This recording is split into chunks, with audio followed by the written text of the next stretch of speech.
citizens of the Federal Republic of Nigeria, we must continue to thank you for the time. When I tell you, they watch us for ITV, and they watch us on live on Facebook, for YouTube, for TikTok. How are they? Hey!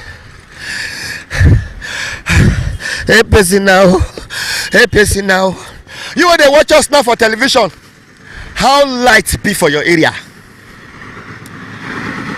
You when they watch us now for ITV, how light be for your area? You know, say for the past like 10, 15, 20 years, Nigerians all over Nigeria, south, southeast, southwest, for north, when they talk about light. But first of all, make we greet all the distribution company for Nigeria. That is when I mean the distribution company, like for south now, for Edo, Delta and Ondo, you know, you go see BDC. If you go Lagos, they get their own. If you go southeast, they get their own. All the distribution company went there for Nigeria. Hey, busy now. Hey, busy now. Hey, busy now. My mind, they say make I enter, make this footage, but correct, not the light na problem. Light don't frustrate us for Nigeria. Oh, make we tell ourselves the truth. Oh, light matter from the former government and former government and former government to this present government. Lighty, water, foodie, house. Light don't frustrate us. Business, light matter don't. How so? Even Nigerians now they buy electronics again. That's why phone now don't take over. People without light, how you want it on television? How you want it on the fridge? How you want it on the AC? Light. But federal government, how we go do this light matter? Now, what they can they pay Nigerians pass now? What did they pay so many Nigerians for Edo, for Delta, for Bayelsa, for Ondo, for Lagos, even for Abuja, for Sokoto, for Kanu? Then they pay for the lights. If this transformer spoil different area, they go donate money to take repair them. The latest one I be say the transformer oil don't short. Oil short for the transformer. If rain fall, breeze blow, pour fall, landlord and landladies and tenants go they donate money to take repair. Call am NEPA, call am BDC, their property, private company, and every month you come to collect the money. But we as journalists, we don't go ask them. They say if transformer spoil for any area, if wire or pole get a CB, say now their responsibility to do them. But as an area journalist, national journalist, international journalist, Nigerians they pay. Nigerians they buy the wire, then they buy the pole, then even they buy oil. Some people now, you get some area now, you get some car, then the other one now, you get what they call armored cable, now be that one. We don't know they thief the armored cable. Ha, now wow. Armored cable, some people now don't they tie red and white put for the transformer. Some people now don't put solar CCTV for their transformer. Hey, busy now. Hey, busy now. But if to say not be all this solar inverter and generator they cry for Nigeria now. Federal government, you need to do something. One of the biggest fraud when they happen to Nigerians now, lights. Big fraud. Also, waiting they happen. How the light be for your area? Oh God, the light not good at all. The problem we will get for this country now light. If light they constant, every Nigerians they go see they try to get their end their living. You know how much federal government of Nigeria don't we know they see light. The government they tell us say they pump money. People when they give the money, why they not tell them to do the work when they give them money for? My area now for Global Road for Ewa Road here, 2 weeks we never see light. Now all your short for na transformer. Nothing do transformer, we not they see light, we not see NEPA ask, nobody to ask. See here now, no light. Small time now they go bring bill, we go still pay. They get one yeye meter wey dey carry the waka now. If you buy card put na e don finish.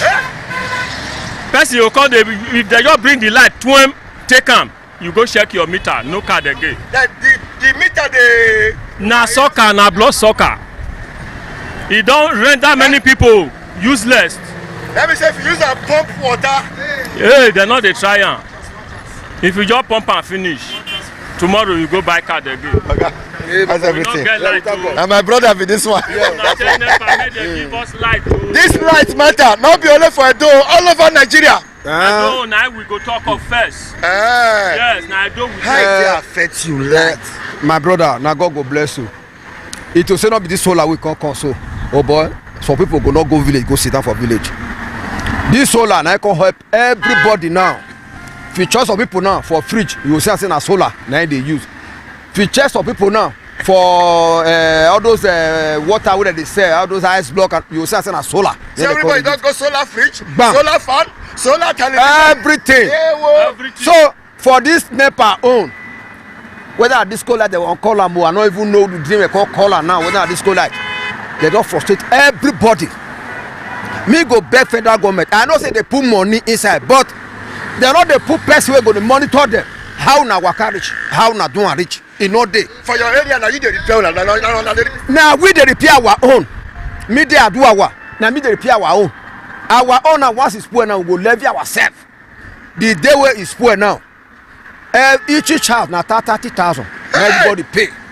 You understand? After we don't pay, you go recommend here, go meet them, go tell them. You go see pay NEPA. We want work this thing. You go rent leather by yourself. But BDC don't tell us say na their responsibility to repair the transformer by the pole if anything spoil for your life for your area.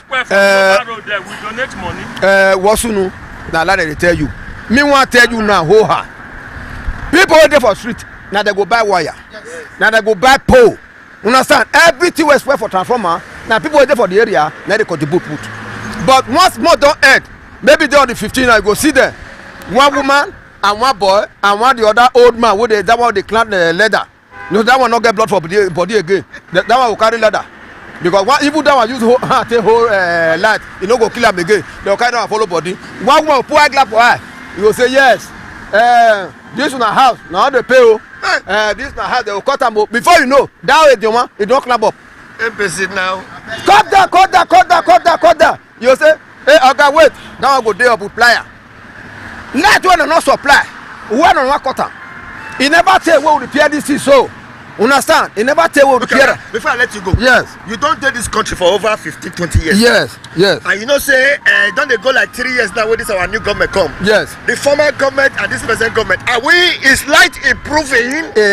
My brother. No, tell her they say are we improving? For this one where you dey so. I no see am. The other one. Nah, I see like person now. I don't say government dey work, government dey work, but for light own, I never mark wood. Understand? I never mark wood for that light. I know say go reach there. One day be one day good, but light own not for Benin now. It's not good. Waiting they happen. Day for Nigeria, we must continue to thank everybody. If you come Edo and you go some states for Nigeria, you go see say most vehicle, car, bus and keke na CNG that they use now. But anytime you come CNG station, you go see say queue. Not be fuel station a day. As an area journalist, I don't ask the car owners wey be say their vehicle they use CNG. They say one of the biggest challenge wey they get, we need more CNG stations in Nigeria. NIPCO no go fit dey serve everybody for this country. That means to say federal government of Nigeria and NNPC need to invest so that we go get more CNG station. Okay. The truth of the matter be say CNG users they spend more hours for queue to buy this CNG because na alternative to fuel. Okay.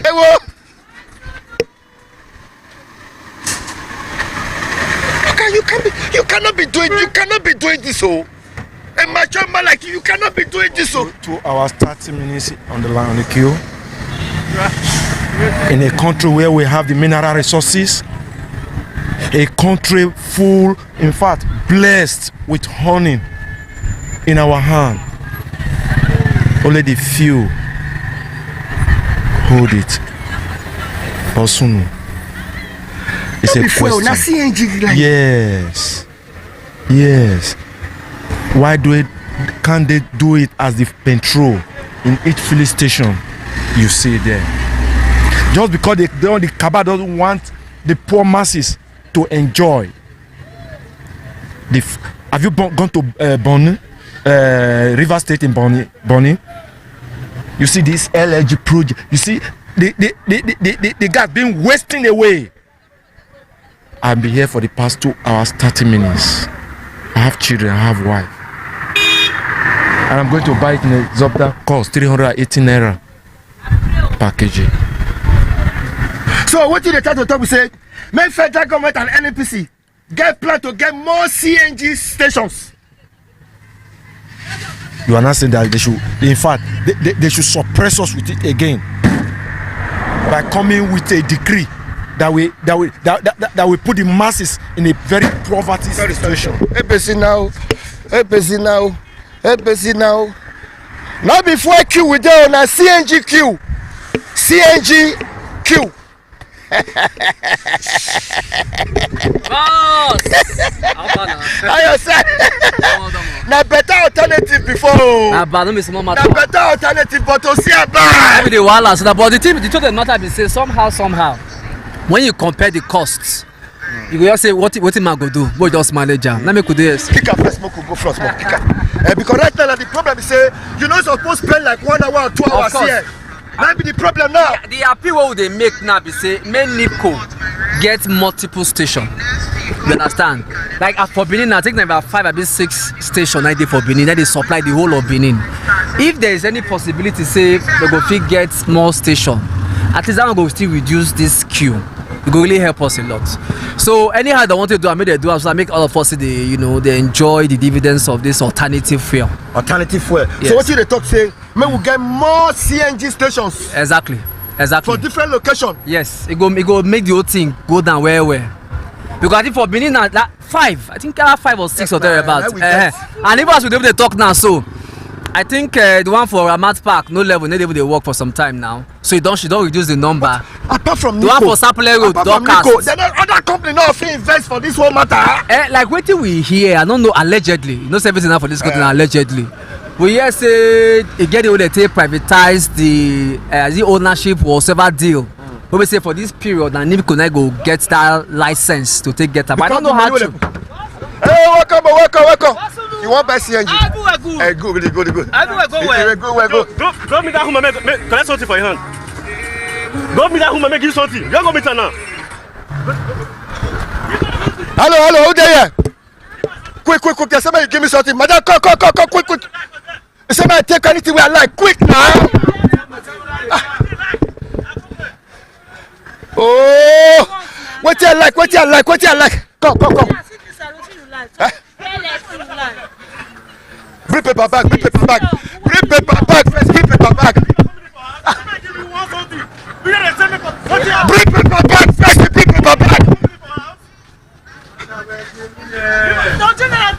Bring paper bag. He said, bring paper bag. I should give you something. Paper bag. You want to feed the family for us? Bring cellophane. Give her. Give her. Just give me the carton. No, never reach. Just carry the carton. I want to carry the carton. Never reach. Just carry some. Never reach. How many should you get for us?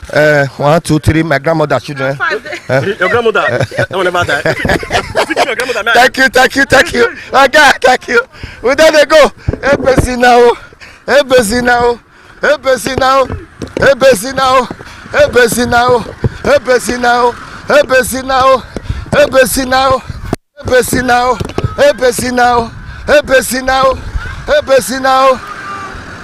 Hello.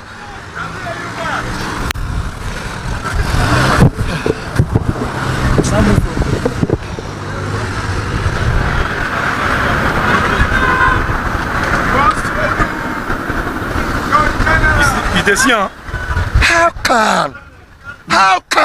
Nigeria. You spend 1 hour, 2 hours here because of CNG. My brother. Now, what if you say be the solution? What federal government need to do for this thing today anywhere? As you just enter, you buy, you come out. And then make federal government assist them, make they build more stations. If they build more stations, at least as you reach there, you buy, you come out. Now let that one missing for inside though. Oh, soon. You go spend 2 hours here because now the solution now what they find now. So say, blessed these CNG stations, we need more. More. We need more than more. It's supposed to be like normal as fuel a day. Because we dey suffer and many of my friends have don't even lose their own cell. Because it's too much. That's frustrating us. Yes, now people are they sell them back. They sell them because the suffer is too much. You see them now. 2 hours for you. When the person want to walk, what will they enjoy? They are frustrating us. Okay, look at that front line. If you pass front line, enter. It's 1,000 naira. Straight line for you. You go there, you're tired. So they want frustrating the people when they follow due process. That is what they are doing to us here. Now what did they do? That is all the thing. They suffer us. We need more. If many people will convert to CNG, it will be easy. At least we where they use CNG, we still they consider people for road. We they consider for the price for the yes transport. Now yes we they consider it's not the same. Some people they carry country home like 700. People they use for if you carry from Ring Road if it be 700. But we where they use gas if you carry 500 naira. So 200 naira difference is something. How you light? Understand? How light for your area? Light. My brother, that one I no go area. Not just reason that one. If you reason that one, I go get BP. Just leave am. Just the money. Just. You get light they tell you. Now light. Federal government light. Not just go there. If you just go there, na problem. Now dimming, trafficator. You they donate or pay any money to take repair because people will get light. They say you're not supposed to donate any money to take repair light. Now people that one old story. Now story be that one. Now people will get the way they use and they repair them. They will say if you wait for NEPA you go old. So NEPA no go mind you. Because normal why they mostly they do those things be say if they not give you light, if the dim are finished, they not give you light, they not repair them. At the month ending, you will come pay light bill. I agree to ask the family. I agree to. Now solution to this one, kick your motor. All this thing you feel like. Now we don't see I'm saying so many Nigerians don't convert from fuel to CNG. But the hours when they spend to take buy the CNG, now very big problem. Most of them don't they talk say make we federal government make sure say we get more CNG stations so that Nigerians not going to spend 1 hour, 2 hours, 3 hours like saying a fuel queue, not be fuel queue, na CNG gas queue. Okay, how you see this matter? Now so we see am. But even when they been here, we they get them so easy. When I go Abuja, I sweat. I appreciate Benin. Benin get about 6 now. I just feel saying management and all, but at least make federal government do something about them. But Benin, I feel say Benin are the highest though. If I want to talk about the conversion of car rates, I feel say Benin get the highest number of cars when they don't when they use CNG. So I'll admit they do better. But wait till they cost this thing now. Sapele Road they shut down. Agbo Road they shut down. So now out of the 6 now, let's say only about 4 they function now. You understand? So that make the QC they so much. But you enjoy the system. The CNG. I agree to. Embassy now, and the family, and the car come with you. Embassy now. However, citizens of the Federal Republic of Nigeria, if you look up now for Nigeria, those states now they get the highest vehicles where they use CNG. For Nigeria, those states we get like 6 CNG stations, but they spend up to 2 to 3 hours, 1 hour to get the CNG. The challenge be say most of the CNG users they say make federal government do something to make sure say all the stations because they said this okay CNG how you doing? Good afternoon, sir. Family. I'm fine. I know say they enjoy the CNG, but what do you say we need to do so that you know they spend more time here? It's very simple. We need more CNG stations, just like fuel stations, so that every driver can walk into just drive in and buy the way we have in fuel. You just drive in, you buy and you leave. Like right now, I'm prepared to spend 2 hours on this queue before I get to that pump. 2 hours to 3 hours on a daily basis. If I buy twice, so I spend 6 hours. So if I buy once, it's 3 hours. From my working time, I work. Also, waiting they happen. How is everything? How is the family? Some people don't they regret say why they go cover their motor. However, we don't like why we not they spend 1 hour, 2 hours, 3 hours here. What do you want federal government to do now? Federal government should give license to people so that they can, to other people that can open these stations, because we are suffering here. Sometimes 1 hour, 2 hours, some stations will break down. Just Nipo alone. Why no other ones? So I'm really soliciting that the federal government should give open doors for other people to come in so that we can get it like we get fuel everywhere, because there will be competition. But we are here now. We can spend 1 hour here now. Hey! You are maneuver, you don't maneuver. No, listen. Hey, thunder coming and we just enter. Now as we see the country. But you don't maneuver. No, waiting make me do it. If another people you come and then you enter. If you want enter, I go give him a chance make it pass. Now so it be. So me dey buy if you just come and move, so go front. Now you dey here oh. Now you know wahala. No, you dey here oh. Me I know the maneuver. Now you dey back oh. I block other people. Oga, I don't tire for this country oh. Huh? This country don't tire me for gas people. Waiting me for life. Okay. Waiting me for life. Make it happen to this gas. Make the government open more station. Now it be problem when we dey face. It just be like saying that one person now he get the market. So if anything happen to this one now, we have no other option. We work 1 hour, stay 3 hours on the queue. Children and pikin, why they hungry for house? A whole day, we can't spend 3 hours here. Nobody say we want buy one, so we will still come back again to come buy. So the problem don't be like say water don't pass Gary for the wahala. I beg me help us beg government. Make them open more station, make them give more license to other people. So that many stations, you can't be like saying I fuel. Enter, you buy, you come on, continue your work. So now waiting me see for inside be that. Ebesi now. Nigeria, Ebesi now. Nigeria, Ebesi now. Hey! Now you come find ourselves. Oh! Every day, corruption they kill my country, oh. Every day, tribalism they kill my country, oh. Every day, settlement they kill my country, oh. Every day, godfathers they kill my country, low. Wetin happen now? Nigeria don't scatter. It be like broken plate. It don't pieces. You know, if broken plate fall, I say they scatter. Now so Nigeria Nigeria don't scatter. Maybe you go convert your motor from fuel from diesel to gas. Okay, see I see the queue now. Can you imagine? This one you see me now, before I go back today now, you go reach 6 o'clock. Oh. You know, some people they follow front, here they follow front. We go there, yeah. Now so the experience now. So what will be your message for federal government? I'm gonna get more. What will happen? I mean, need for the whole loss for you. Get government. We no government now. No, that one go break corner between me and you. No, we no got a country where we have a city president. How many days they stay for Nigeria? Where is now? Where our president now right now? Where the president dey now? President abroad now they stay pass. The president not get right to travel. You know go get treatment. Now be say go call the travel pass the video. Our president travel pass the video now. You don't know? He travel past the celebrity. I go lie for you. No evidence there now. Your opinion be that. That's not my opinion. This is your own opinion. Okay. I'm not be this TV station opinion. Now your own opinion. Our president don't travel so tey. He go dobale for Nigeria. He go dobale for Turkey. He go dobale for France. Evidence there now. He's traveling so that he can bring investment to Nigeria. How many investment we don't come out? Since how many investment up the time when they travel? President Bola Tinubu is traveling so that he can bring investment to Nigeria. How many don't come? When people investment they leave.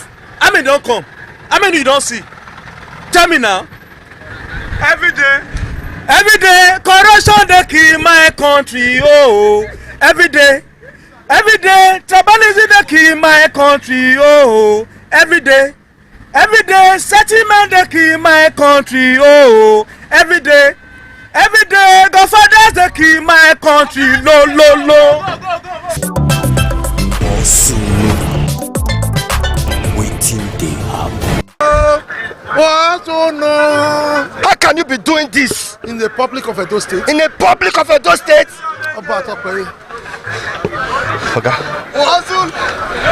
That your area where you dey stay. How lights be?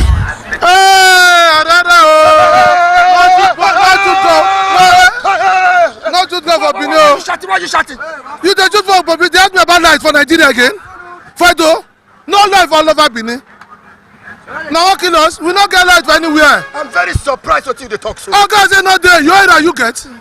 What do you get? Scotland lights. Oga, I'll blow you for Oga, don't say that. Oga, don't say that. Oga, look at this light now. You know the work again. Care for people to death. No light for this. The guy is commander today. Why your area where you dey stay? My area no light, oh, Oga, no light, oh. Are you aware you are a commercial bus driver? Hey, yeah, they know me very well. Are you aware for the past 3 months now, bus drivers, you people have been enjoying free. What's in the waiting? Mona wait. You know why I come here now? Thank God. When I did Joshua there now, I met some guys there. They say government should bring Agbero and revenue back.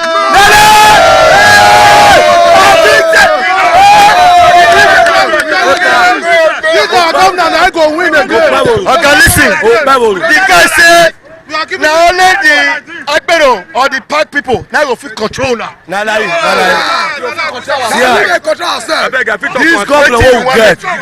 This governor will get. This governor will get. Now better governor. Since where we take day. Now this man, now he come make us. Agbero they be one finish us. See now. They don't already feel See now he come put us for this Amenofuro. No, they call Amenofuro for Benin. Are you driving the transport union for getting their share? Oh, my brother. I thank God for Okpeboro. Anywhere where they are, God go bless her. Yeah. Hey! Everyone kill us. I beg. They say pet still come. We don't know say na wayo. Hey, oh what? I mean, I thought police of again. What you say you want to tell governor just now? Wetin I wan tell governor say, since I dey drive bus, the only governor wey don make me enjoy, wey don benefit me, na Okpebolo. Why I talk so? Number one, he say these people dey suffer. He say ticket, he first stop am. The people wey dey use stick take dey beat us, he comot dem for road. As I dey na since morning, nobody don slap me o. For like 4 months now, I just say I come fine. No, you never receive slaps since Like 4 months. since 4 months, nothing. Break my side mirror. I say never break my side mirror. I say Okpebolo na the highest. For the money wey they collect from we passenger, they no reduce na transport fare. Abeg, before I come down small, more no talk like. Before I come down small, but the thing wey take dey maintain motor, you see, could you believe our tire is still 35,000? To buy engine for this small motor, it's almost 700,000. You go and check it. They say dollar no gree come down, but I mean no know wetin dem dey do for that one. Na only food dey come down.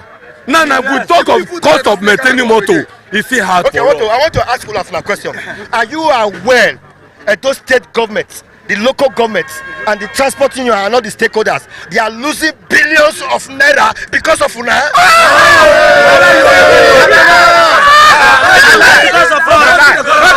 are not collecting money from people again. Local government is not great. Wait, let me State is not collecting.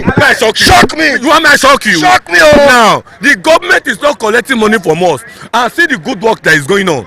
Go see bridge where they do. All the road that they do. And before they say now we that they collect money for, Okpebolo tell them now say he no go collect money. And now he said the working one do. You know, go for Bayi.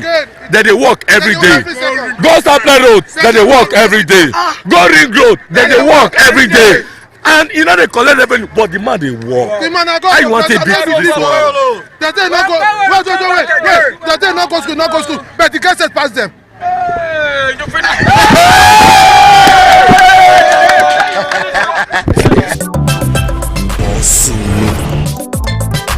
Waiting they happen. ITV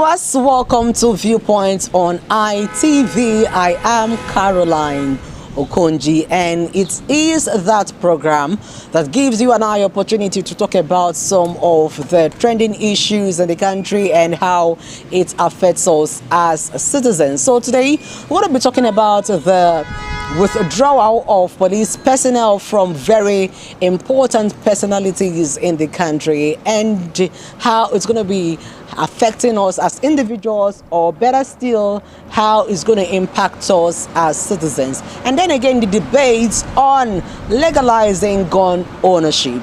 So let's go talk to some persons and hear what they have to say in regards to this topic. It is Viewpoint on ITV. I am Caroline Okonji.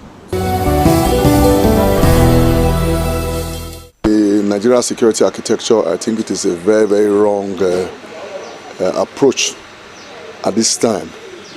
When you talk about developed countries and thinking of how police operate, the environments are not the same. First, we do not have good roads.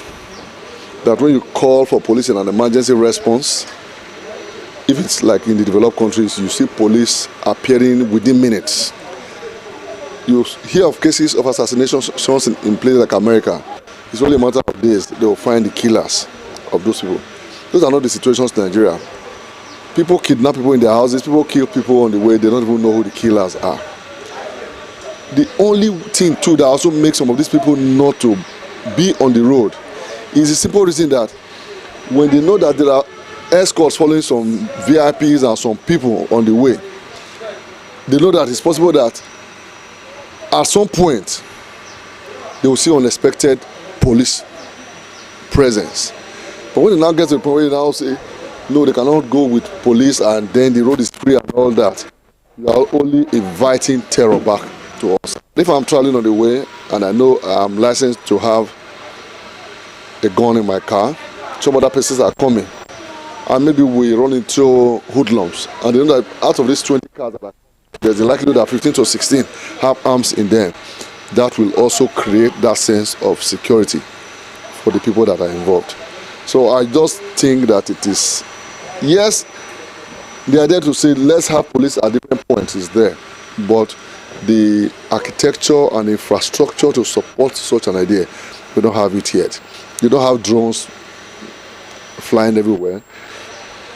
If you are overseas, you press a button in your house, they know it is emergency. The police will come, condone of your area, and the people cannot even escape. The police right now, as they are, first, they are no vehicles, they are not well equipped. So how do you even do it? I think that the decision by Mr. President needs to be reviewed.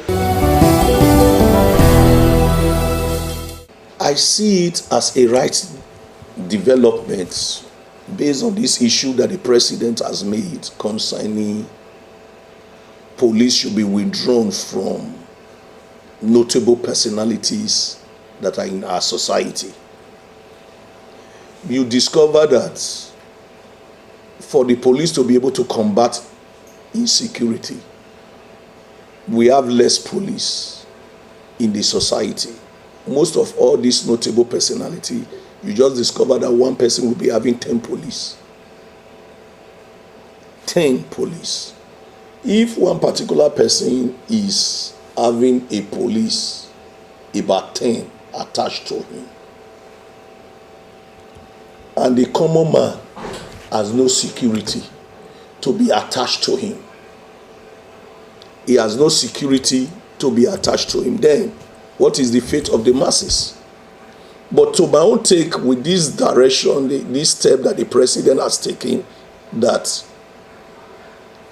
all police official, army and the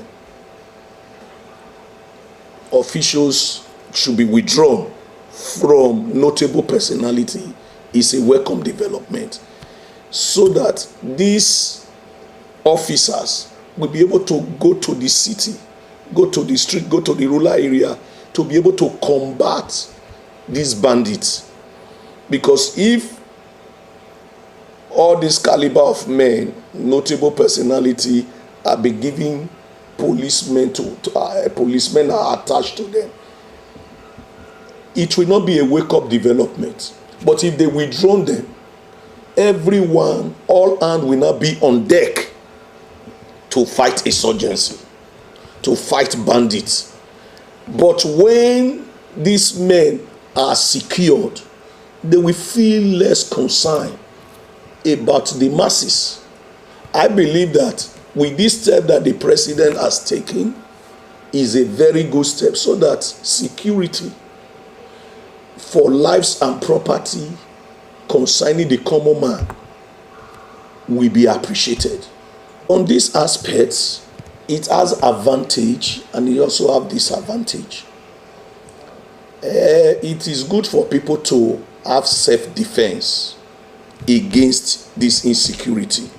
But the other way around, when every man is given that license to get a gun or harm himself against attack, sometimes most people will not use it for self-protection, but rather they will begin to use it for destructive activities, like going into using it to embark on armed robbery and different. If somebody offends somebody, he can just bring out his gun and do killing. That is why it will not be encouraged. But the only advantage for the government is that let them employ more hands. Let them get more securities, people, recruit them, train them, tell them what to do, the rules and the don'ts that will govern their security apparatus.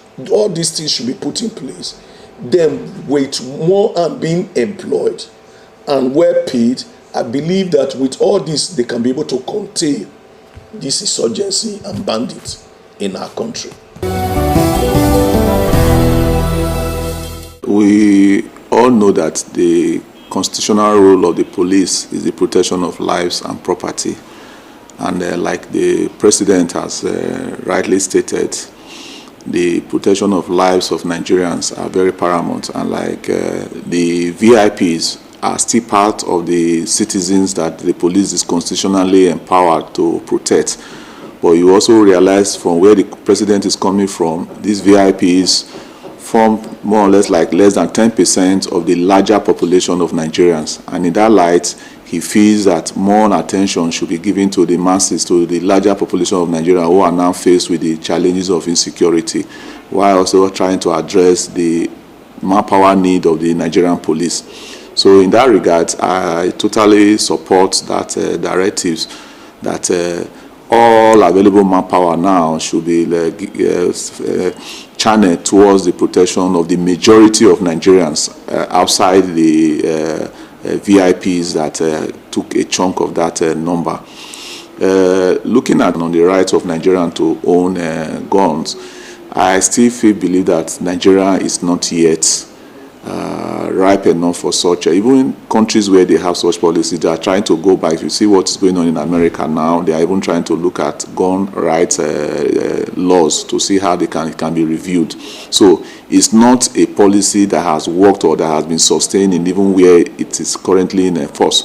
So for Nigeria, it is not just our only gun that will solve the problem of insecurity. I can tell you, with the kind of anger, with the kind of issues we have now, if Nigerians own guns, they will be using it to settle personal scores, not even the insecurities now. So that might not really solve the problem. I think solving the problem, we need to go into community policing, volunteer security, seeing how well we can domesticate security, make security the duty of everybody, not necessarily a centralized arm of government like you have the centralized police now. So with that, I believe we can substantially bring down, if not to a barest minimum, the current challenges we have now. So it's not really whether we carry guns or not that would solve it, no.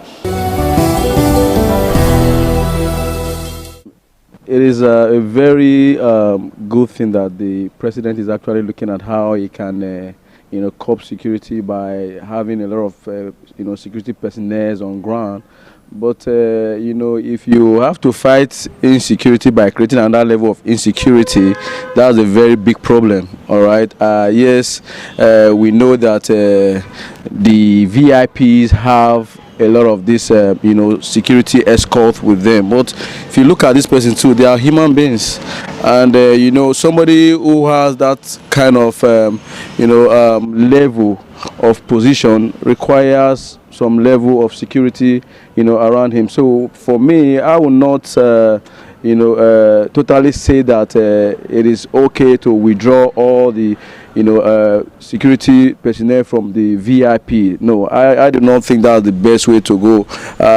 Instead, I think they should look for a way to have more persons in the force, in the military, in the police, and every other security agencies that can help, you know, in this insecurity. Because the VIP are human beings. The right to own a gun, I really do not think that Nigeria is matured for such a thing.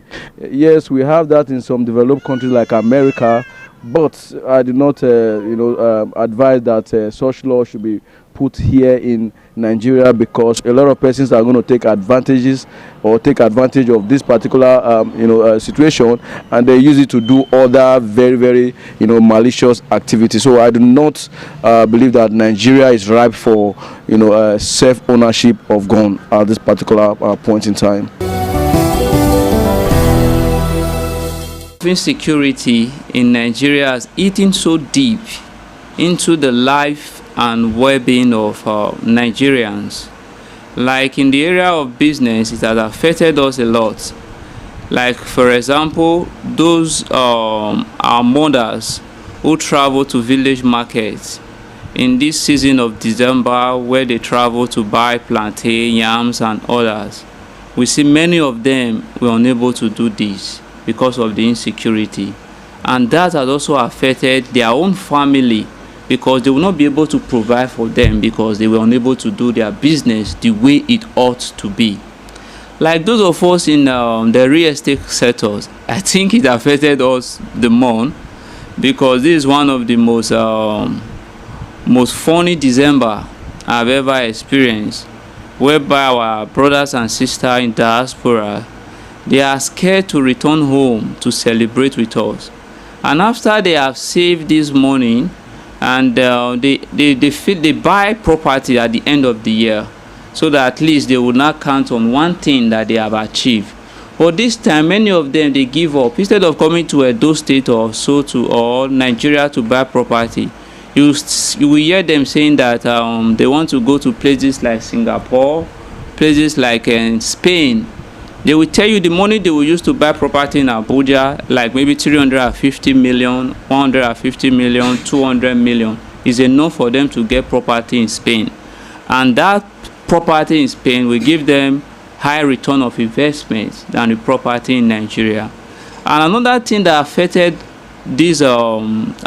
those in diaspora and the VIPs, let me use that word, very important personalities in our country, is the new law that has been passed by the president, that police personnel should be withdrawn from this set of persons. And you know, the current situation of insecurity in Nigeria, so these persons, they will not be free to come in, because it's as if them coming in, they have signed their death sentence because the security is a threat to them.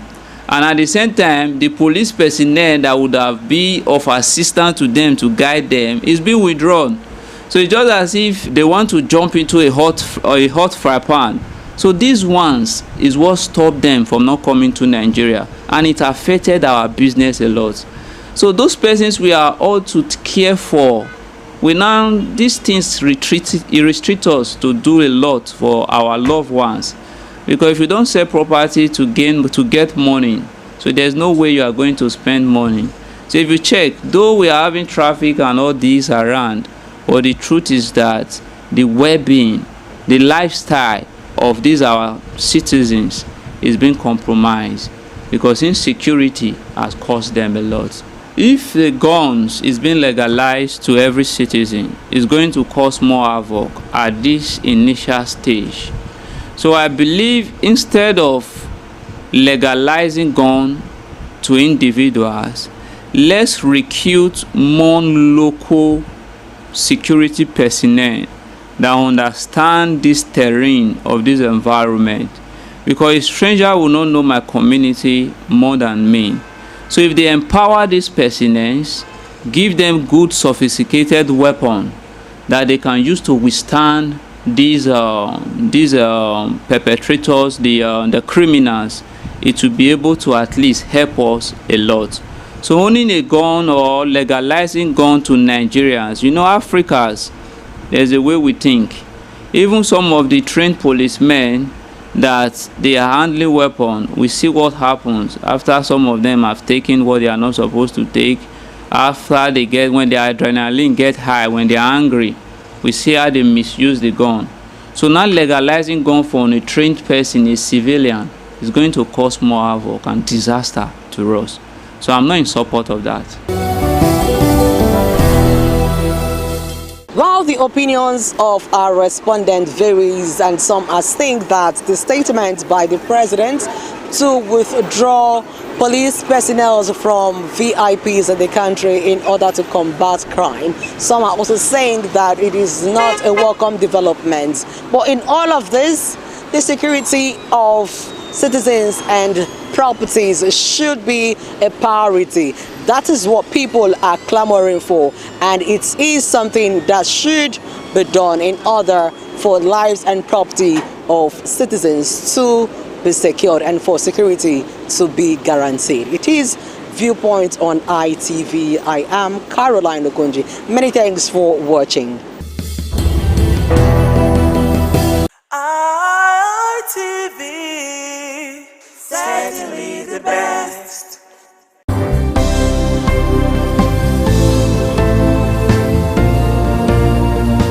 Thank you very much for joining us on the program Healthy Living. What is the kidney? The kidney is an excretory organ in the body which is for metabolism. Tuberculosis affects many organs in the body, but the common ones it usually affects is the lungs. Epilepsy is a neurological problem. Okay. It is an injury in the brain which causes someone to begin to convulse, to go into fits. It is curable, but the cure is a long-term thing. If you eat well and avoid those risk factors that will make your immunity to be down, then the risk of contracting tuberculosis will be reduced. If you're healthy, then you're wealthy.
Bye.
ITV, certainly the best.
ITV, certainly the best.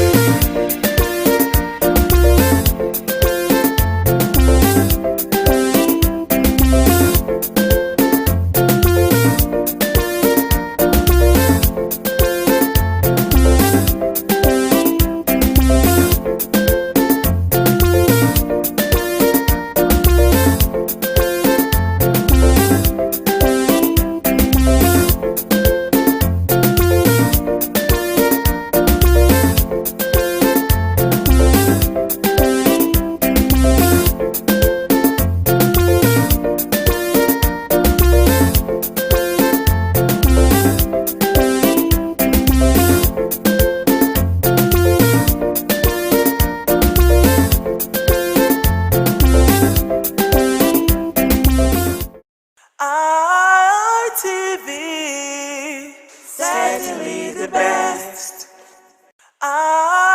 ITV, certainly the best.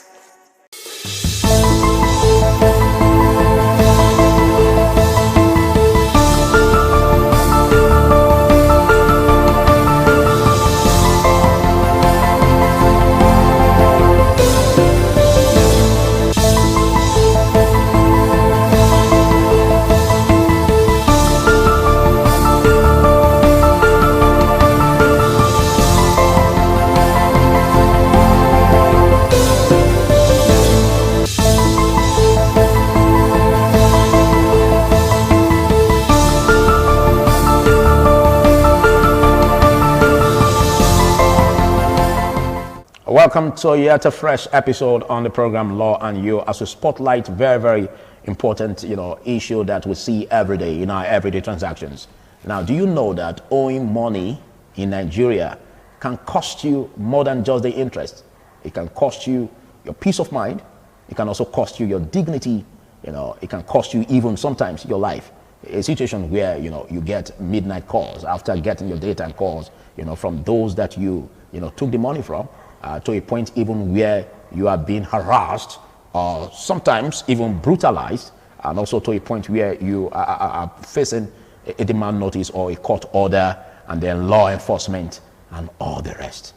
How then can we draw the line legally, or what the laws of the land, apply to where we can draw the line between what is a legal means of recovering debt and what is also an illegal means of recovering debt? My name is Philip Omo-Gyukpong.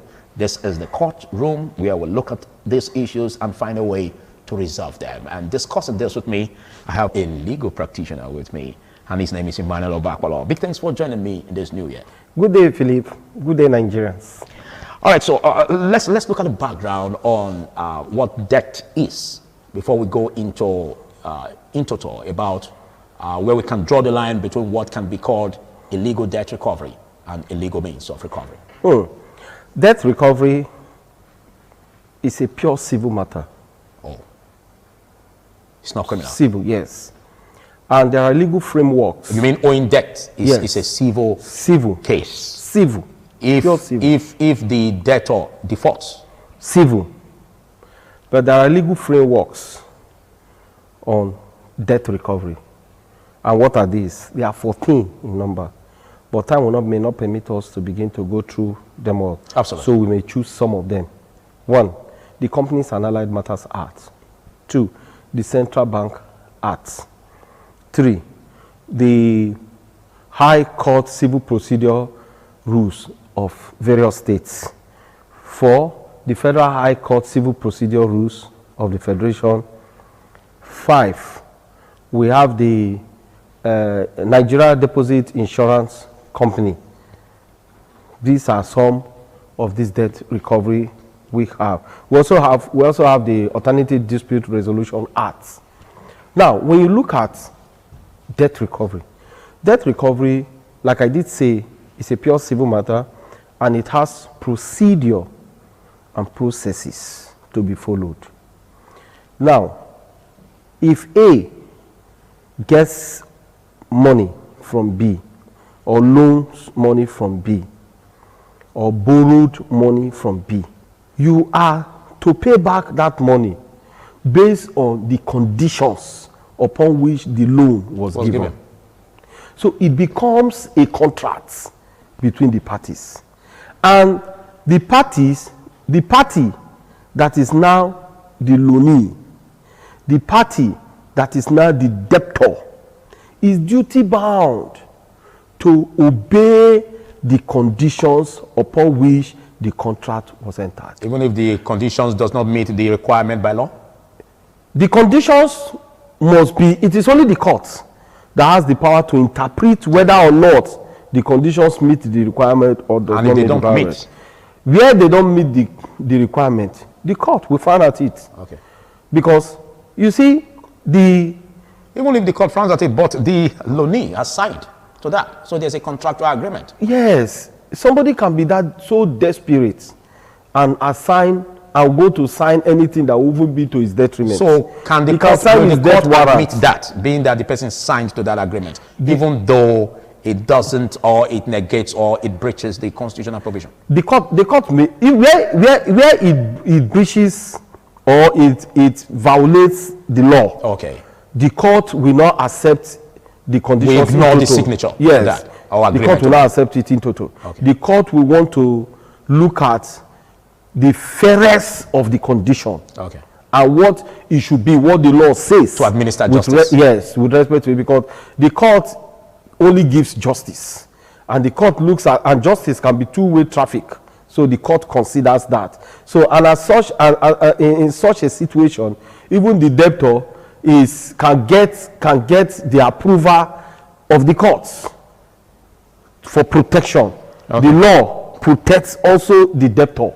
So that is what we look at. Okay. And that is what the court considers when there is a matter of such nature before this what you just said is indicative of a contract, but let's look at, as in a written contract, I mean, but let's look at a situation where there's just a verbal agreement, like friendly loans, for instance. I don't want to use the word, but let me use the word informal loaner or lender giving to a friend, like me giving to a friend and saying, well, 2 months back I needed money, okay, but by the time my friend now defaults, just a verbal gentleman agreement, you know. By the time he now defaults, do we have the local standard to litigate? Yes, you know, contracts, there are two types of contracts. There is the implied contracts, which is a verbal contract. It simply means that the contract is not spelled out in black and white. The contract is not written.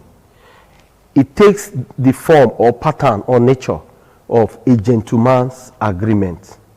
Such contracts, the law also allows it, recognizes it rather, and allows the contract to be between parties. Just as because the law recognizes it, and the law also considers situations of such. There is also the express contract. This one now is a contract entered by the parties where they spell out the contract, the conditions, written, the terms, everything that the parties must do with respect to that contract. And you see, express contract is always easier for the parties who entered it. For debt recovery, yes, it's always easier. Yes, because of the contract is spelled out. Documented. That every person, every Tom, Dick and Harry can read and understand that this is a contract entered by the parties. However, where in an implied contract or what is known as gentleman agreement, there are also conditions the court will look at, particularly where that loan that was given or the borrowings that was administered frowns are contrary to conditions of debt of loans. I get me, of loans. For instance, the interest. If the interest is over burdensome, if the interest contradicts the percentage as provided for by law, the law will also look at such contract that the parties ought to be fair to themselves with respect to that contract. So what the court the one norm takes effect. Yeah. So what such a situation. Yeah. So what the court does is that the court looks at the fairness of the condition between the parties or amongst the parties, as the case may be. So in debt recovery, there are legal process to recover your debt. However, in course of carrying out the debt recovery, if a party, either of the party, choose to assault or batter another, it now has a criminal flavor. Okay. Before we go there, let's exhaust and explore this aspect you just said, most especially, for instance, for how you call it, a gentleman agreement, verbal agreement. And this does not involve, the lender having the license to do that. How does the court address this? Where the lender is not a certified lender, it becomes an issue. For debt recovery, you mean? Yes. Or for to debt. litigate? Both. When you want to recover debt, you follow the processes. If you choose to toe the line of alternative dispute resolution, where a mediator is appointed, even for there to be a mediator, it is the parties that must apply to court. The parties must apply. So the court appoints, or the court appoints to them a mediator for them. But in most contracts today, the parties in their agreement where the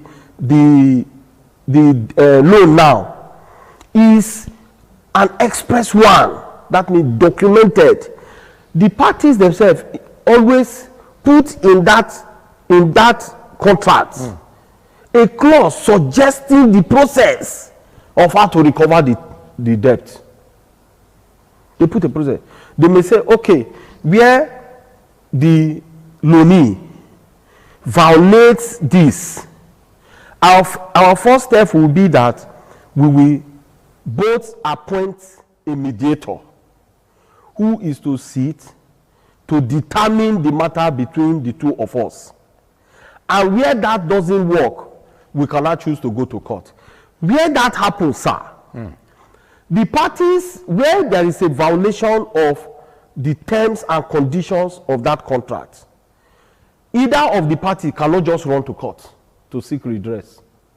If you go where the conditions of the contract is now brought to court, and the court sees that there is a clause that says that first the parties must go to a mediator, seek an alternative dispute resolution to ensure that this matter is determined. The court will now ask the parties to go and do so. Until that fails, that is when they cannot come to court. And in most modern contracts today, that is the pattern they follow in recovery of debt. They ensure that the process upon which the debt will be recovered is followed, is infused in that contract. So that's why it is safer and better to have an express contract with respect to loan or borrowings. All right, thank you. The parties will be more secured than the oral one where there may be a processes or method of denial. All right. Thank you very much, Emmanuel. Well, this is Law and You in case you're just coming across it. And my name is Philip Omo-Gyukma. I'll be speaking with Emmanuel Obakwalo, a legal luminary. And we're going to be taking a short break, after which we'll delve deeper into the topic, most especially the aspect of harassment and seizure of property. Where does the law draw the line? To stay.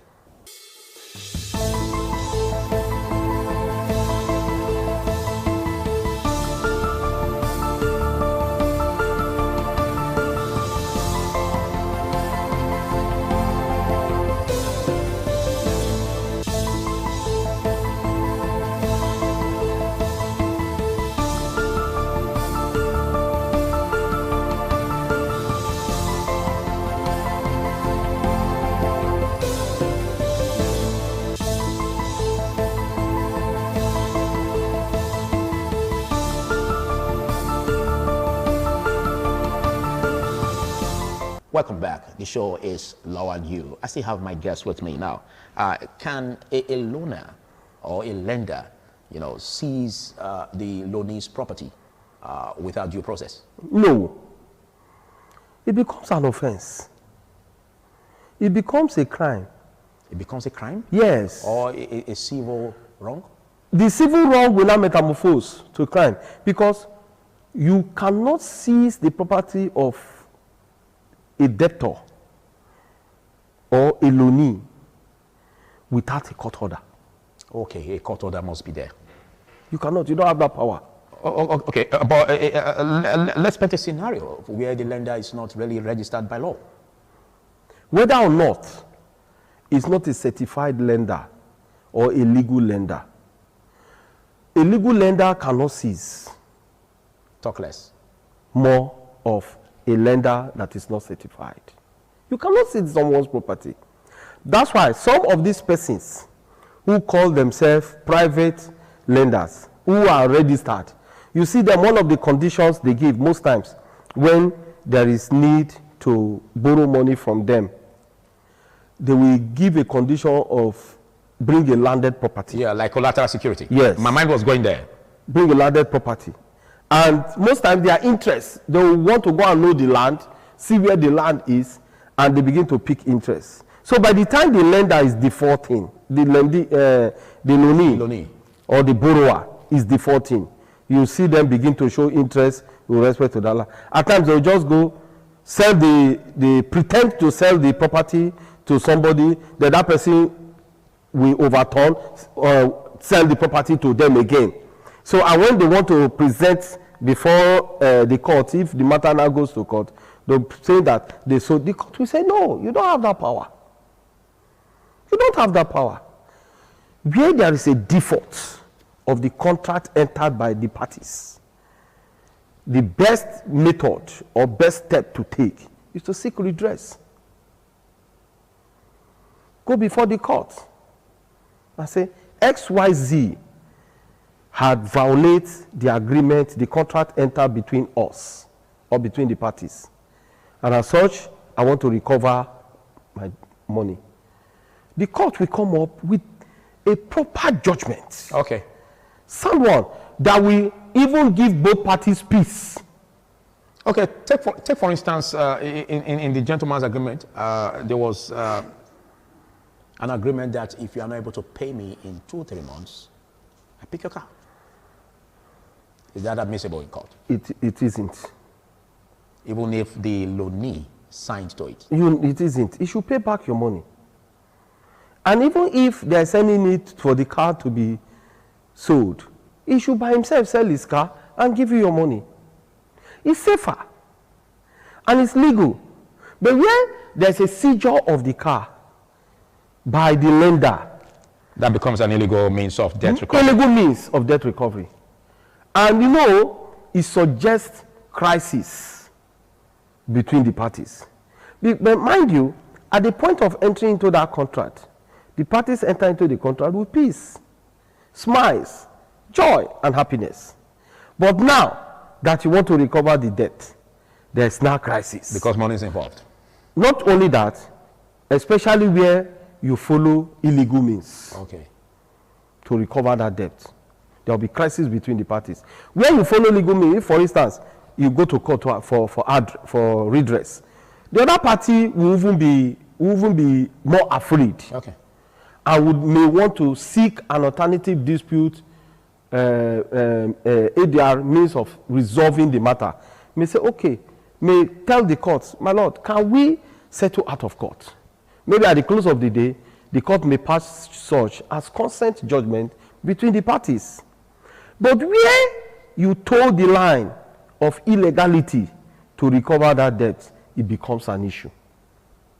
Okay, let's look at how a loaner, or rather a lender, can get his debt back in terms of what is being owed, can recover his debt, most especially if he is not having the required license, and there are charges or interest that was inbuilt, because we had this conversation off camera. So I want you to bring back on record as in if such a lender or a gentleman who gave that money out, if he has the legal backing to impute interest when he has no license as a lender. It's commonsensical. He doesn't have right to request for any form of interest. He doesn't have that right. On the basis that he's not licensed? Yes, he doesn't have that right. Because that purported or supposed contract entered by the parties is even an illegal contract. And an illegal contract cannot become legal by seeking redress in the court. But the court can give it a soft landing, mostly to the creditor, because it was just an act of kindness. Act of kindness. Take for instance, I'm lending money to a friend. It was an act of kindness. And act of kindness. You can't tell me I can't get the money back, even though I built interest on it. No, you can't get that interest. I can't get the money with the interest. Yes. What makes you say so?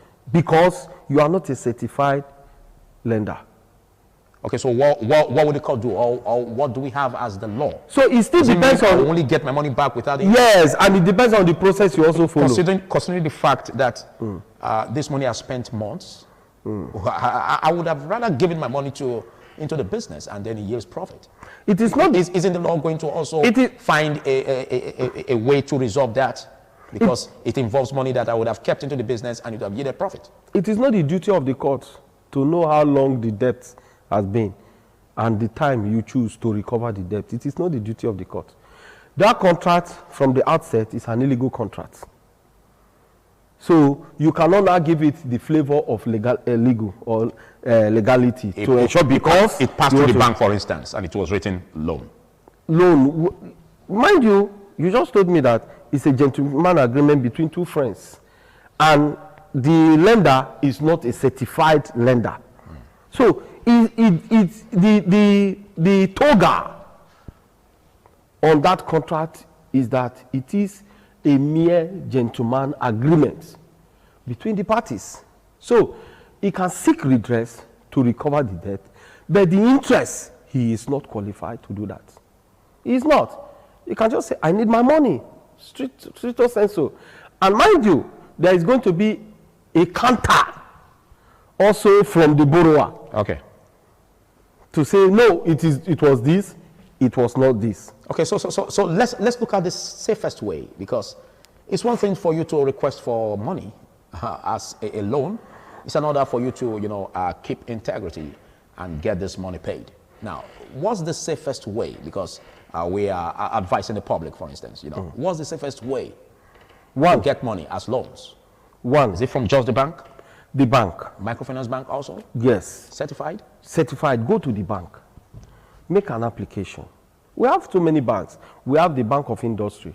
We have the Bank of Agriculture. It depends on what you want to do with the money you want to loan. Because first, you must convince the bank what you want to use the money for.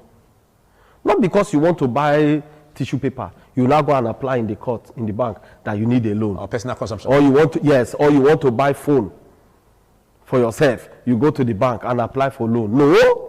What will the money be used for? That's where we are, because this stringent means, all right, tied to getting loans from banks, brought a point where we now see loan sharks, digital loans, feasting on the unsuspecting public. So how do you address that bottleneck in the banks, for instance? Technology also has its own disadvantage. I saw somebody who has an app on his phone, and he was using it to get loans, small loans, from some illegal loan sharks. Yes. And one of the days they called him to say, come, you are already owing over 50-something thousand naira. Come and pay. We are giving you 3 days to come and pay the money. And he was running up and down. I said, why did you do that? So to avoid that, how do we tackle that aspect of the banks, for instance?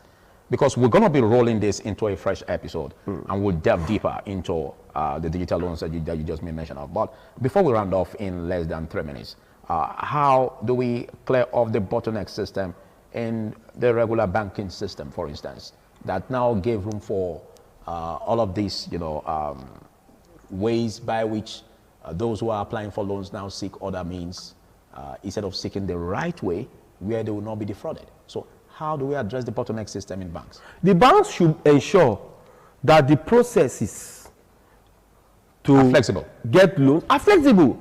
Because just now it is very cumbersome. But the bank doesn't allow personal consumption. No. You cannot, because like you are hungry, you want to go and apply for loan. You must demonstrate what do you do with the money? Convince the bank. Because the bank too, except it's a salary account, for instance. Yes. The bank too that can be given on personal consumption. Yes, because you have a salary account. Yes. But if at the end of the day, when the salary comes, the bank takes the money. But if it's not, then maybe we'll be looking at the turnover, for instance. Because one, the bank also consider how much is this person applying for, the amount of the money. So that will now make the bank to be strict and ensure that the process is strict. Why? The bank want to be safer, to ensure that they are not giving their loan to the wrong person, and that their loan will come as at when due. And two, even the borrower will not be a fraudulent person. Okay. 2. And 3, 4, the borrower too will use the money for the purpose for which it was applied for. All right, thank you, Emmanuel Obakpolo. Awesome to have you join on this very, very sensitive and fresh topic on today. We're going to be looking at this, an extension, which is the second episode, which we'll be looking at still on debt recovery, both the legal and illegal means. Do well to join us same time next week. I am Philip Omo Gupon. Bye for now.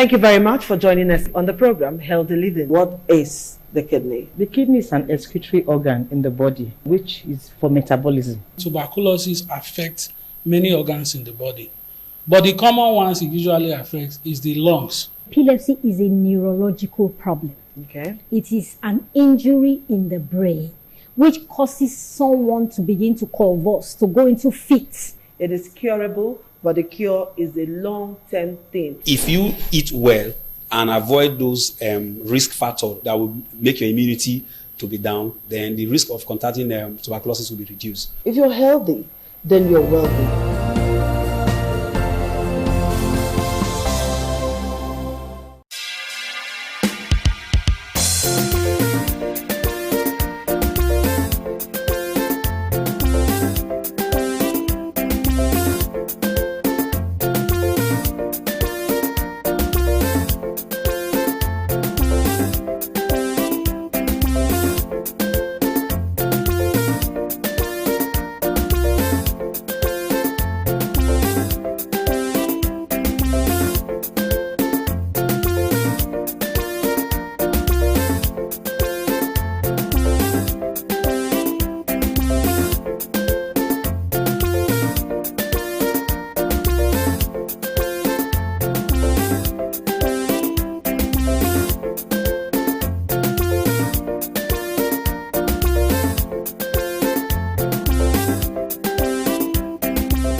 ITV, certainly the best.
ITV, certainly the best.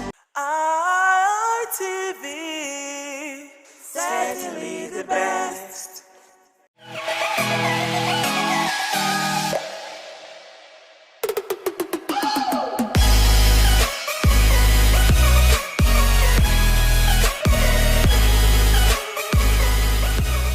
All right, it's another lovely episode of your favorite rendezvous for men on television, and I'm talking about the Guys Hangout Show on Independent Television, reaching you live from the city of Benin. Yes, of course, it's always a pleasure to have you join us on this show because on the Guys Hangout Show we have very important issues to discuss. Now, tonight is not going to be a different ball game because we have something very, very important to talk about. And of course, I'm not alone. I've got someone in the house with whom I'm going to be doing justice to this topic. He goes by the name of Emmanuel Walter. Welcome on board, bro. Thank you for having me this evening, Mr. Thank you for doing me the honor of being on the show with me.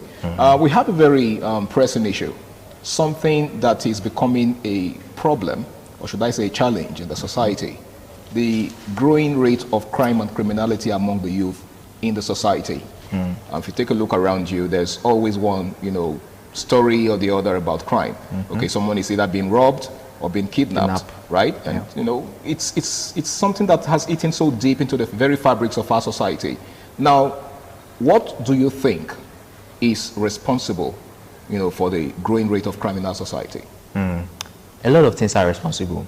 A lot First of all, things. say hi to the viewers out there. Okay, good evening, good day, viewers. It's nice coming here today on guys hangout. You know, we are all guys, we chill and stuff like that. Absolutely. So back to what we're saying. Yeah. A lot of things fuel crimes. A lot of things trigger youths of these days to go into crime. Okay. But there are some major factors, you understand? Stuff like unemployment. The rate of unemployment in the country is very, very high, you understand? And you also see, if you check most of these criminals these days, about 80 to 90% of them, they came from what I would say single homes. Single homes? Yes, they were single parents home. They were trained by either a single father or a single mother. Okay. You understand? And drugs is another thing that fuel crime. Okay. Access to drugs. You imagine a 13-year-old kid or 12-year-old kid already having access to drugs, to substances, add substance like that. Okay. Yeah. So these things are part of things that fuels crime. You understand? Let's say for unemployment now, imagine someone who has not eaten, who has no job, he has no money to take care of basic needs like shelter, clothing, food. And all those stuffs like that. An idle mind is the devil workshop. Yeah. You get. So what comes to that person's mind now? When he's alone, doing nothing, he's jobless, he's not mentally engaged. Stuff that comes to his mind like, how can I get this to achieve this? For you know, you start thinking, should I do ritual? Should I go and rob? You understand? So what you're saying in essence is that to such a youth, crime is a means to an end. Yes. Crime is like the last option. The end justifies the means. Yes. Crime is like the last option. Then drugs, you see a kid, 12-year-old kid, like I said earlier, having access to this illicit substance and start taking it. The next thing you see your friends, you can't fund that thing now because you're already addicted to it. You're already addicted to it and you need to fund, you need to keep taking it for you to keep moving. The next thing you are thinking is how to steal from your mother or how to steal from your father or how to just look for any means just to get just to be able to afford those things. Just to be able to afford could that be the reason? Could that be because some of these substances don't come cheap? Some of them are expensive. Yes. Okay. It's part of the cost because now everybody needs it. And in the market, if you look at the market today, most of the stuffs that are in high demand, then they are expensive. You get, they are expensive because the seller will tell you that you have no choice. You need it. You need that thing. You have no choice but to pay the amount. If they ever tell you 10,000 naira, you guys to pay the 10,000 naira. Wow. You get, because you yourself, you know that you need that thing. You know what that thing, the value it has for you. So that's the reason most of all these drugs, they come really, really expensive. And now, coming expensive now, youths that don't have jobs, you get, that takes this substances, yeah. They tell you this thing now is 10,000 naira. You have no job. How do you can't even afford 1,000 naira. Yeah. You don't have 1,000 naira on you. So how can you afford something of 10,000 naira? What comes to your mind? Stealing. You get? Yeah. Stealing comes to your mind. Or let's say, okay, you say kidnapping now. You want to, let's just run one street. Let me use it in their own terms. Yes. More you run something now. We go one or two. We go all put small change for pockets. The next thing, if we just run this eats now, 1 M for your come out, 100K for your come out. You get. So them is big money. Yeah. And in most cases, when they do that thing, they won't use the money for something reasonable. They'll squander that money on hard drugs. Wow. Get. Okay, so what role does peer pressure in playing all of this? I'm sure you know what I mean by peer pressure. Yeah, peer pressure plays a lot of role. Okay. For instance, now a child, because let me use myself as an example. I was brought up. I'm asking this question because people say that evil communication. I think it's even scriptural. Yes. That evil communication corrupts good manners. Yes, corrupts good manners. I was brought up by a single father. You get. I was brought up by a single father, so most times I'm always with my friends because my dad was never available. Okay. Was never around. So most times I'm always with my friend. with my friends. So being with my friends, I want to do what they are doing. You get? Imagine in that scenario now, I see a friend, I have like 3 friends. 3 of them, they are smoking. And you're in their midst. And I'm in their midst. This, after I try this stuff, the other one, after I try, within 2 to 3 weeks of associating with them, I'm already in it. Especially since your dad is not around to yes, protect to you. caution me. Caution you, yes, I'm already in it. From taking cannabis or those stuffs, we are indulging in other activities, other more dangerous activities. For you know, we start sleeping outside, coming home late at night, clubbing, from clubbing to, for you know, we start growing. Let me just say we are growing in it, in bad activities, those activities, illegal activities. You get? So that is one of the peer pressure role that plays. Peer pressure, you want to do what your friends are doing. Let me give you another example. Let's say a kid now is in a society where he's not welcome at home. The house is scattered. You get? The house is scattered. So he finds solace outside. And the people he mingles with outside, they are the big boys.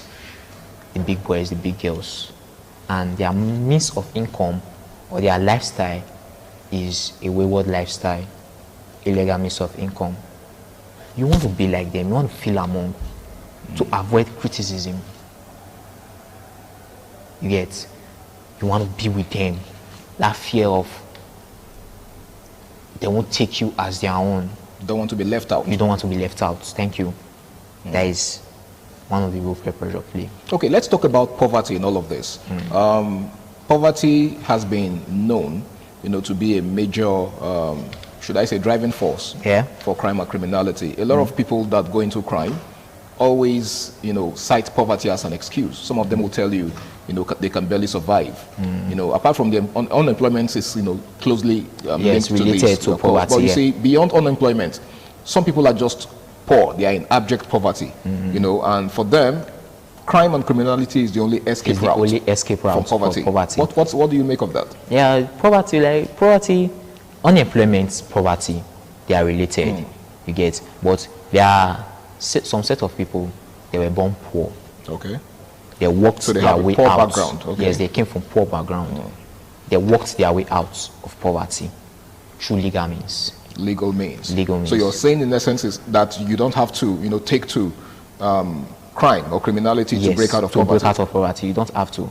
So those people that tell you because they are poor, they are just looking for an excuse. Looking for an excuse, or they are lazy people. Let me say they are lazy people.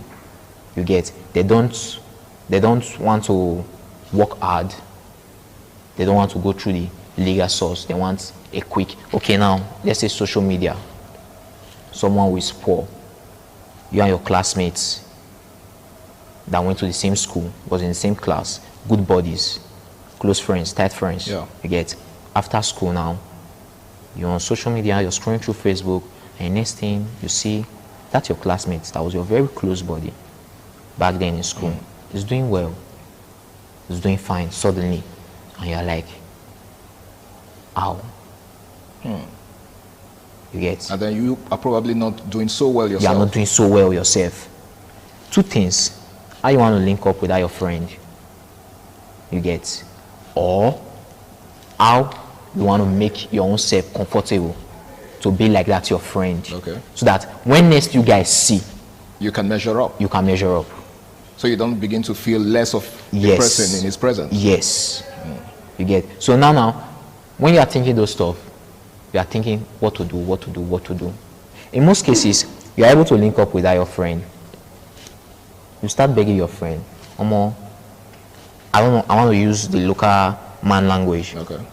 Omo, I broke, I not get money, life hard, I never parents, I never chop since morning. You get? And now your friend like, Afa, bro, chill, okay, let me put you through, see what I'm doing. Let's say the friend is into illegal means, and it shows you, and you are desperate. Desperation is another thing. Desperation. Yes. Now, before you throw more light on the desperation part, I would like us to go on this very important break. It's still the Guys Hangout Show on Independent Television. Please stay tuned.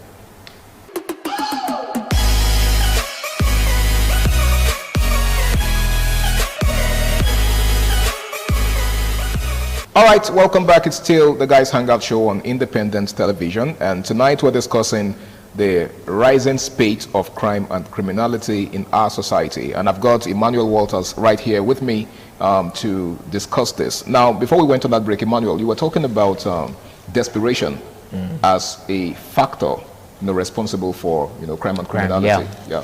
Like I was saying earlier, desperation is another thing that drives the mind of a youth. Okay, so you're saying when a young person is desperate to succeed? Yes. It can go any means. It can go any length. Just to make money. You want to drive that latest car, you want to wear that latest designer, you want to eat that fine girl in your streets. You get those things. You are desperate to do those things. That motive, you must do it by all means. Desire.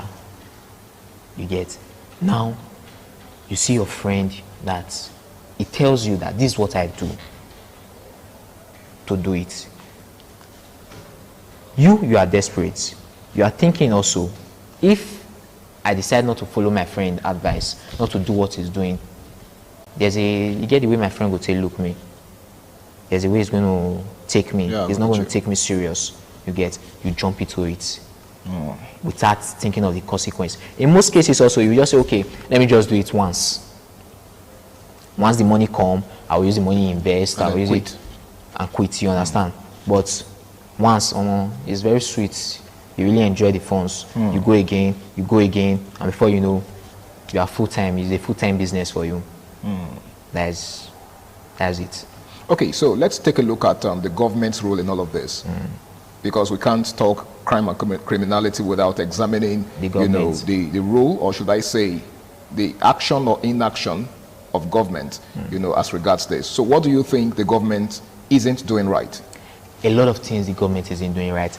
I will say this in my terms. The youth are the symptoms, the government are the disease. You get, because in many cases, I'll break it down for you. I'll give you 2 examples. Now, there's an election coming up. This government now, they want to rig election, the country system, the system of the country.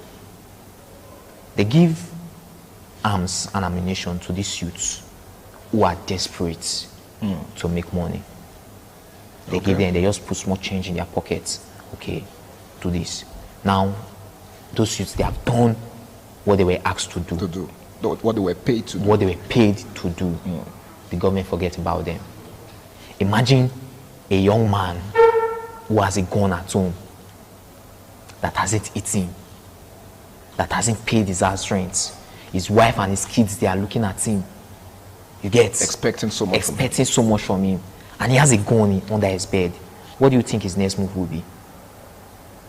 To go out in the night with that gun to rob. Another scenario again now. Okay. We were able to catch some criminals. What are we going to do with those criminals now? You dump them, you put them in prison. Let's say you caught an 18-year-old kid. You put him in prison.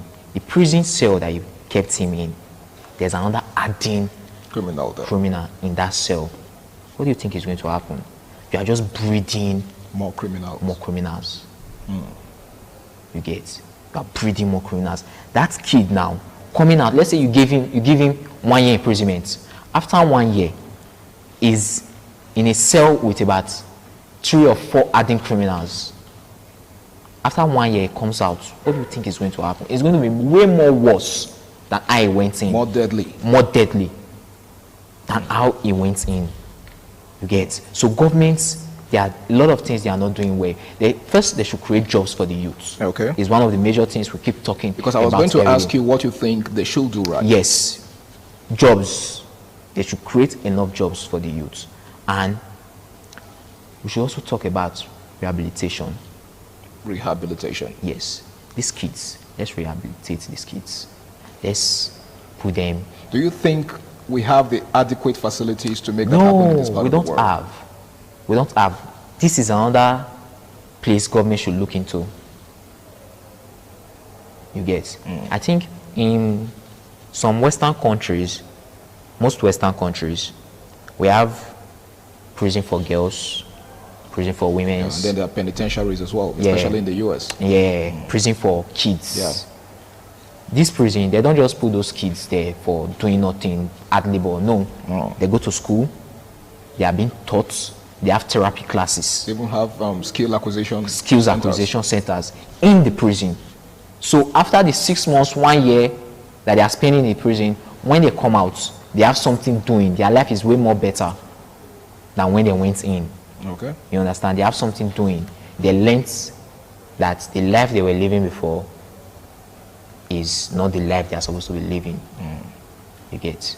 So government should focus on rehabilitation and jobs. Rehabilitation and jobs. Now, how effective is the criminal justice system in rehabilitating young people? It's very, very poor. I don't think I've seen any... Because we're still talking rehabilitation now. I don't think I've seen any rehabilitation center in Nigeria. I don't think we have. If we have, please let me know. I don't think we have any.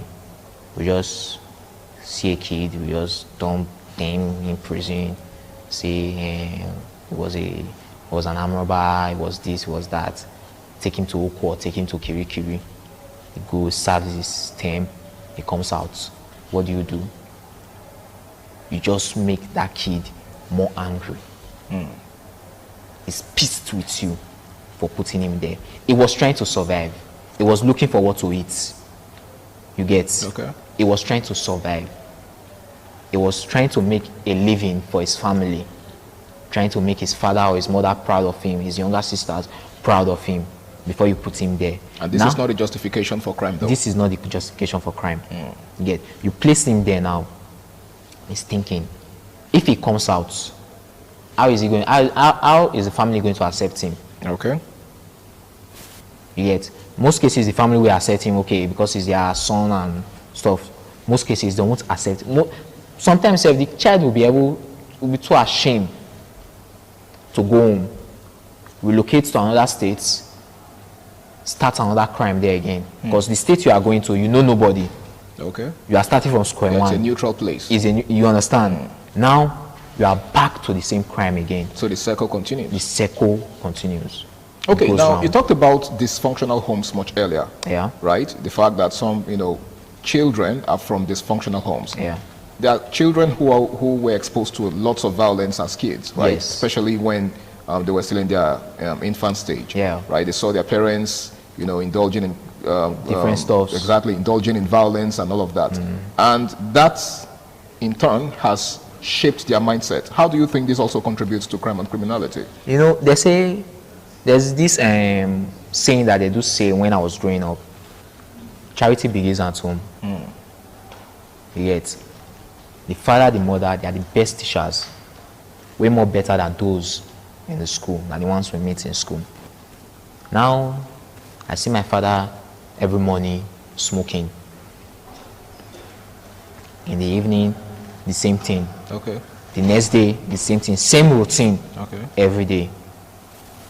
To me, it's a normal thing. Okay. It's good. Before you know, I'll start it. Maybe the one that my dad just kept somewhere carelessly. Let me try this thing and see how it is. Experiment with it? Yes, I want to experiment with it. And before you know, I'm in it. Let's say a scenario where a father is beating his wife. The man is beating his wife. The kid, the same thing, he grows with that mindset. He grows with that mindset. And the next thing is making his own relationship toxic. He's already beating his own wife because it was what his father saw. His father would tell him that you are a man, you need to control the house, you need to control your wife. Don't let your wife control you. And that's his own way of controlling the home. That is his own way of controlling the home. The kid will have that mentality that that's the right thing to do. All right, quickly, before we call it a wrap on the show, right? What's your final word? What's your advice for young people out there who are already neck deep in crime and criminality? And of course, those who are also thinking of towing the same line, in less than a minute before we call it a wrap. For those thinking of towing the same line, I would say there's no gain there. There's no gain there. I think we have to look for other ways. They have to look for other ways. Legal ways to survive. Because most of the factors driving, the major factor driving this thing, they want to survive. Survival instinct. Yes, survival instinct. So they have to look for other ways to survive, legal ways to survive. And the government, the family, the church, the society as a whole, the community as a whole, they have major role to play in this. All right. I actually do wish we had more time on this show, but you've done justice to this topic, and I must say a very big thank you to you, Emmanuel Walters, my pleasure, for being on the show with me. It's been the Guys Hangout Show on Independent Television, and we'll be taking a look at the growing rate of crime and criminality amongst the youths in the society. Well, crime is a menace that needs to be stamped out of our society. Well, I think that responsibility doesn't just lie on the shoulder of one person, but it's something that we must all rise up, to stamp out of our society. And that responsibility must be taken up by, both the citizens and the government. And the bulk of the responsibility lies on the shoulders of the government.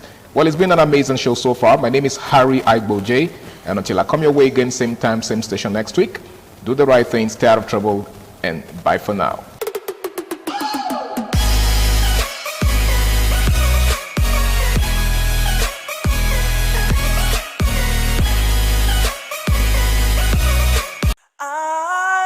ITV, certainly the best.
ITV, certainly the best.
Thank you very much for joining us on the program, Healthy Living. What is the kidney? The kidney is an excretory organ in the body, which is for metabolism. Tuberculosis affects many organs in the body, but the common ones it usually affects is the lungs. Epilepsy is a neurological problem. Okay. It is an injury in the brain which causes someone to begin to convulse, to go into fits. It is curable, but the cure is a long-term thing. If you eat well and avoid those risk factors that will make your immunity to be down, then the risk of contracting tuberculosis will be reduced. If you're healthy, then you're wealthy.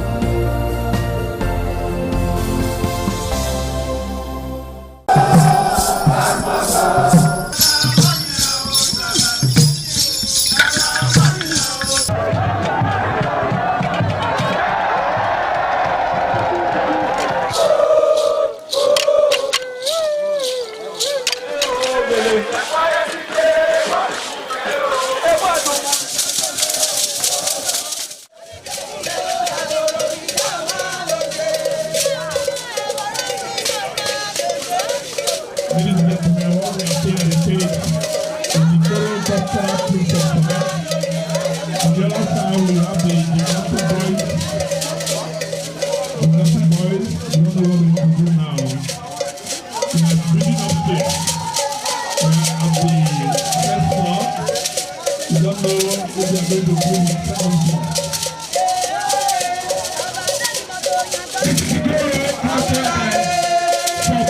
Always.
ITV, certainly the best.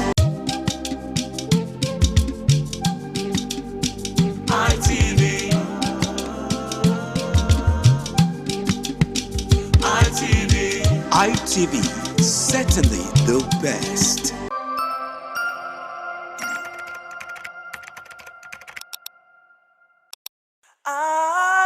ITV, certainly the best.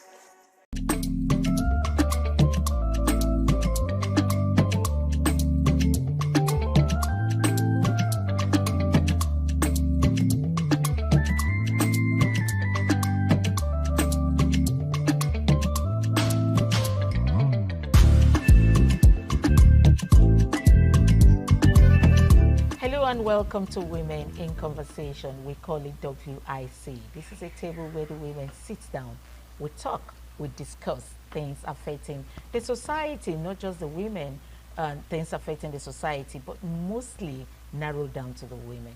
Anyway, don't say we're greedy. We are not greedy. Sometimes we talk about the men, just a little, and hoping in future we'll have one man come sit with us here so we could talk and, you know, get their own side. You know, it's always been us talking and our opinion on things. We want to have a man sit with us to come give his own opinion, or maybe representing the men, if we so to say. Anyway, thank you for coming to joining us on today's edition on WIC. As usual, I don't do this alone. I have in my house, in the house, my women. I have Edith Majidomo. Edith is the CEO of Golden Touch Collections. Golden Touch Collections. If you see her, you know that she has a golden touch on fashion. Oh my gosh. Good day. Thanks for having me. Welcome. Thank you for joining us. And of course, I have Ayo Ali Balogun. Yes. It's a compound name. It's a big name. Yes. Okay. And you are a Lagosian. You are? Yes, I am. Okay, we want to talk about Proudly Lagos. so. We want to talk about Lagos today. All right, bring it on. Actually, we say Omo Eko Pataki. Omo Eko Pataki. What does that say? What does So it it mean? means an eminent Lagosian. Just where we say, oh, we are do Pataki. So Yes. which one do I say? Anyway, I leave it to you, the public, to tell me the one to say. Maybe I should, say, no, which one? Awani. Anyway, welcome to today's episode on WIC. We're going to be looking at the Makoko demolition. We all know what's been going on there in Makoko. There's been demolition, there's been tear gas, on the people living in Makoko. And it's been a lot of talk. Everybody is talking. And the federal government, or rather the state government, is not listening because according to them, they have given them the deadline and time frame to move.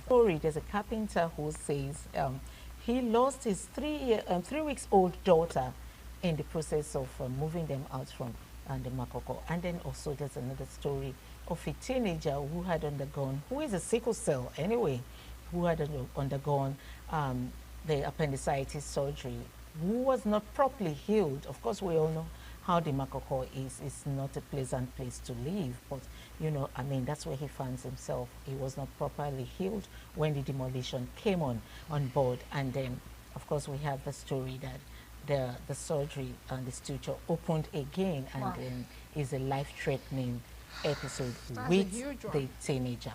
Now we have a Lagosian in the house. Ayo is a Lagosian. Yes, Ayo.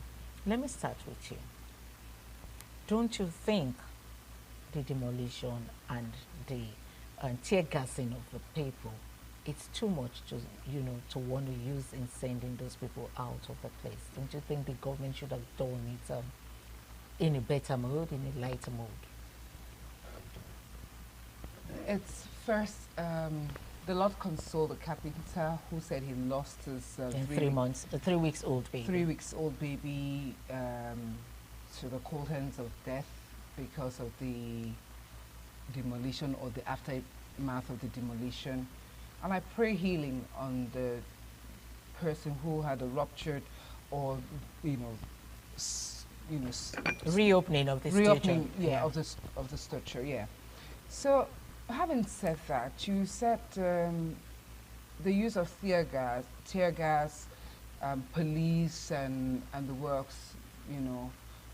Couldn't the government have done it differently? Yeah, that was the question. Yes, the government would have had to go down that route if the people had listened and obeyed.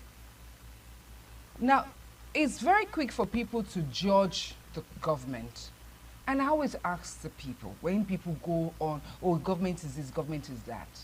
Government is made up of people, Nigerians, from our system.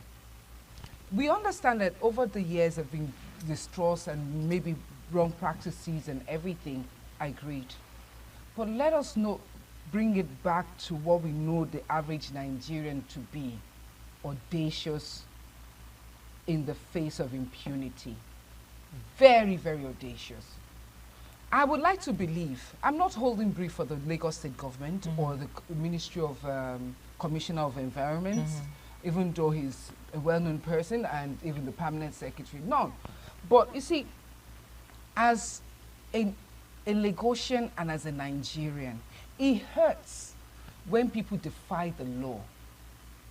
You have notices saying to you, we don't want you here. And you're saying, where would you go to? Where did you come from? You came from somewhere. Census was taken at a time on the residents of Makoko. A lot of them are foreigners. Wow. They are not Nigerians. So it's not a function of, there is no historical, that, people that we say they own that land are not on the waters. Do you get what I'm saying? The Aworis from that side of Lagos are not on the waters. Yes, you could have the Nigeria, and over time they are claiming Lagos, but you can't claim Lagos because we have something called the Lagos State Indigenship Board. Let's put that aside. Now we're dealing with human beings. You are saying, where would you go to? Where did you come from? Okay. If your host state is saying, we don't want you here, over the years you have made money. We can't continue to make a mess of a smart city.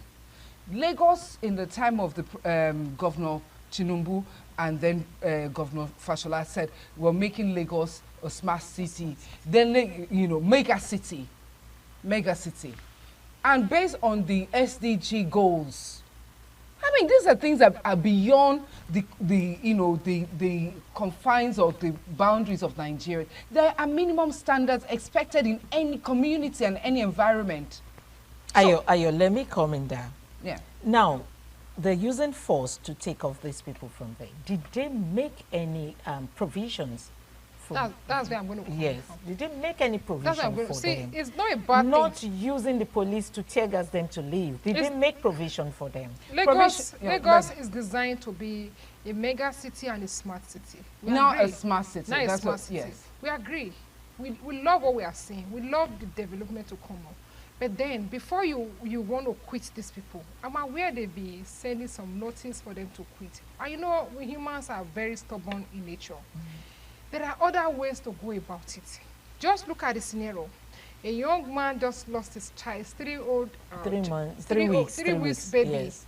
because of this incident. And another person is in a critical condition. These are the ones that have come online for you to see. There are 1,001 that are there that don't even know how to go about it. They don't even have the avenue to come online to say, this is what I'm going through. Now, if you want to dispatch these people from this place, there are many ways. There are several better ways to go about it. Not the throwing a tear gas. Yeah. You have pregnant women there. You have old women. You have have children. Then you have people with disability that cannot actually walk or run. They don't even know how to go about tear gas of a thing. So people are asthmatic patients are there. They are all there. You should put this into consideration before you start throwing tear gas. Fine, when people are defy the law, there are other ways to go about it. Why? I think there is road that leads to this Makoko. Don't they have a road? I would have preferred they have a block. They block the road, so people cannot go in or go out. You know, they should have prefer a better way rather than this way. Harsh way. It's rather too harsh. If you ask me, it's rather too harsh. Then, when you want them to leave Makoko, these people have been there for years. I'm aware of that. I'm not a Lagosian, but I'm aware the people have been there for years. They have old women, grandchildren, and all that. They have schools there. Did you have a place for them to stay? There should be a plan B. Okay, we are moving you guys from here to this place. Even if the other place you have for them is not convenient for them, at least they have somewhere to put up. At least they have somewhere to start from. To start from. Like you said, they are not Lagosian. That during the last census, they discovered some of them were not Nigerians. Fine. They can still go to their place from there, not from the water. Are you getting it? I'm digesting everything, and I have responses for everything. Okay, let's have your response. Okay, so first, the young man who lost his child is quite unfortunate. But if the average Nigerian who is obstinate and continues to defy the law values his or her life or property, you do the needful. You know, there's something we say in Yoruba, Ojeja, you dare the law. And this is my personal opinion. One thing I know for certain is that I, as a consultant, management consultant and trainer, I work with the public sector a lot. Okay. And I know a lot of the interventions that are put in place. You also said that you are aware that notices have been sent. Let's take, for example, somebody is taking over your space. You have warned and warned and warned and warned. Would you appreciate the police coming to rub the person's head and say, please, can you just get out? You know, we're trying to the sheriff. Oh, no, you are getting it wrong. I didn't say... I'm not getting it wrong. What I'm trying to say is just that I understand that the use of tear gas and all of that, if they valued your lives, see, your life is your own, no duplicates. The average Nigerian would display impunity in such a way that it would irritate you as a fellow Nigerian, would look you in the eye, and even the police. No dispute about So the RRS, the task force, beyond being the Nigerian police, are trained on certain things. They won't just go in without the experts say so, without putting human face to stuff.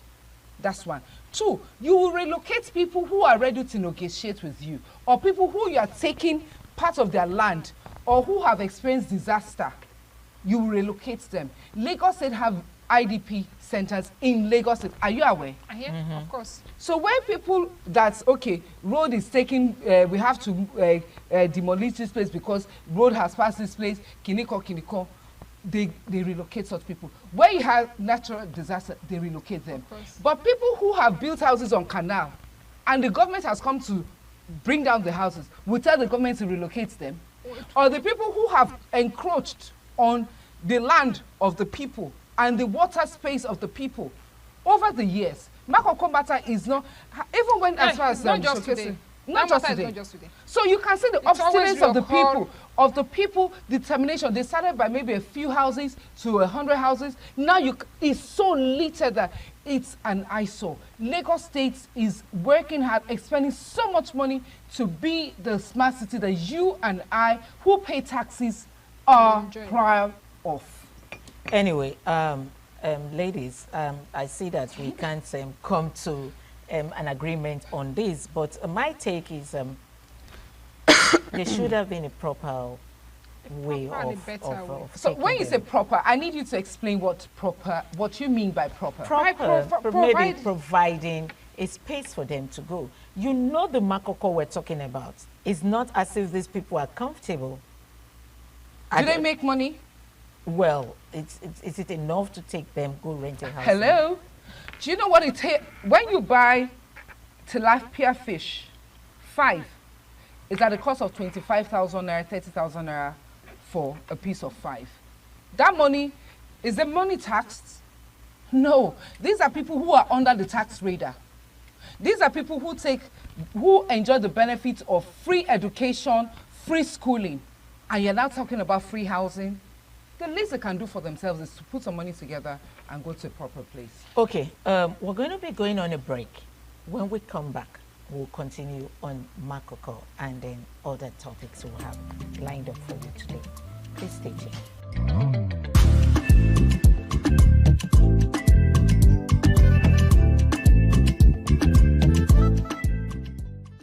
Welcome back. We're still here, WIC, Women in Conversation. We're actually talking about the Makoko demolition. And then Abiodun, who is, sorry, Ayo. I'm also Abiodun. Oh, wow. I'm Ayo. Ayo, who is a Lagosian, is telling us that the government's action is on the right course. And then, of course, my dear princess, who is like me, we're both not Lagosians. We are considering the people thinking that, okay, a better way should have been done in handling this situation. But anyway, let's quickly move on. But before we move on, what's the last take on this? What are you going to say to the people of Makoko and to government? Now, so this is when you say that Ayo being a Lagosian and you and Princess, you know, you're not Lagosian, you're looking at it from the human angle, you make it sound like the Lagos State government is being unfair, is inhumane, and that's not it. Check the history of Lagos State. Lagos State is a warm, receptive state. It's why it's a cocktail of all tribes, dialects, races in Lagos. Yeah. You understand? We need to appreciate that. And I think it's very unfair for any person to become very audacious in the face of their hosts. And that is what we're seeing in Makoko. They go to free school, they use free healthcare. And I agree that free school? Oh yes. Okay. Lagos State has free schools. So now before we go, my message to beyond the people of Makoko, and first, yes, I'm a Lagosian, but proudly Lagosian and proudly made in Nigeria. Patriotic Nigerian, beyond being a Lagos person. So this is me, my view, not just because I'm a Lagosian, but because we want a country that works. And if a country must work, rules, laws must be abided by. I agree with you that human face must be put away. But when you say they should be moved appropriately, how appropriate would you move someone who is ready to fight you for you wanting to claim back your space? They weren't fighting anybody. Nobody fought anybody. That is They the did, point. they the did not context in actually which fight you see. anybody. They were not giving opportunity to even come close to them. They were tear gassed unaware. But they are took them unaware that unaware. they have been told over time, several times, to leave the place. That doesn't give them the right to spray tear gas on women, on pregnant women, on people that have health issues. I understand. No, doesn't give them that right. There are proper way, or there are other ways to do it, or to have done it to avoid the disaster that we are seeing right here. I believe you are not so happy with what you are saying. No, You're not happy with I'm not happy that the people were obstinate. I'm not happy that they forced the government to do that. It is not the will of the government to attack its people or to punish its Nobody people. can actually fight government. Okay, face to okay, face. ladies. You know that. Let's come to. I just asked one question. Yes. What are you saying to the people at Makoko, and what are you saying to Lagos State government to, be able to move them peacefully? So, to the residents of Makoko, not the people of Makoko. The residents of Makoko. Good. Okay. Yes, the residents of Makoko. It's sad. She has just differentiated. Okay, the residents of Makoko. It's sad that, you dared the government and forced the government to be heavy-handed with you. However, I beseech you, for the sake of peace and continuity, to move on. Life, as we have seen, is evolved. Nobody lives on the water shores like that, defecating in waters. Change is happening. Technology and all of that. Let's latch on that and do our fishing with dignity. Lagos State government, I want to say a big shout out to you. And then yes, I agree with my sisters that maybe we could do things. There's always room for improvement. But this is not castigating or blaming you. I acknowledge what you have done, and I acknowledge the fact that you keep expending millions and billions trying to make Lagos a smart city. I believe Lagos State will just be proud of you. Okay. Okay. Edith, one word to the government, to Lagos State government. Lagos State, the government, they are doing well. They can do better.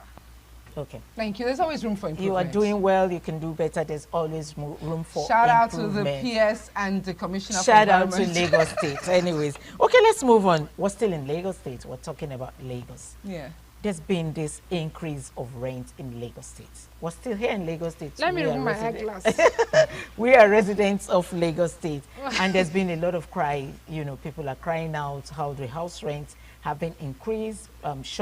People are closing down their little shops, that brings them the daily income because of the increase of the rent in Lagos State. And then again, we also understand that we know that the federal government has said that landlords and landladies will start paying, not tax, I think, insurance for their houses. Do you think this is the reason why the landlords and the landladies are increasing their rents? Because we need to know why, and we need to get in the Lagos State government into this, because a lot of people are crying for help. Do you want to go first? Yes, Lady? do you want to go first? This is long overdue.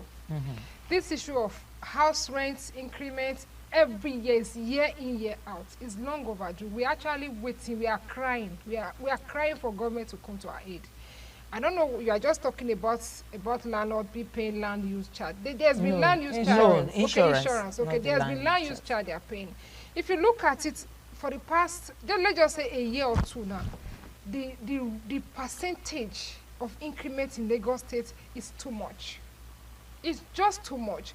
Today you can be paying 1 million, and the next one, there are some landlords that increase their house rent yearly, on a yearly basis. Who does that?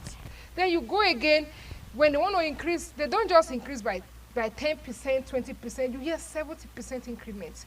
Where is that coming from? Then the one that actually tripped me off my feet is the agents. I don't know how Lagos State government can come into this. The agents. I think Lagos State government had come into that. There are lots of laws. Yes, there's a law that. Are they abiding by these laws? Because what the agents in Lagos State they are doing is, I don't know, is unhealthy. It's killing.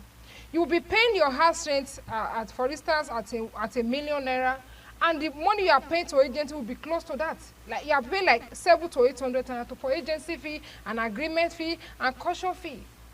It's killing. If you are paying that as part of your rentage, it will be good. And you know, to some extent, you pay ahead your rentage. Not you paying that to an agent that just show you what did he do for you. Just take you to a house, and that's all. Okay. It's too much. The way they are going about it is actually too much. I think they actually need regulation. The government needs to regulate that part of it. Ayo. So, hi. First, I'm really proud of what the federal government is doing. Until recently, you know, I told you that I do management consultancy. So I recently just found out that, you know, the mandate of the Ministry of Finance, Lagos State, includes insurance. So I'm so happy to hear that landlords are now mandated to take out insurance on the properties, which gives, because you look at it, when they increase the rent, what are they doing? With the money. They don't pay the But house. that insurance is what has brought to the no increment. No. So first, let me now backtrack. Lagos State, in fairness, I mean, as at the last time I checked, compared to places like Port Harcourt and Abuja, was relatively, in terms of fairly priced until recently. Now, recently being that there has been an avalanche of new crop of people who are called developers and JV ventures, who are beginning to force, you know, rentals, yearly rental people like us out of our homes, sadly so. Now, proud to know, I know that during Mr. Fashola SAN's administration as governor of Lagos, tenure, he had lots of laws in place. Yeah, it was working then. It still works till now. No, it's not working. No, but the thing is, do you approach the appropriate agencies to seek redress on the matter? Most often we don't. Yeah. Do you get? Most of them are not even aware of the agency. No, that's the thing. So we reach the agencies? You can reach the agency. Now, first, you have the Ministry of Justice, filled with so many things. You have the public defender, the Kiniko, mediation, and then you have the landlord-tenant people. So when people come up with such matters, I say, go there. You don't even need a lawyer. Go there. And these are people who are willing, because they are also, you know, if they're not experiencing it directly because they're staying in staff quarters, they know somebody who is going through something, and they're just family human. member. And then they're also just human. Now let's not bring it back to the basics. You're talking about rents going up. Remember when Pepe, Gary, rice, everything just shut up? Yeah. Nobody was saying anything. The prime was like, this Tinubu administration, this, that. No. People were saying something. As at that time, we know because that was when the bandits of a thing was. Okay, so you had the bandits. Yeah, issue. Because our farmer didn't have time to go to the farm. So the few people they were kidnapping them, they were scared to go to the farm. So the few of them that have the nerves to go to the farm, whatever they bring out of the farm, they will sell it high. And the demand then was very high. So that was why you see the price going up. Okay, so for things like rice that is not farm, so you have the issue of, you know, that and all the yams, and let us bring it down to other things that are not even farm produced. Okay. A livestock produced here in Lagos. For no just cause, you now began to hear that, okay, FX, foreign exchange was high, this one, petrol. So since when petrol went down, did the prices come down? No, Nigeria know how to increase. Thank you. So it is not just the landlord who is greedy. Every Nigerians we are greedy. We are greedy in nature. I think that is by nature. The government will try its best to regulate. If you are bold enough to take your landlord, but you remember what we said before we came online, that when you go to court, you don't stay friends. So people will not go to the government to ask for redress because for fear of saying, leave my house. Most often it's landlord that takes tenant to court. You hardly see a situation where the tenant takes the landlord to court. Okay. On a softer note, what can we do? What is your advice? 1 minute, please. So personally, I think that people should become emboldened. And then also, we as Nigerians should also put human face to things. The level of greed and desperation, you see, it's too much. This is daytime colonization. Now, this is Nigeria colonizing other Nigerians. You're being forced out of your house because your landlord has been offered a JV opportunity that he or she can't turn down. And then where do you go? I mean, I have my personal issue concerning that. I have experiences, and all I just would say that as the average Nigerian, beyond just Lagos, because this is not just peculiar to Lagos, as a Nigerian, please let's be kind. Let's be kind to one another. Okay, that's what it is. Yeah, we should learn to be kind to one another. Before you display somebody from your house, be kind. Think it twice. You also have family members that send out somewhere. You know, before you make increments in that your house, think about it. Think it through. 10%, 20%, 20%, 30% is okay. Not just all of a sudden you increase 70%. Then they should look into this agency issue in Lagos. Lagos State has. Lagos State has. There is not working. The agents in Lagos, they have this union that once they've called the amount, if you are taking a flat, you are taking a mini flat, there's this certain amount you pay as the agency fee. There's this certain amount you pay at your, what do you call it? Caution. Caution fee. Yeah. Agreement. Who are they doing the agreement with? No, so the agreement is legal. Okay. So you need to, now let me tell you something. Have you been to lawyers to write agreement? Now, they write the agreement by themselves. They bring the letter for you to sign. No, which is fine. You are not getting that. Every time I rent a property, I take my time to go through the documentation. Okay. I have a right. Yeah, you have the right. To say, I agree with this, I don't agree with it. Do you know why we don't pursue the right? It's because if you are willing to take it, another person will come and take it. They not taking you to any lawyer. You are not going to any lawyer to write agreement. They bring the paper. They have the paper in their file. Yeah, so so that is the thing. It's their copyright. You know the one that even tricked me. Let me tell you. Let me give you this. Maybe you are not aware of it. There are some landlords that don't give their houses to agents. They will be the landlord.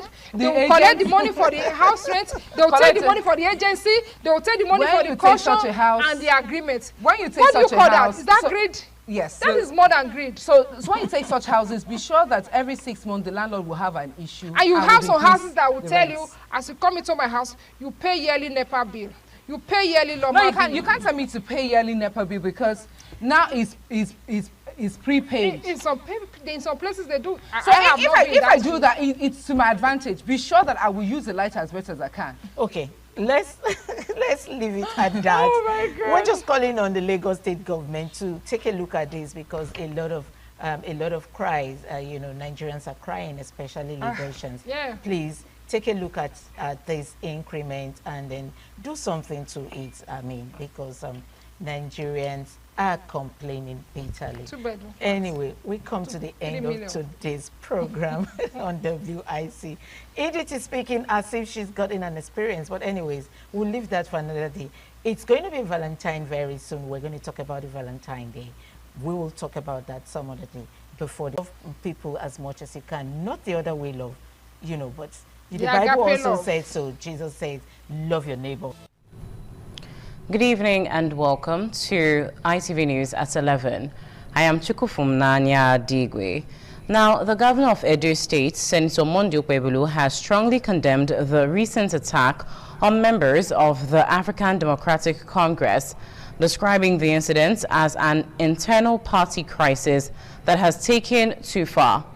In a statement by his chief press secretary, Dr. Patrick Ebujile, Governor Okpebholo expressed sympathy with the affected members of the party, saying that it was unfortunate that certain elements allegedly exploited the peaceful atmosphere of Edo State to perpetrate violence.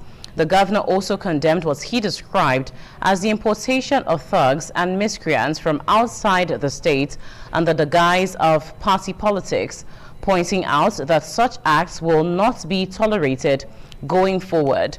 He stressed that as the chief security officer of the state, he would not stand by and allow Edo State to be turned into a theater of conflict in the name of political rivalry.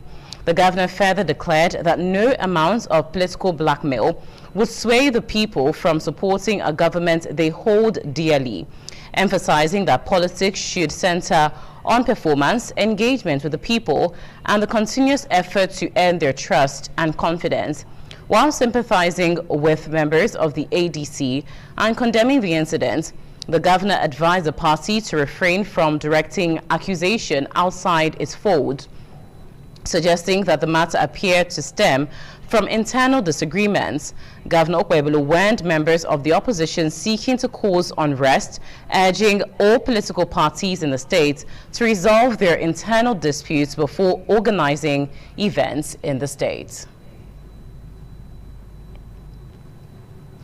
Now, Edo State Police Command has confirmed incidents of unrest as political activities organized by the African Democratic Congress in Benin City on Tuesday. According to the police, the disturbance occurred at the ADC State Secretariat located at Ugbelaka Street off Saple Road, where hoodlums allegedly infiltrated the gathering shortly after the program had ended and most dignitaries had left. The miscreants reportedly caused panic, chased attendees away, and vandalized chairs and canopies arranged outside the venue. Police patrol teams responded promptly to a distress call, but the suspects fled on citing operatives. No casualty was recorded at the scene. However, during the ensuing stampede, a woman sustained injuries not related to gunfire. She was treated at a nearby chemist and later discharged. Security has since been reinforced around the Secretariat and its environs to prevent any further breakdown of law and order.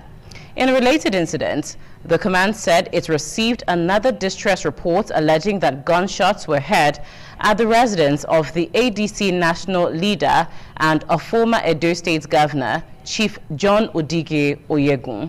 On arrival, police operatives observed signs of malicious damage, including shattered rear windscreens,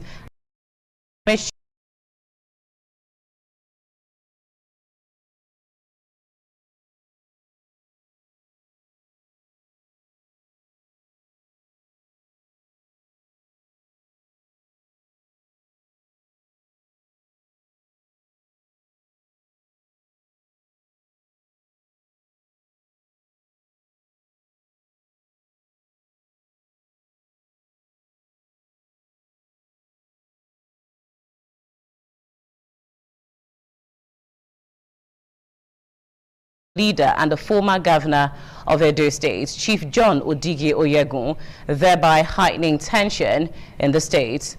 Joy Obaisiagbon brings the details. Following an attack by hoodlums on members of the African Democratic Congress in Benin City on Tuesday, which left several vehicles damaged and some party members sustaining various degrees of injuries, some residents have condemned the attack, describing it as an operation aimed at turning the state to a one-party state, which undermines democracy. If a top party member came into a state, it does not warrant to disturb them or shoot guns or do these things. All these things are still the oppression that I've been talking about since. Although Governor Monday Okpebholo has condemned the attack, but fears of escalating violence and internal party conflicts have continued to linger as the local government election and 2027 general election draws near. Politicians taking or do advantage of whatever they think they have in their disposal is not a good thing to do at this crucial time. Peace is what we need to achieving a sustainable democracy. When we continue like this, what can be different from autocratic governments? As the state grapples with the aftermath of the attack, residents and stakeholders advised politicians to shun violence and allow democracy take its course. My advice to the politicians is that everybody should embrace peace. It is advisable that they should stay put. If you have done well in your political party, definitely there will be no need of running from one political party to the other. Politics, as we know, is not a do or die thing. It's a game of if you are popular and you have a manifesto to sell it to the people, let the people build the determinant factor of who governs them. We call them to shun violence because every now and then you see we accuse young people of taking to violence, but what we are seeing now, you can rest be assured that it's being motivated by politicians. From Benin, Joy Obaisiagbon, ITV News. In another report, President Bola Tinubu Wednesday at the State House charged the new Inspector General of Police, Olatunji Disu, to restore peace and strengthen security nationwide. As State House correspondent Iharu Atta reports, the President issued this directive at the declaration of Disu as the acting Inspector General of Police pending the Nigeria Police Council's ratification of the appointment and the Senate's confirmation.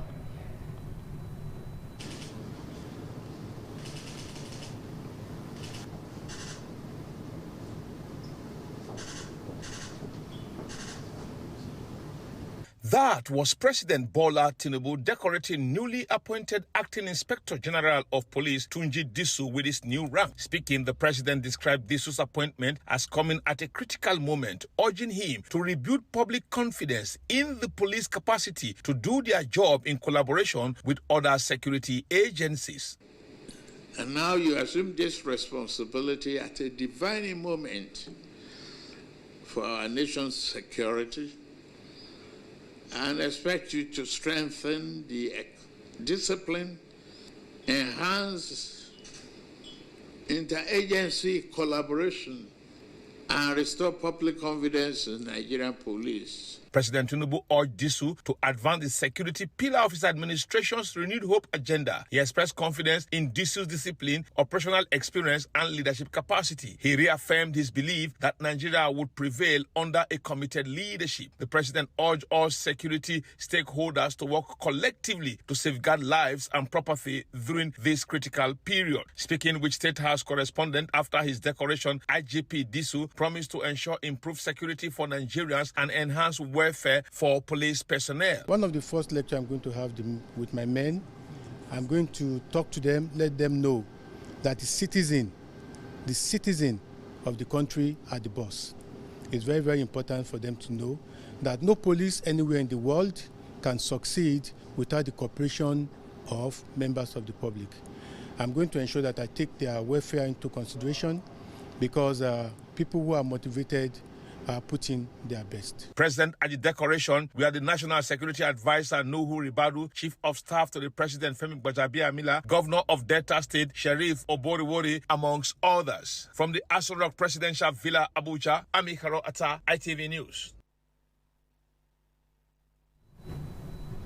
Moving on, Edo State Health Regulation and Monitoring Agency, EDOHEMA, has solicited collaboration with independent television and radio to deepen public awareness on health regulation and compliance across the state. The Permanent Secretary and Chief Executive Officer, Edo State Health Regulation and Monitoring Agency, Dr. Adesuwa Orogide, made the request during a visit to the management of the station at the corporate headquarters on Airport Road, Benin City. Jonah Omorwa has the details. The Permanent Secretary and Chief Executive Officer of the agency, Dr. Adesuwa Orogide, said regulation without adequate public awareness could breed resistance, pointing out that compliance improves when facility owners understand requirements, citizens are aware of their rights, and patients know expected safety standards. She reiterated that Edo State Health Regulatory and Monitoring Agency is the statutory agency responsible for licensing, inspection, monitoring, and enforcement of health standards across public and private health facilities, as well as public space with health risk, while emphasizing that the agency's focus is on raising standard rather than punitive enforcement, describing health care as a shared responsibility. We want to indulge you in partnership. When any medical or health advert that comes to you, you redirect them to come to EDOHEMA to take approval from EDOHEMA. Most of the time also, like, let me give an example, like these spas and salons, they have no right to do tooth whitening and skin bleaching. In his response, the Managing Director of Independent Television and Radio, Engineer Elvis Obaseki, applauded the agency for its ideas and assured it of the station's support. The angle of sensitization is the responsibility of all of us, especially when you come to areas of infectious and communicable diseases. Health is everything to me, and I think it's something we will always prioritize, because already you have what you want, and I can say her presentation has really been well thought of and looked at towards achieving the purpose of the agency. In the same vein, the Inter-Party Advisory Council in Edo State, led by its chairman, Bishop Ahalame, who described ITV and radio as credible platforms for promoting peace and political awareness, solicited for media collaboration in its forthcoming voter education and permanent voter card collection campaign flag-off slated for 28th of March 2026. Of what IPAC staff, which is the overall body of all registered political parties, which our aim is to promote peaceful and credible election in Nigeria, to ensure that Edo State becomes very peaceful, during and after election. Responding, the Managing Director, Engineer Elvis Obaseki, assured IPAC of its continued support. It is our responsibility to take it back to our people, to have confidence in the electoral process. And I don't think there could be any other medium than the media to tell the people you just have to get involved. The voter education and PVC collection campaign is expected to cover the 3 senatorial districts of Edo State. From Benin, Jonah Omowa, ITV News. Now, the Acting Inspector General of Police, Olatunji Disu, has officially assumed office as the 23rd Indigenous Inspector General of Police. Security correspondent John Turner reports that the acting police boss takes over the leadership of the Nigeria Police Force from the retired IGP Kayode Egbetukun on Wednesday at the force headquarters in Abuja. After being decorated with the rank of Inspector General of Police by the President and Commander-in-Chief of the Armed Forces, Bola Tinubu, at the Presidential Villa on Wednesday, the acting Inspector General of Police immediately left the Presidential Villa for the force headquarters, where he inspected the quarter guard.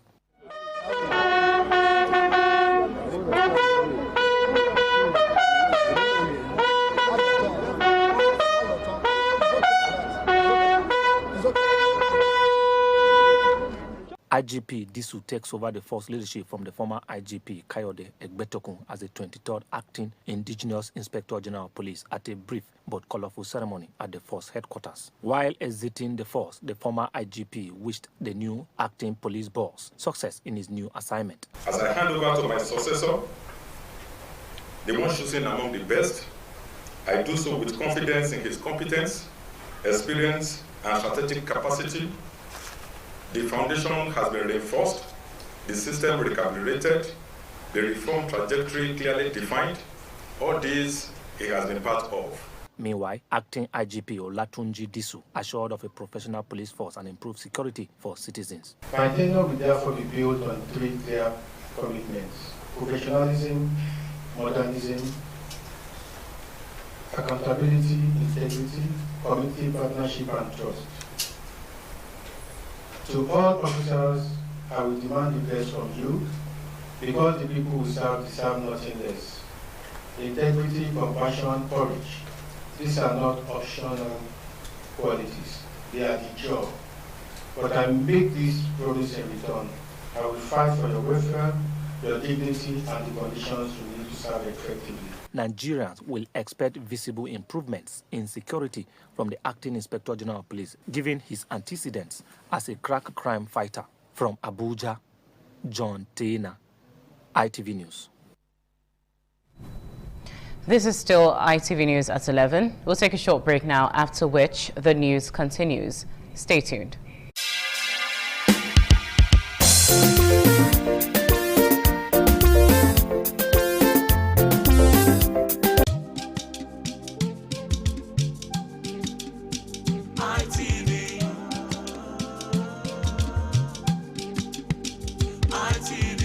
ITV, certainly the best.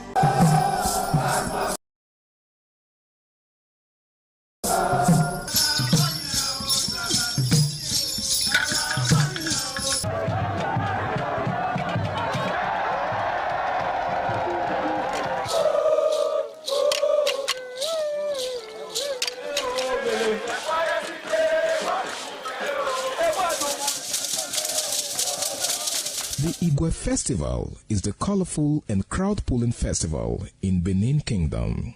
The Igwe Festival is an annual event that is celebrated by all Benin, both at home and abroad, to mark the end of the Benin year and to usher in a new year with a renewed hope for peace and prosperity. The annual Ugie Festival is centered on the Oba of Benin as the Oba takes the center stage.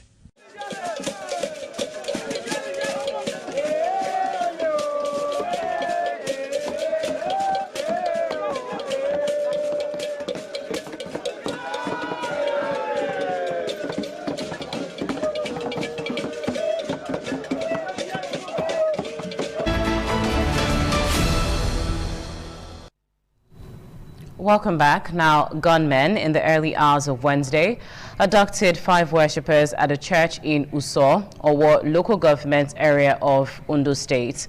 Report says the armed men stormed the church, a branch of the Celestial Church of Christ, at about 1 a.m. while the service was ongoing, abducted the worshippers and took them to an unknown destination. The police public relations officer, Ondo State Command, DSP Abayomi Jimo, confirmed the incident, said the command, in collaboration with the Nigerian Army and local vigilante groups, immediately mobilized to the scene and commenced coordinated rescue operations.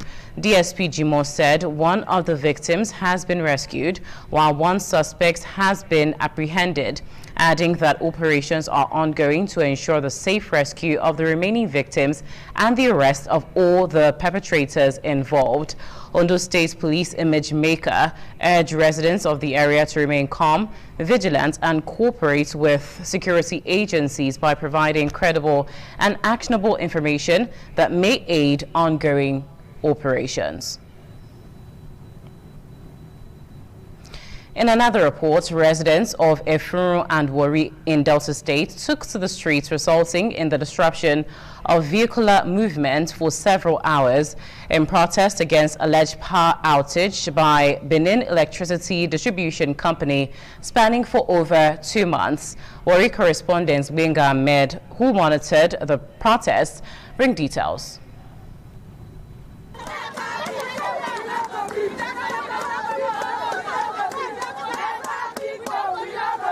Women, young and old, from Alaka, Dapa Junction, Peter Road, in Efron axis of the community, disrupted vehicular movement on the Warri Sapele Road for hours in protest against electricity outage by Benin Electricity Distribution Company. The protesters expressed anger over incessant electricity outage, which lingered for 2 months.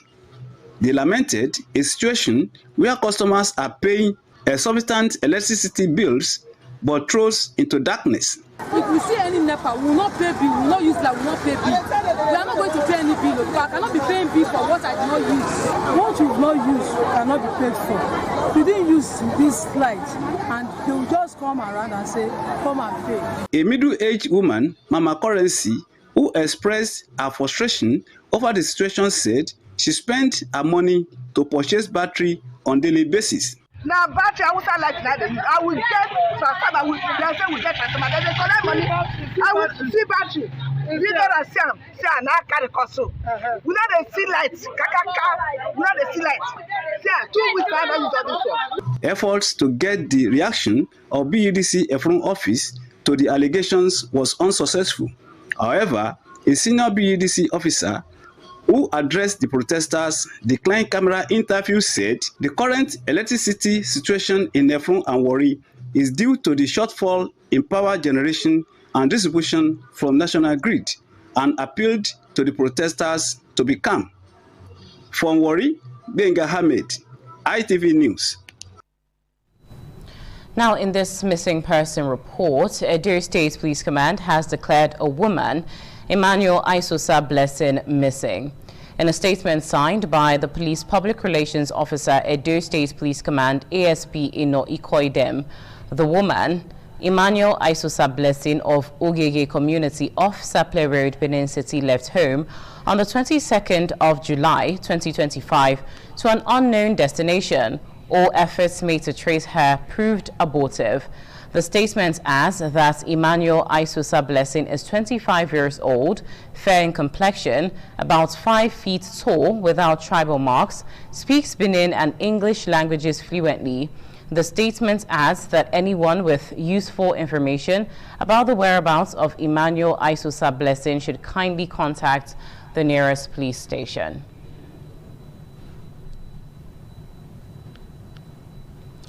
Now, deliberation on Nigeria's political, security, and social development not dominated discussion on the breakfast show this morning on ITV.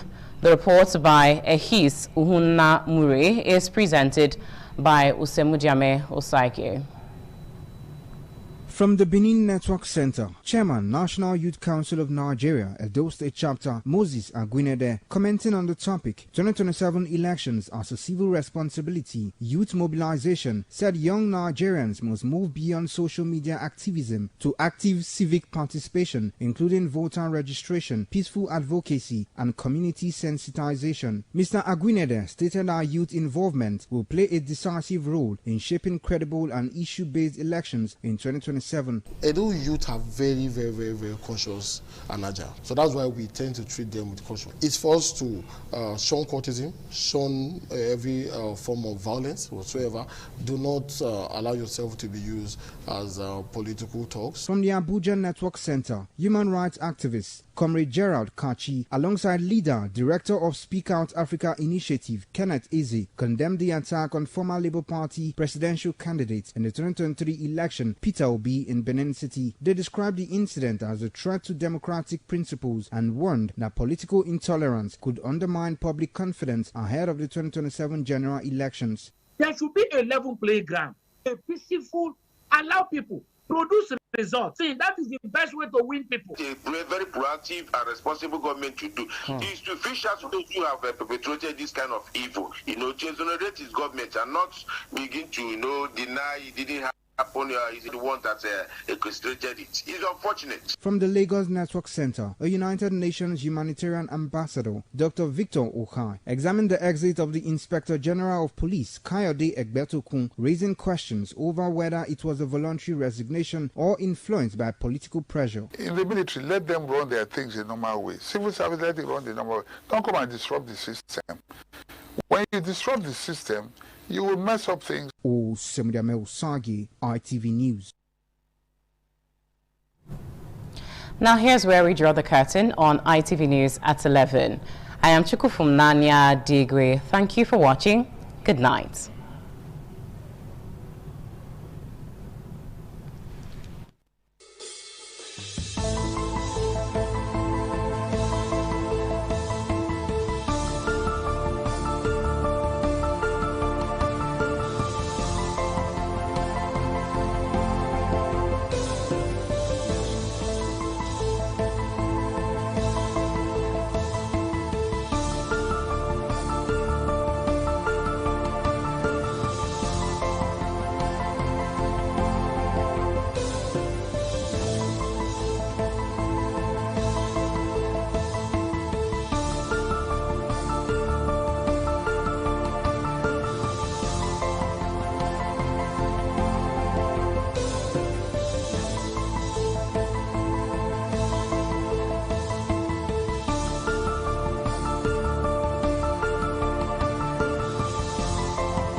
The Igwe Festival is the colorful and crowd-pulling festival in Benin Kingdom.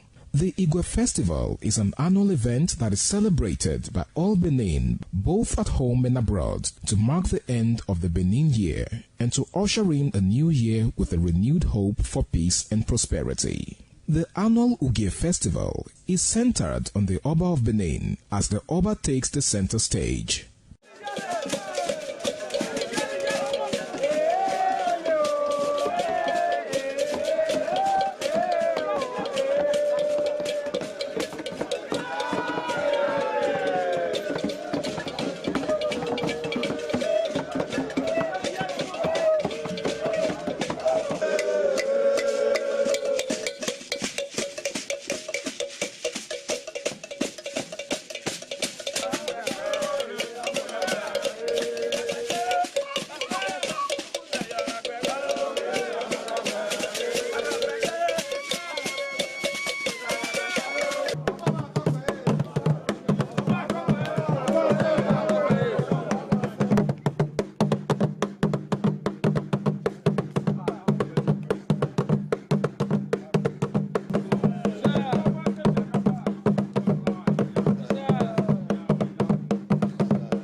This year's Uge commences with Otui Goba. The Oba, sitting at his throne, gives out kola nuts to chiefs in order of seniority.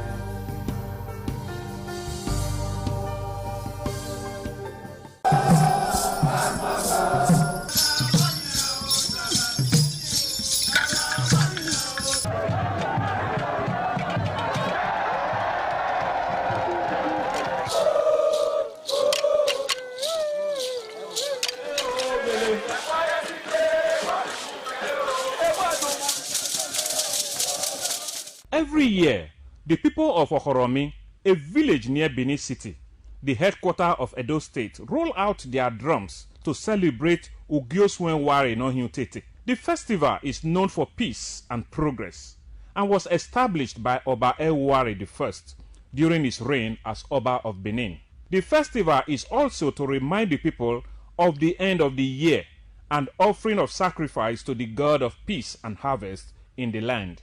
Okoromi is a peaceful community, and the people are loving, caring, and associated with progress over the years. Ugioswenware Nohiutete celebration goes with masquerade to identify the festival with the ancestors. The masquerades will dance to confirm the acceptance of the gods.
Benin Cultural Dance, a unique dance and quality dance steps of the Benin people. This dance is a vibrant mix of traditions, arts and beliefs, deeply rooted in the country's diverse ethnic groups and their rich history. The dance has artistic expressions depicting the people's history. Benin people have been famous for bronze and brass work, some of which is said to date back from the 13th century, especially ivory and wood carving. In Benin, the people dance to show respect, honor, dignity, which they honor. They dance to show royalty, as naids are seen in their numbers around their body depicting the symbol of kingship.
Oṣòdì aṣáájú abẹ́rẹ́ pẹ́.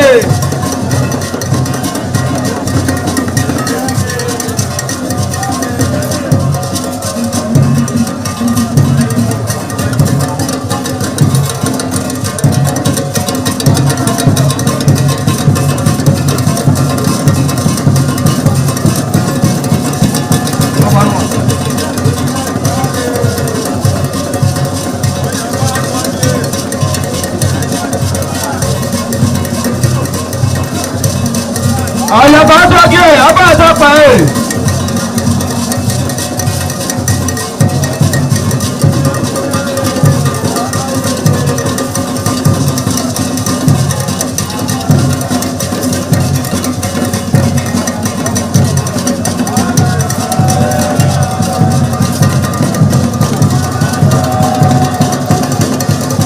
Àdàyè àtọ́jú abẹ́rẹ́ pẹ́.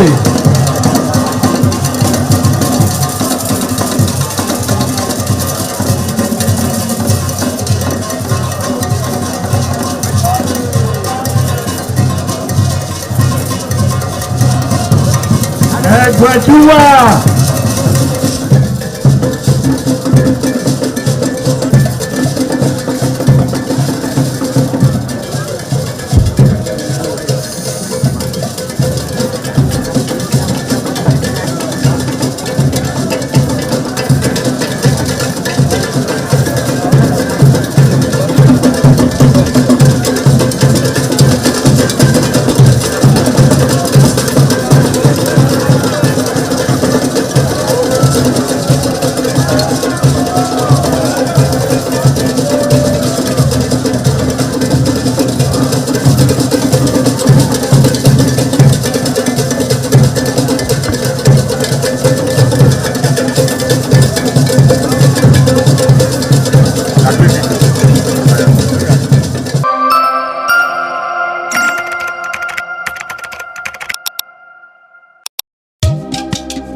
ITV, certainly the best.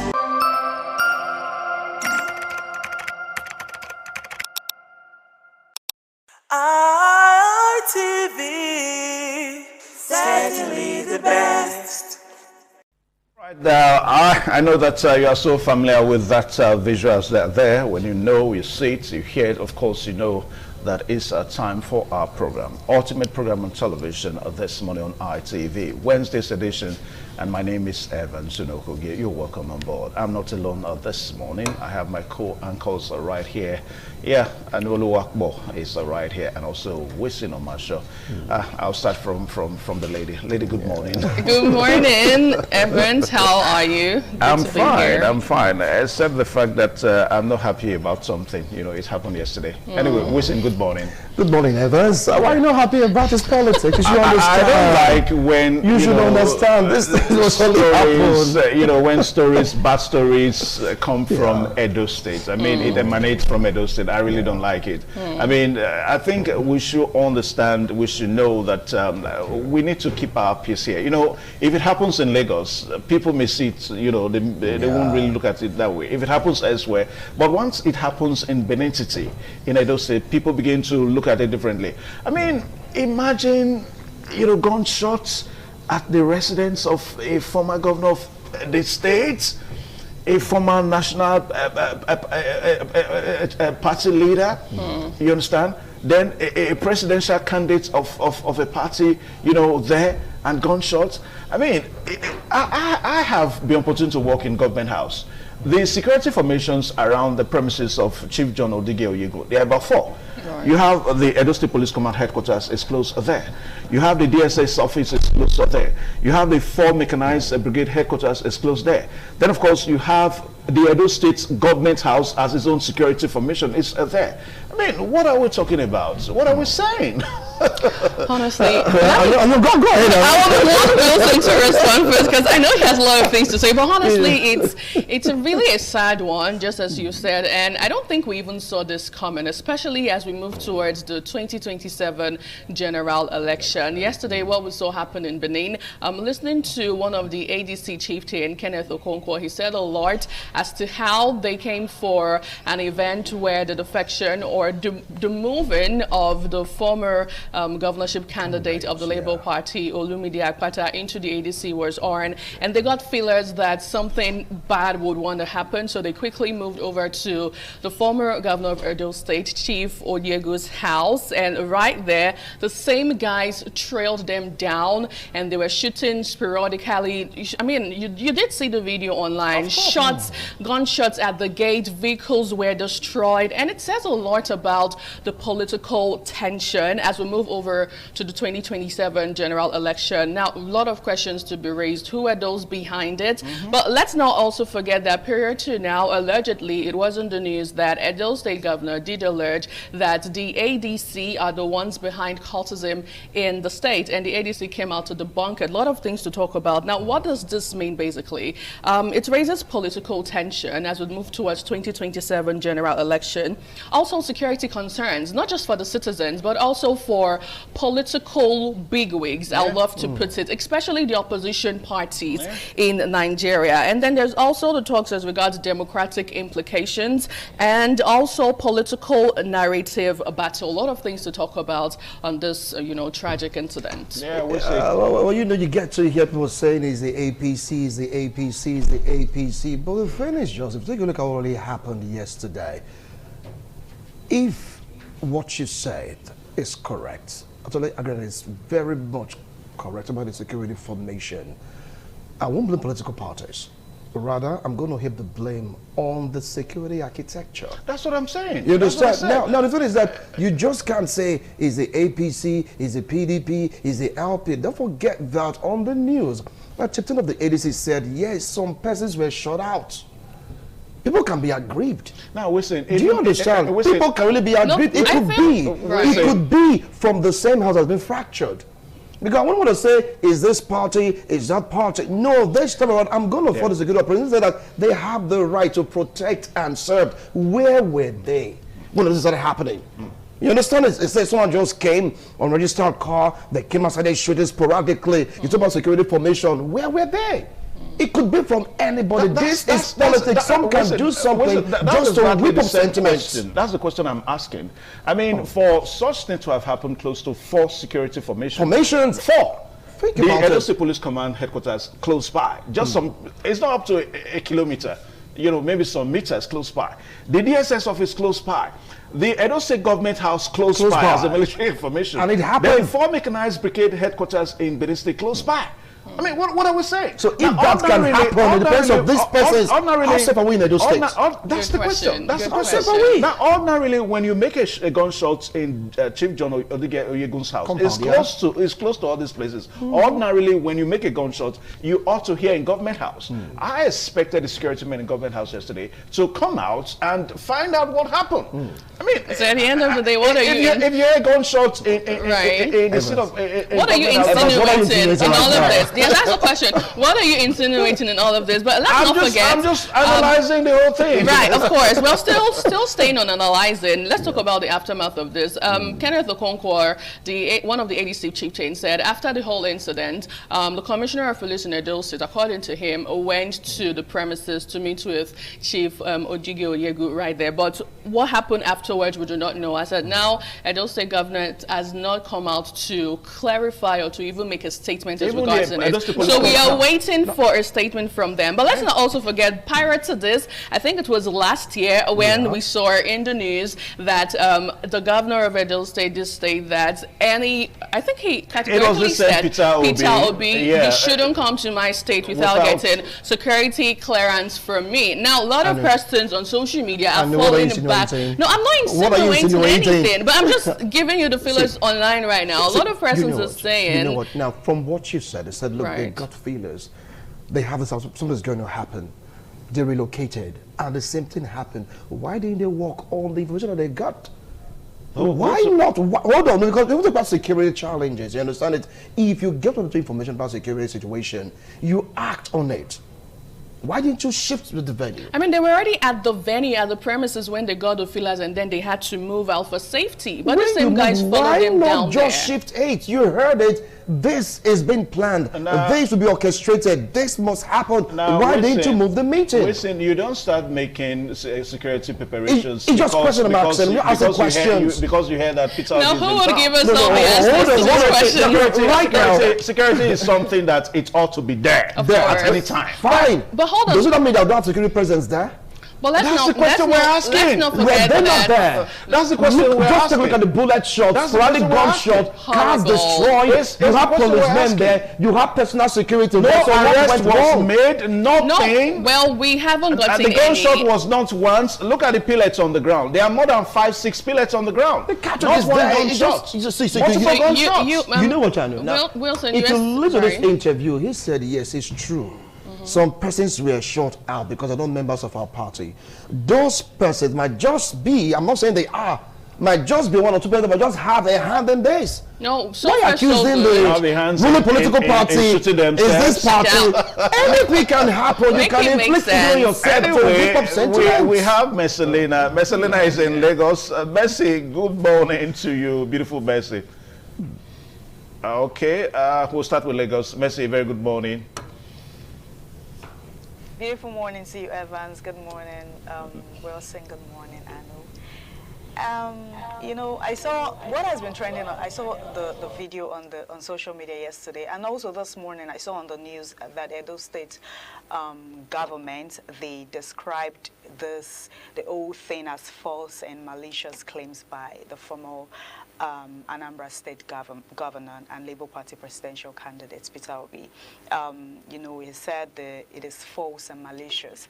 You know, what has been trending on social media since yesterday, a lot of persons are saying that, you know, because the governor of Edo State already told Peter Obi that, okay, if you're coming to my state, you need to inform the security, you know, you need need to inform the security that you're coming to Edo State. And a lot of persons are actually using that against the Edo State government, saying, oh, you know, you already told Peter Obi that if you're coming to my state, you know, you need to inform the security personnel and all of that. And is that the reason why, you know, these thugs went to attack them at Odege's house yesterday? And some speculation saying that, oh, it might, I mean, if you go to the internet, you see a lot of blame or speculation saying it's the ruling party, the APC, they have a hand in this and all of that. And it also boils down to insecurity in the country.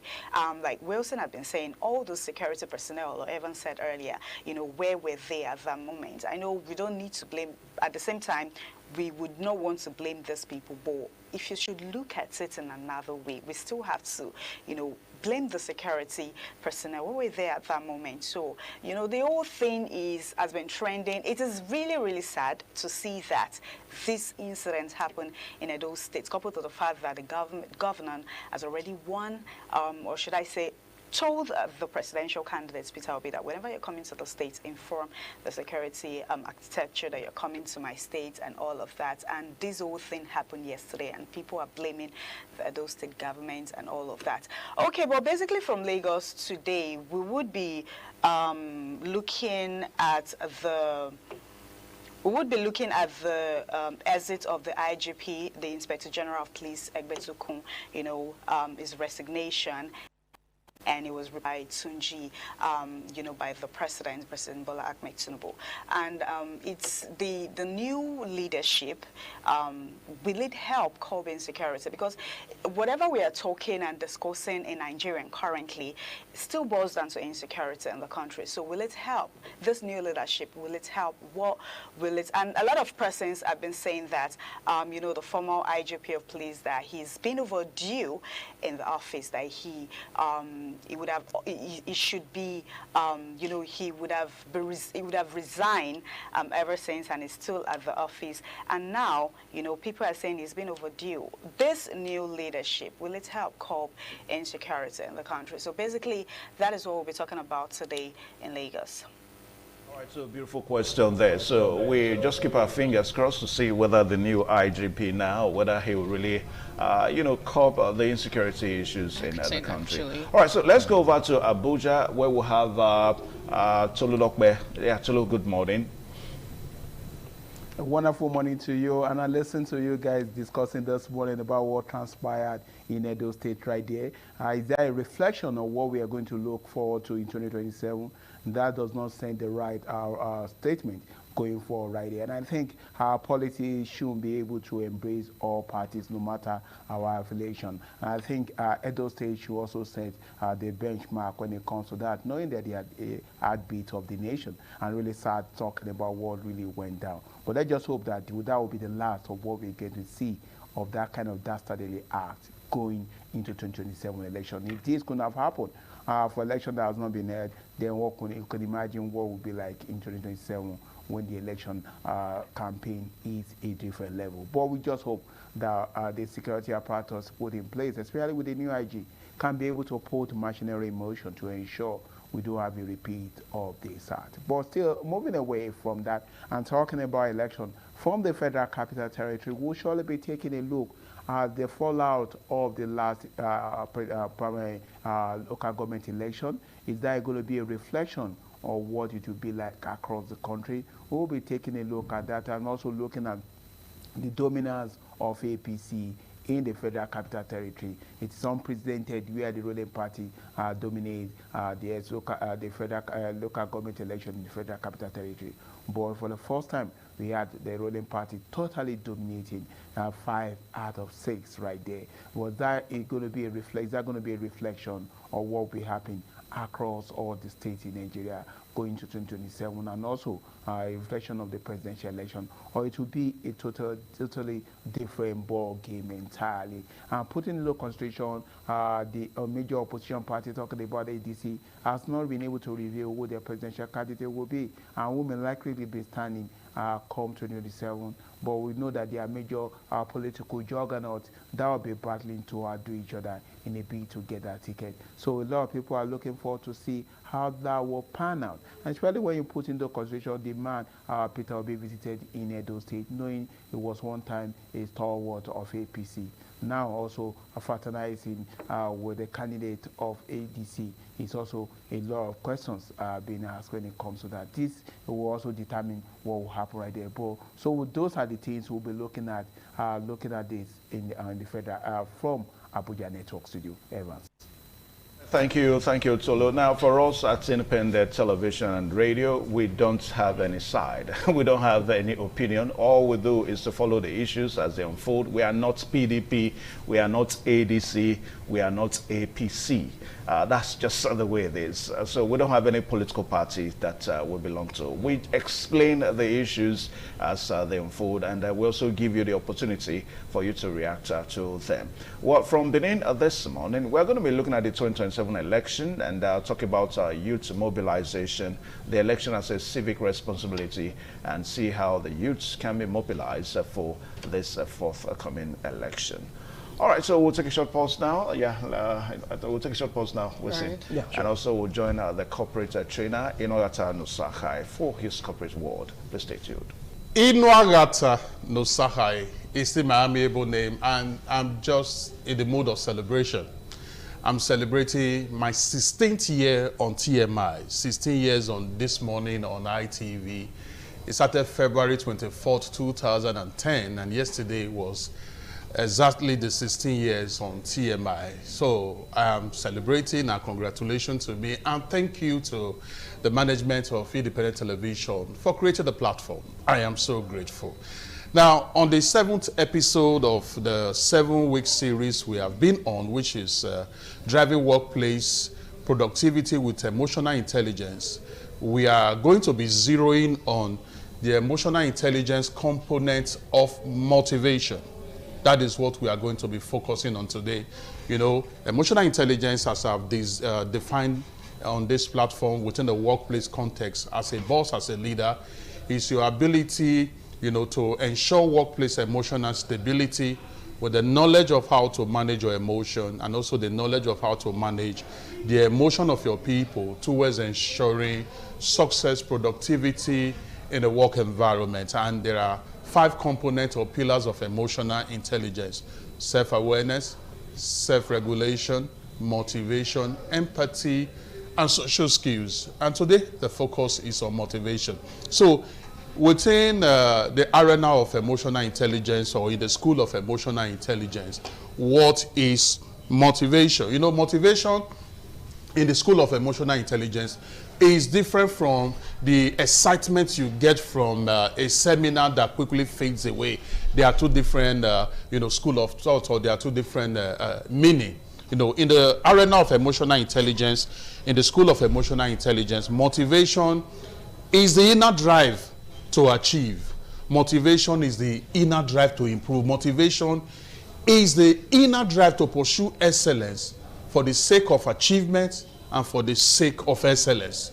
Motivation is the inner drive to achieve. Motivation is the inner drive to improve. Motivation is the inner drive to pursue excellence for the sake of excellence, which means that you don't necessarily need to wait for extrinsic reward, external reward, you know, before you do what you are supposed to do, before you bring your A game to the table. So in the arena of emotional intelligence, motivation is the intrinsic drive to go beyond expectation. This is very, very important. And you know, since we started this series, we have been looking at it from a case scenario perspective, using, you know, practical workplace situational case scenarios to bring this knowledge to light, so that you can see the practicality of, you know, emotional intelligence. And today, I'm equally going to do so with the emotional intelligence component of, you know, motivation. Remember, emotional intelligence is that inner drive. You know, emotional intelligence component of motivation is that inner drive to achieve, is that inner drive to improve, is that inner drive to pursue excellence for the sake of achievement and for the sake of excellence. Very important. Now, we have an interesting case scenario today on the emotional intelligence component of motivation. Now, this case scenario is on a state traffic management agency. So it's titled Exhibiting Emotional Intelligence of Motivation in a State Traffic Management Agency. So it goes thus. During the festive season, traffic in a busy Nigerian state became unbearable. Road construction, street trading, fuel queues, impatient commercial drivers, and aggressive motorists created daily gridlock at major junctions. Social media buzzed with complaints. Radio stations criticized the agency, and public frustration was at a boiling point. Inside the traffic management agency, morale was dropping. Field officers worked long hours under the sun. Some were insulted daily. A few began reporting late. Others became harsh with motorists. Tension filled the air. Now, let's see leadership in action in this case scenario. At the center of the agency was a director of operations. Rather than reacting defensively, he demonstrated emotional intelligence component of motivation, which is the inner drive to pursue goals with resilience, optimism, and discipline focus despite pressure. He called an emergency meeting. Instead of blaming officers, he acknowledged their challenges. He reminded them of the agency's core mandates, which are saving lives, reducing accidents, and restoring order. He shared data showing that consistent officer presence slightly reduced crashes. He reframed the narrative from public insult to public expectation. In other words, he was able to reframe the mind of his officers that what appear as public backlash on the job they were doing is actually public expectation. Now, he introduced practical measures which includes rotating high pressure posts, providing short rest breaks, weekly recognition for outstanding conduct, public commendation for teams handling difficult intercessions. Now, an astounding one from him. He personally visited major junctions during peak hours, standing alongside officers to encourage them. This is leadership. This is motivation from the operations director of operations in the state traffic management agency. He personally visited major junctions during peak hours, standing alongside officers to encourage them. Very important. Then a turnaround happened. Gradually, officers who were discouraged regained commitment. They became more professional and traffic flow improved slightly. Public perception began to shift, with radio callers acknowledging better officer conduct. The roads remained busy and fuel scarcity persisted, but internal motivation changed performance, and performance changed results. So let's see 3 key lessons from this case scenario of this particular Nigerian state management traffic, government traffic management agency. 3 key lessons on emotional intelligence component of motivation from the case scenario. Number 1, as a leader, learn to anchor motivation internally, not externally. Connect work to purpose. And the director of operations in this particular state government traffic management agency, he was able to connect work to purpose. In this case scenario, it involves saving lives and serving the public. And then secondly, the second lesson on this emotional intelligence component of motivation from this case scenario is that resilience is essential. Amid constant pressure, emotionally intelligent leaders stay focused and show the team that challenges are temporary. It's not going to last forever. It's just for us to be able to do the right thing, diagnose the problem properly, then do the right thing. Then the third lesson, motivation spreads from the top. This is just so important. Leaders' energy and discipline commitment inspire others, while reactive leadership quickly demoralizes. So in conclusion, In our institutions, technical skills control systems, but emotionally intelligent motivation sustains effort. In a country where challenges are visible every day, sustained effort is often the difference between chaos and gradual progress. And this is where the emotional intelligence component of motivation is very key. It cannot be overemphasized. Now remember what the emotional intelligence component of motivation is. It is the inner drive to achieve. It is the motivation to improve. It is the inner drive to pursue excellence for the sake of achievement and excellence. And that is exactly what the director of operation in this particular Nigerian state government traffic management agency was able to do. And this is what we should all imbibe as leaders. This is very, very important. I strongly believe that profound value have been practically added to your day this morning. I know you want to connect with me as you have been doing, and so through my email, inuagata@gmail.com, send your inquiries, send your questions, and then, I'm able to provide answers to you that can help you to become better emotionally intelligent. Then you become a better leader, create a better workplace, build a better environment for us all to live in, and then we are living in a better world. I'll be seeing you next week, Wednesday, and when I return, I will still be the amiable Inuagata No Sahai. Your day is so blessed. Thank you. Many thanks for staying with us. We're still on CMI this beautiful morning on ITV. All right, this morning we would be reviewing the papers, and our guests this morning that would be helping us reviewing the papers is Dr. Victor. All right, Dr. Victor, good morning. Good morning, and thank you for having me. You're welcome. Dr. Victor is a UN Humanitarian Ambassador, so he will be helping us analyze the papers this morning. We will be starting with the Nigerian Tribune. The Nigerian Tribune, the big headlines there says, Egbetukun resigns, Tinju Disu is acting IGP, 8 DIGs may go. You get that on page 3 on the Nigerian Tribune newspaper.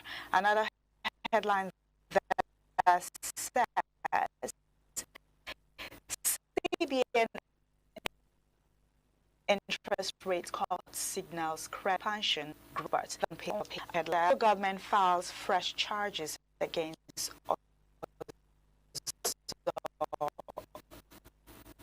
Ozekome. You get that on page on the Nigerian newspaper. Another headline there says suspected thugs attack Edo ADC Secretariat. Oyegun's arrest after defection. That on page on the paper. And also headline as Yes Assembly Dairy for Fasti government on the Nigerian Tribune newspaper. Another one says El-Rufai asks court to quench DSS charges against him. You get that on page 2 on the Nigerian Tribune newspaper. Dr. Victor, let's talk about the big headlines there. I know that is our main focus on TMI from Lagos this morning, but let's just talk briefly about it. That says Egbetukun resigns, Tunji Disu is acting as the Inspector General of Police, and also 8 DIGs may go. What is your take? It's the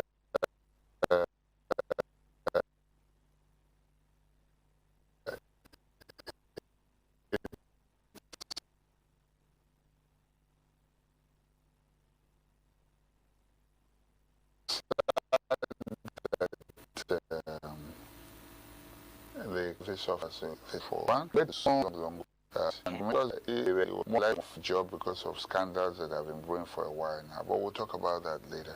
But the sad part for me is the fact that, and we must be sensitive to things like this. A man from the Southwest leaves, another person from the Southwest takes over. He's not the most senior person, and because that one is taking over, 8 other people have to be sacrificed for his own to be possible. Why do we have to do that in this country? It's a bad place as far as I'm concerned. And this has not, it doesn't take away from the eligibility or qualification of Tunji Disu. But what it does do now is create that bit of insecurity in the forces where people don't, there's no job security anymore. You don't feel you can aspire normally to the top because of the political shenanigans of our leaders. All right, we'll talk more on that later. Yes, yes. Okay, moving on, we're still on the newspaper of this morning. Let's take a look at the Daily Trust, the big headlines on the Daily Trust newspaper says, U.S. push to scrap tax outrage. You get that on the Daily Trust newspaper. You get that on page 4 of the newspaper. Another headline there says, Obi Oyegun, other ADC chieftains attack in Edo State. You also get that on the Daily Trust this morning. Another headline there says, Expert S-ray interest rate cut to 26.65%. You get that on the papers. Another headline there says, Bayelsa governor picks chief of staff as deputy.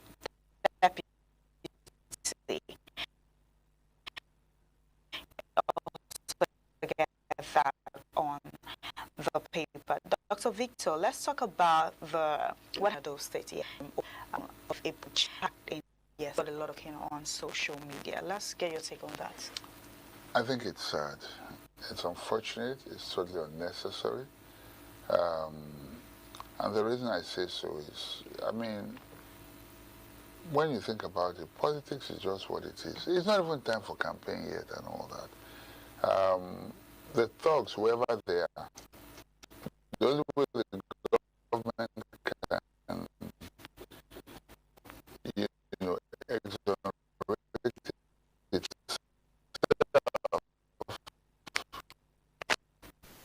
by this is not healthy at all. It's sad. People should be able to practice and let the public decide.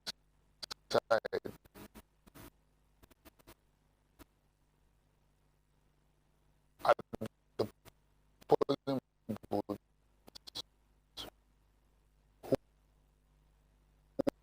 whoever it is, the presidential candidates. Okay, there are two things to be said here. The fact that the government involved, which is normal, but they cannot deny the fact that a thing happened. But we should hope that we're not for that. It's just about politics. It's about what safety, about safety in Edo State. It's about the signal it sends to investors. When foreign investors come back and invest, and when you create an atmosphere of insecurity, nobody wants to come and put money in a place like that. All right, and I would also say this boils down to insecurity. The security personnel there at that moment, where were they? I mean, for the whole thing to escalate to that extent. There was no escalation. I would say there was a de-escalation, and I'll explain. The reason it didn't go beyond the way it went was because of the DSS that were, of course, attached to the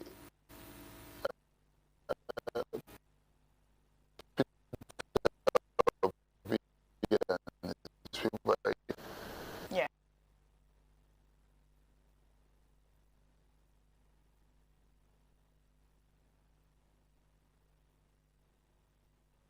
So, and the person of particular, in this case, I mean a particular concern, political person, so his safety is very important.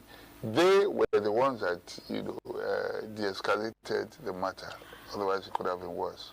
Moving on, we're still on the papers review this morning. Let's take a look at the Vanguard newspaper. The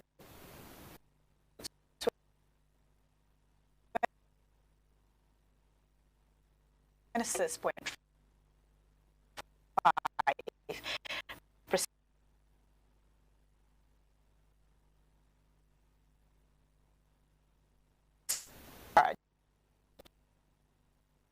DSS can try me over casual remarks on TV. El-Rufai. Another headline there says, U.S. Congress recommends measures to end Christian persecution in Nigeria. You get that on page 5, also on the Vanguard newspaper. Dr. Victor Ohai, let's talk about the El-Rufai all issue that has been happening with a call that, aims at trial over Max TV. El-Rufai tells court, and also he seeks 2 billion naira damages. What do you have to say about that? Okay, to an extent, I would say he's right. The reason is that, for criminal offenses, the burden of proof is on the prosecution. Yes, he said it, but it's like I said, even if you say a man has stolen, you see the goods with him, you have to prove beyond reasonable doubt that the man actually stole. So he has a point there, and it can be argued that yes, he made a casual remark, but is it necessarily true? So the first thing they have to prove is the fact that yes, although he said it, but did he actually carry it out? What are the proofs that he carried it out? And it never occurred to me all this while, but now that he has said it, I think he does have a point there. And, he will have his day in court. But if indeed he did what he did, how terrible it is, but he'll have his day in court. All right, move to the look at newspaper headline there says, President to team, take our scorecard to grassroots. You get that on the Nation newspaper. Another headline says, Renew Hope ambassadors get a marching order to explain government's achievement. You also get that on the Nation newspaper this morning. MM1A Lagos Fire Airlines relocate to temporary terminal. You get that on page 4 on the Nation newspaper. Another headline there says, federal government, U.S. House panels report catalyst for more cooperation. You get that on page 3 on the Nation newspaper. Bank raise 4.5 trillion naira in recapitalization drive. You also get that on the Nation newspaper. Dr. Victor, let's just talk briefly, because we're out of time. Let's talk briefly about the presidential team take out scorecards, the big headlines that says presidential team take out scores to grassroots. Let's talk about that, where a sub-writer said, Renew Hope ambassador gets matching order to explain government's achievement. Okay, I think this is the first. This is a submittance that the government is aware that probably they're not that popular. Sense that, get me right, dreams are see what they're doing. You get what I'm saying? So they require the ambassadors. But I guess that at the end of the day, the best ambassador is a man's pocket and his belly. So what I think the government should focus on is creating those programs that the common man can feel without the need for ambassadors and storytellers. Because at the end of the day, it's not what you say, it's not what people say, it's how I feel it in my pocket and in my stomach that tells me exactly whether the government is reaching me or not. All right, Dr. Victor, before we round up, let's quickly take a look at the Guardian newspaper, the big headline there that says, the U.S. escalates pressure on Nigeria as African firms up hub in Ghana. You get that on page 6 on the Guardian newspaper. Another headline there says, EDC Accord others known disintegration, Fate March 24. You get that also on page 30 on the Guardian newspaper. Another headline there says, federal government dragged to ECOWAS court over tax law alteration. You get that also on page 5 on the Guardian newspaper. CBN rules out extending recapitalization deadline, lowers interest rate by 0.5%. You get that on page 15 on the Guardian newspaper. INEC dismisses claims of resort manipulation in FCT polls. You get that on page 3. All right, I urge you guys to go get, you all out there to go grab a copy and go through it so you have more information on what is happening. I want to say a very big thank you for joining us on the papers review this morning. Thank you so much, Dr. Victor Oha. Thank you for having me. All right, we're still on TMI this morning on ITV. We'll be handing over to our Benin Network studio where Evans is standing by for the continuation on TMI. Just stay with us. All right, thank you. The program still on your television this morning on ITV, and you're welcome to Benin. Now, we are going to be talking about youth and also the 2027 election, the mobilization of the youth as it stands, and how they can actually fit into the election, because the election is no doubt one of the civic responsibilities that Nigerians must take part in. Now, very recently, we've seen a new phenomenon, creeping into Nigerian politics, most especially as it relates to next year's election. Talking about two movements now. Now we have the City Boys movement, then we have the Village Boys movement. I don't know how we got here, but the thing is really taking a very remarkable impression, I must say, on the election, because we understand that some of the City Boys movements are the big boys in town. Why the Village Boys movement are considered to be the ordinary boy, the ordinary youth, that on the day of the election, he will simply go to the units, he will vote, and even if he's given money, he will take the money, but he will vote his conscience. So those have been some of the narratives that have been following this two phenomenon, the City Boys movement and the Village Boys movement. Well, against that backdrop this morning, we're going to be looking at Nigerian youths in election and election as a civic responsibility. Most especially, we look at how they can actually be mobilized for this election. And to do this with us this morning, we are so privileged to have the chairman of the Edo State Youth Council of the National Youth Council of Nigeria, Edo State Chapter, talking about Comrade Moses Aguinede. Sir, you're welcome to the program this morning on ITV. Thank you very much for having me. Yeah, and also we have my co-anchor, my partner Wilson Marshall, also here with me on the program. Now, Comrade, let's look at these two, the phenomenon of the City Boy movement, the City Boy movement and the Village Boys movement creeping into this election. I mean, for the first time, we're having it for the first time. How did we get here? Well, for me, like I said, the City Boy movement happens to be more of like an arm of the Bola Ahmed Tinubu campaign platform, headed by young people, mostly young people. Like in Edo State, we have Honorable Paddy Yamu, who is somebody of competence and character. And, so that's how it is across the 36 states of this country. Mm-hmm. All right. I want to ask you one question before I throw the next question. Are you a city boy or a village boy? No, a village boy. Well, I'm not a member of any of the movements. Because after all, you're the #1 youth in Edo State. Yes. They will want to know, are you a city boy or a village boy? And I don't belong to any of the... No, you so must. If you don't belong to any of these, how would you know their aims and objectives? Well, the village boy movement, I think it was recently we saw it was mostly online, where people said, young people are mostly in the media space, especially the social media, where they said, they are the APC or the Bola Ahmed Tinubu campaign are setting up City Boy. Okay, we want to do our own village boy movement. For me, I don't see that as being realistic. Like the City Boy movement, they have physical infrastructures. They go for empowerment programs. The one that was held in Edo, hundreds of youth were being empowered financially.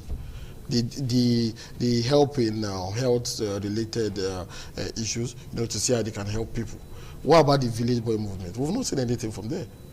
I'm not being sympathetic to anyone. I'm just telling you, these are the obvious. But I hope you're not trying to campaign for the I'm not. That's why I asked the first question. Which one do you belong to? No, I don't belong to anyone. I'm not a registered member of anyone. Okay, but let's look at it this way now, because like what I said a while ago, that it is actually the first time that we're seeing this phenomenon.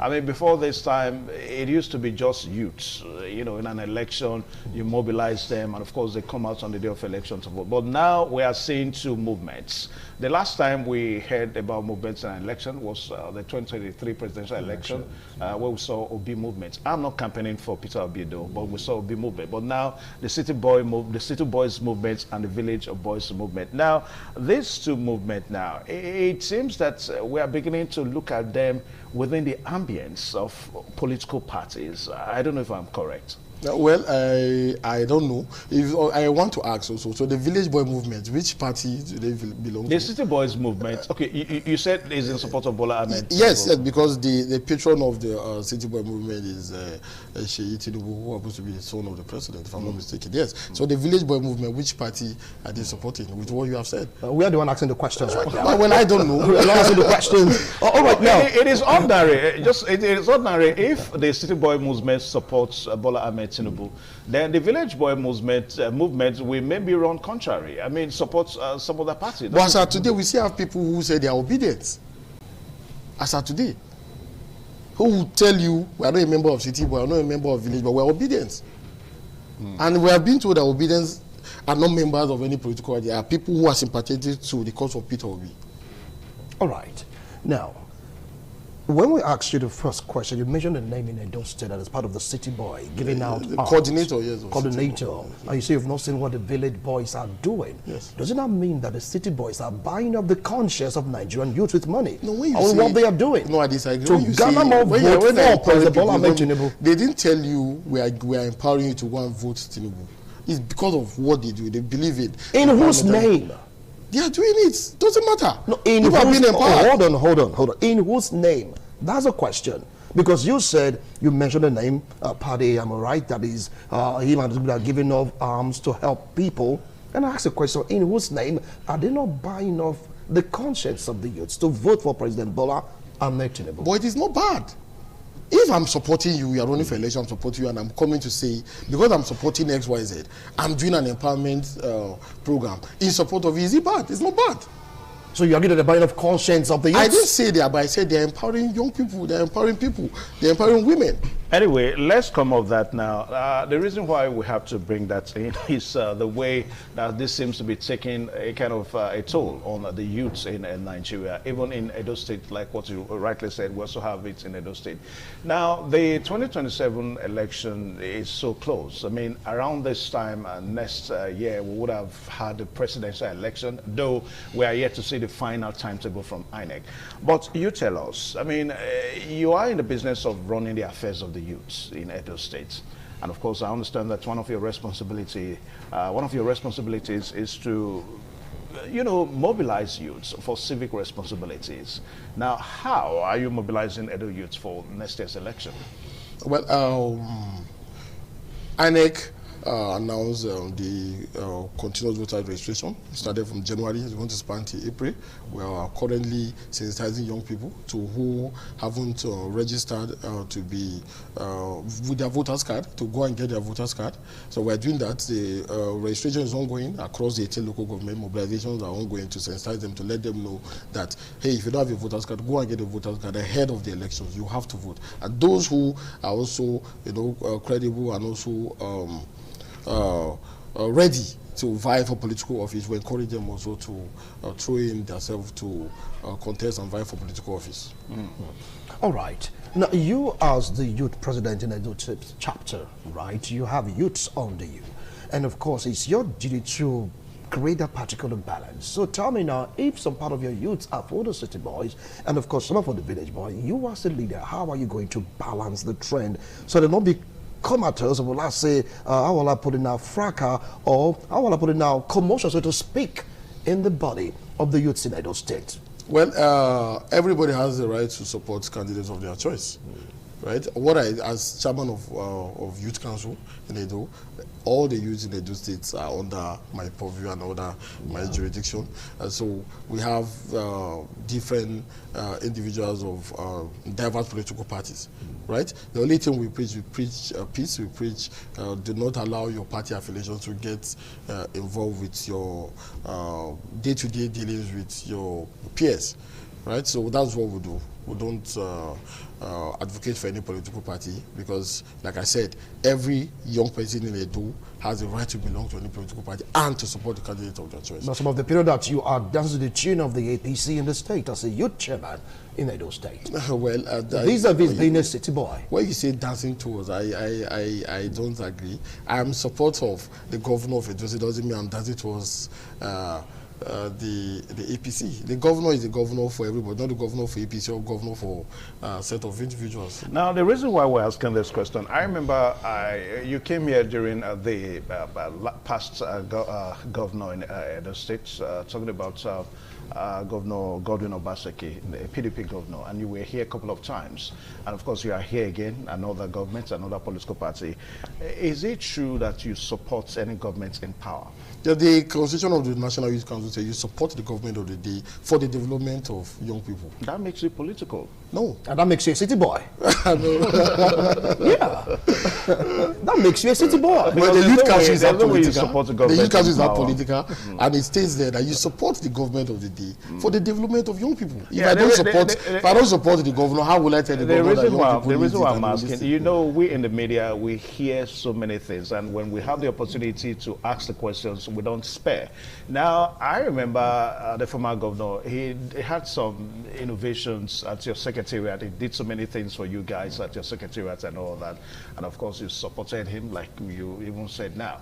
And I also understand that this present governor has also promised some things to do for you guys at your secretariat and all that, and you are supporting him. That makes you political. Now, the question I'm asking to that is that, is National Youth Council, is it a political body? No, National Youth Council is not a political. I told you earlier, we are apolitical. What we do across bodies, specified in the 2018 Constitution as amended, is support the government of the day. That makes you political. I mean, I'm saying it again. Anyway, all these dancing around and all that, maybe I understand your plight. We understand your plight. We understand your position. It's okay. But 2027 is around the corner, whether I want to believe it or not. How are the youth being mobilized right now to partake in that election? I said earlier, they are being sensitized to get their voters card. Those who haven't registered to go and get their voters card, and those who are, wanting to vie for political office are being encouraged to do so. Now, how many youths in your purview are vying for office, talking about 2027? In my purview. And how many people have you been encouraging to, go belong to a political party, go vie for particular office in your own jurisdiction? I'll say youth in Edo State. The jurisdiction, the whole youth in Edo State are under my jurisdiction. So any youth who vies for political office is under my jurisdiction. Anyway, away from that now, Comrade Gwinede. Now, most times I pity you, not you as a person, but I pity your organization, that's the National Youth Council, because most times, I mean, politics is around the corner, and we've been hearing of violence. I mean, just imagine the one that happened yesterday. And the set of people that are easily suspected are the youths. I think it's high time that you guys need to come out. Let Nigerians know the policy formation of your organization. Because I understand that your organization, for you as a Nigerian youth, you run between 18 and 35 years old. Am I correct? Yeah. Now, we've seen that a lot of persons, that have been fingered for some of these violent, attacks here and there during political, period, they are in their 50s and they still claim to be youths. Now, is this not a bad name for you? How are you going about it? Well, it's unfortunate when you see any able-bodied young man, and he will tell you that he's a youth. Like I said, in Nigeria, the youth age is between 18 and 35, and even in some countries, it's even going below now. If you are above 29, you are no longer a youth. Right? But like you said, you see people who are above 35, who are even 50, 55, 60, and because they look, agile, and they say youth. So I disagree when they say young people are the ones into political talk. That's not true. when you look at the trend, you see most of the political talks are not even between 18 and 35. Many of them are above. So it's high time we peg and we come out to let the whole world know that young people are being victimized for what we are not, especially Edo youth. When you say cultism, you also finger youth. When you say cultism, you finger. You say drug abuse, you finger youth. You know, so they are not being fair to us. And so the Ministry of Youth, Federal Ministry of, I think it's not just Edo, so it belongs to the 36 states. The Federal Ministry of Youth should come out alongside the youth councils across this, the nation to let the world and the country know that if you are above 35, you are no longer a youth. Okay. All right, so we'll take a short pause now. Don't forget the program is still this morning on ITV, and our focal point this morning is looking at the 2027 election. Now, the mobilization of the youths in Edo State, and also we talked about the new movements, the new phenomenon that has crept into politics, the city boy movement, and of course the village boys movement. We have Moses Gwinede, the chairman of the Edo State Youth Council, right here with us. We'll be right back. Please stay tuned.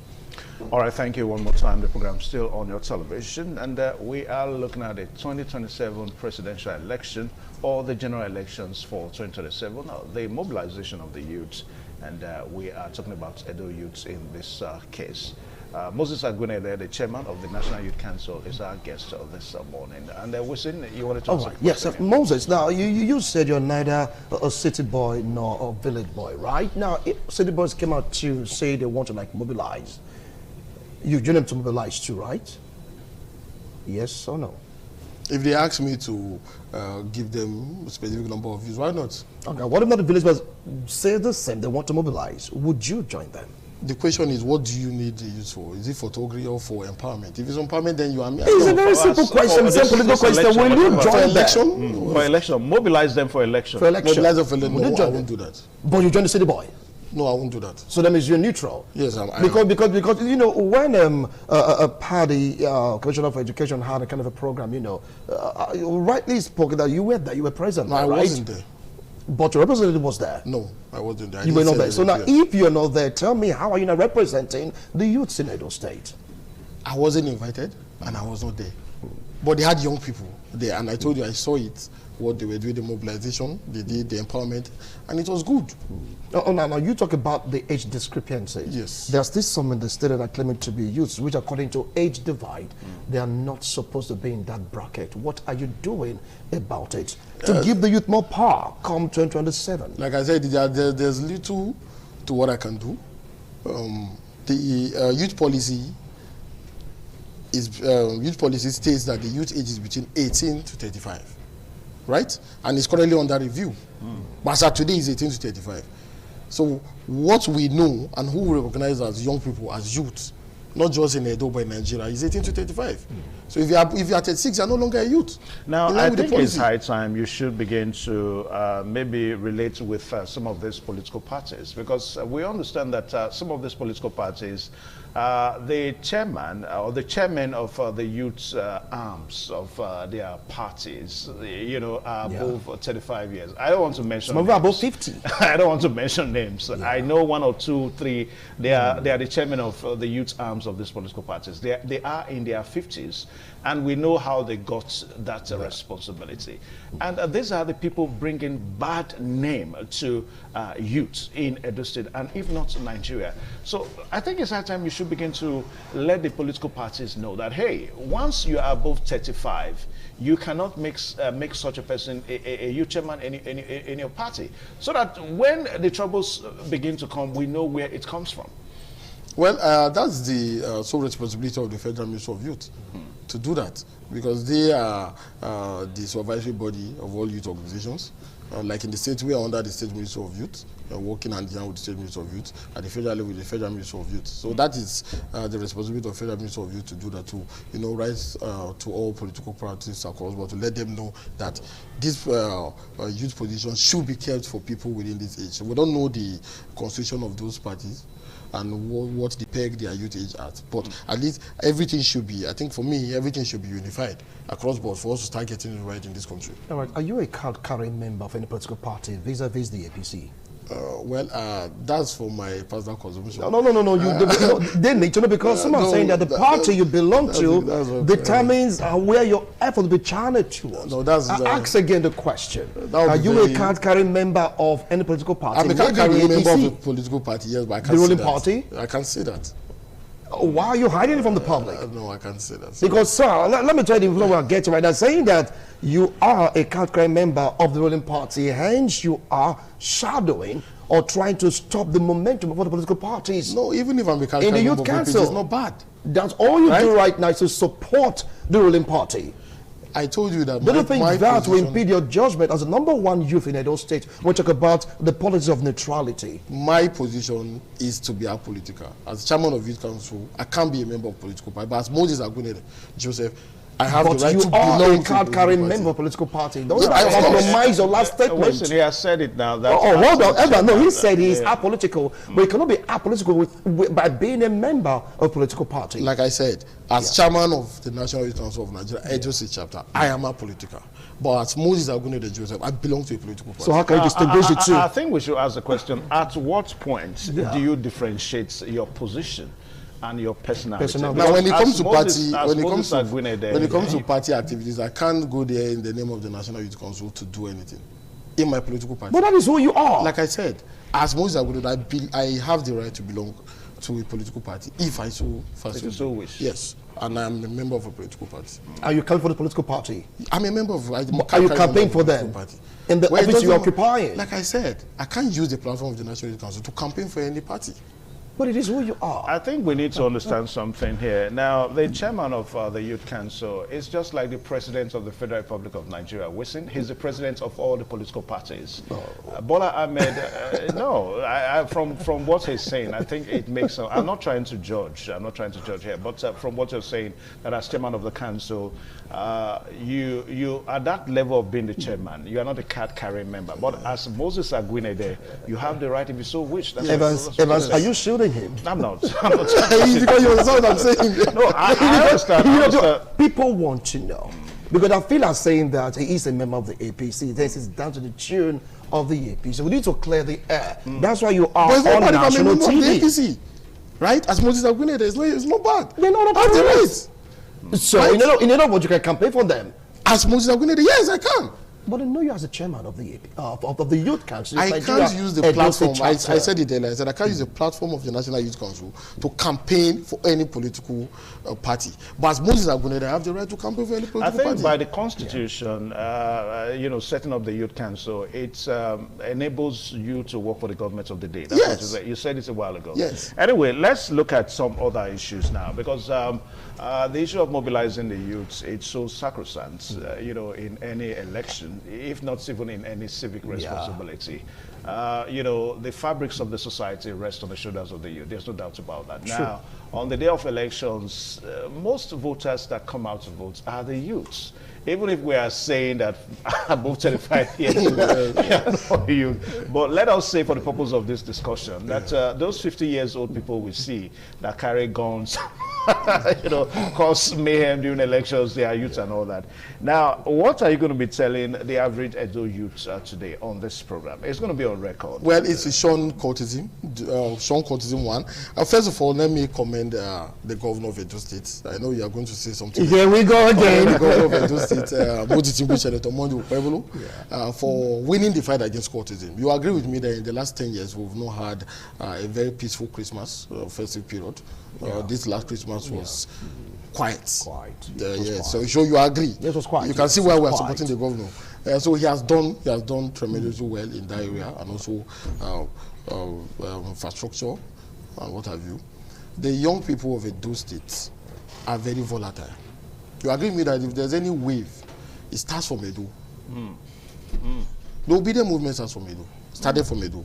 The NSAS protest started from Edo. And Edo youth are very, very, very, very conscious and agile. So that's why we tend to treat them with caution. Right. Yes. All right. So it's for us to shun courtesan, shun every form of violence whatsoever. Do not allow yourself to be used as political talks and tools to destabilize any electoral process or any gathering. So what about the hazard of selling their conscience because of peanut like 10,000, 5,000 during the election? What are you going to say to them? You come out in election, they go and vote your choice, vote your conscience. Do not sell your vote. But they should take the money, right? It's their choice. Moses. Moses. Anyway, Evans. All right, the program is still on your television this morning on ITV. Now, apart from the election now, we have other civic responsibilities, you know, that we must also talk about. Even if the election is up there, I mean, it doesn't mean that we're not going to be attending to them. We have environmental sanitation exercise. It's a civic responsibility. We have public holiday. It's also a civic responsibility. Then, of course, we have other things that some persons may not know that is a civic responsibility. As far as small as, not even as small, I mean, respecting national symbols is a civic responsibility. Yeah. I mean, you don't write on the Naira note is a civic responsibility. You hear the national anthem, you are expected to stand still, is a civic responsibility. The national flag, the national color, how do you respond to them when you see them? Is a civic responsibility. So do you also mentor Edo youths in this direction? Because most times when we say civic responsibility, it's just all about election and all that they know. Do you? Well, it is, I think most people know what you have said, that observing public holiday is a civil responsibility. They know. They know that when you hear the national anthem, you respect and, you know, stay calm, you know, it's a civil responsibility. They know that. Right? So I think what we will do, now that you have said so, we've not really thought of that. We'll start we'll start to sensitize young people towards that, because they know, but I think they don't have that consciousness that they just, when they say civil responsibility, the only thing they think of is election. Now, the reason why I'm saying that, I remember in our time when we were growing up, we had they called them organizations, voluntary organizations. We had some we have the Man of War, we had the Boy Scout, the Boys Brigade, and all that. All those were voluntary organizations that mentored us towards civic responsibilities and all that. But the crave for that now seems to have gone into oblivion. I mean, we hardly see them, we hardly hear them. You know, I think you also need to think along that line. Moses Agwinede, that it's high time we should begin to revisit some of these tenets that we grew up, that leaders of today grew up with, so that the youth of today should begin to know that, okay, we should begin to have all these things in our schools and even our society. Okay, I thank you. You see, the last administration, led by Mr. Gordon Obaseki, put a ban on voluntary organizations going back to public and private schools. Really? Yes, at some point. But as of today, as I'm talking to you, a few months ago, the Honorable Commissioner for Education, Honorable Dr. Padi Yamu, haven't approached him and, you know, gave him reasons why those voluntary organizations should go back to schools to help shaping the young minds. He gave his express approval. As I'm talking to you now, voluntary youth organizations are returning back to primary and secondary. Well, I'm going to take that as an allegation that Obaseki's administration put a ban. At some point, yes. I would take that as an allegation. No, it's not.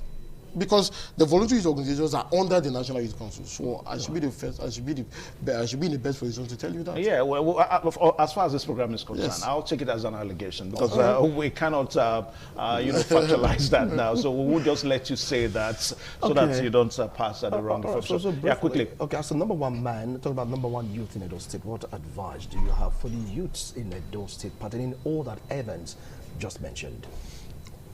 Shun cultism. Shun drug abuse. Do not allow yourself to be used as thugs. Thank you so much, Moses. Okay. Yeah. All right. So, Lulokbe, co-presenter in Abuja, I think he has a question because this program is being viewed nationwide and internationally. Yeah. So, what's your question for the chairman of the Youth Council in Edo State, Moses Agwinede? Yeah, I think for me, you need to, being the chairman of the Youth Council, what does he think about the attack on Peter Obi right here in Edo State? Does it mean politicians are no longer safe? For him, being the chairman, the owners also to ensure to also support the government, ensuring that Edo State is safe for every politician. What is his own take on that?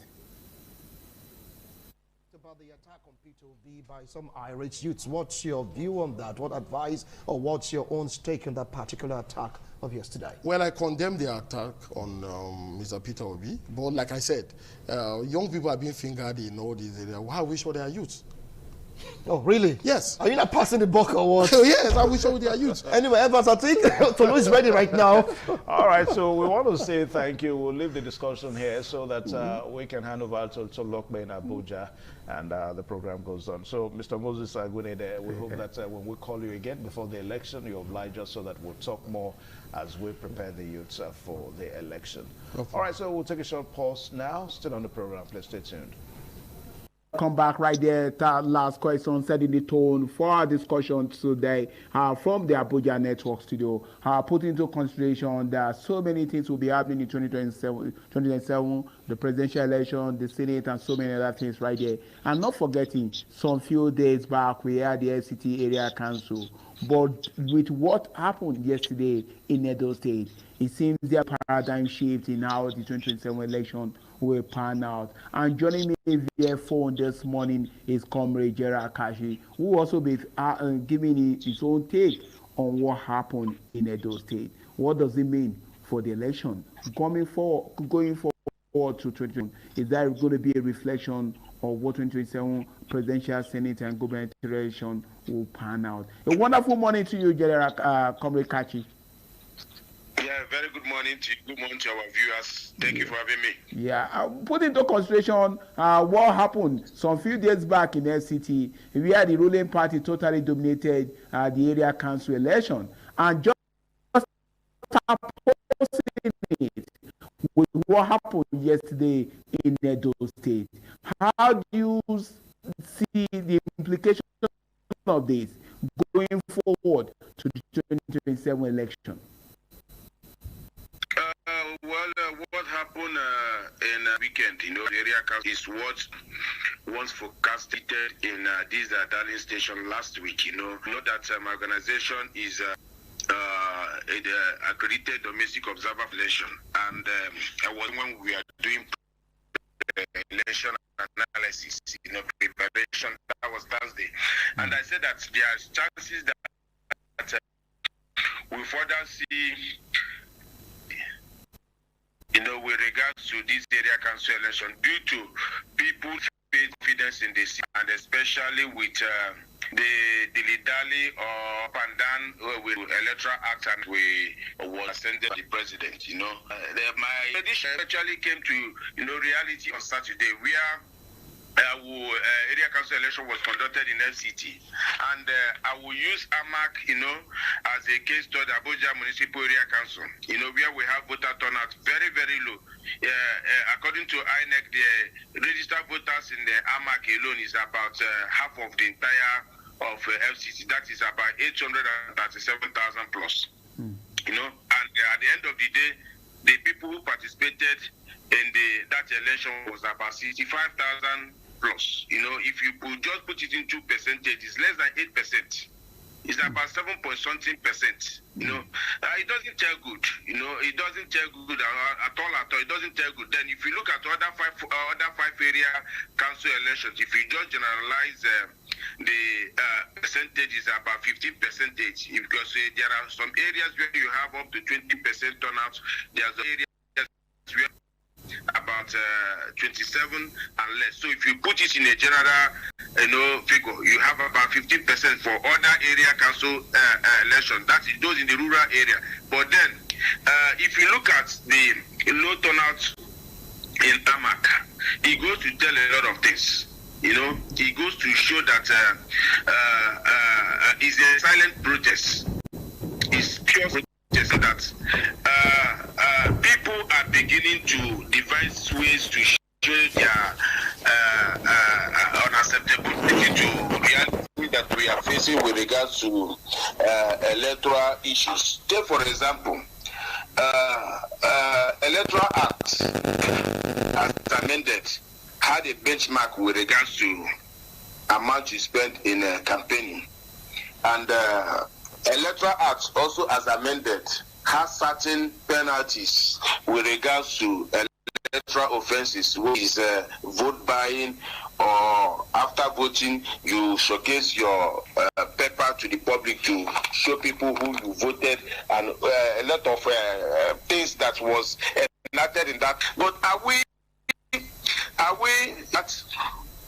You understand? Mm-hmm. If we are not doing that, it continues to erode that the confidence that are supposed to, make people to come at their civic choice. But then we are not doing that. A situation where few days to the election, begin to hear that some candidates of famous PDP standing for the ruling party. What does it talk? What does it tell about the society? A situation that is supposed to come few days time, that is around Wednesday last week, just almost a week today, we are hearing rumors that some that are supposed to be major opposition candidates are stepping down. Other parties that you believe they have grassroots in FCT, like Labour Party, are not in the ballot paper. So it will be fully that one begin to say, okay, because APC we are declared winner, that will translate into general election. I do not, because if you look at the previous elections from 2013, 2016, 2019, and 2022, and so on, you observe that voter apathy continue to decline. And even at that, when area council elections are conducted, it's not always the that we see in general election in FCT. Area council will be conducted, for example, 2022 area council election we are conducted, and we saw PDP winning a majority of the council seats. That is about 62 wards of FCT. But at the end, in the general election, they didn't. You understand?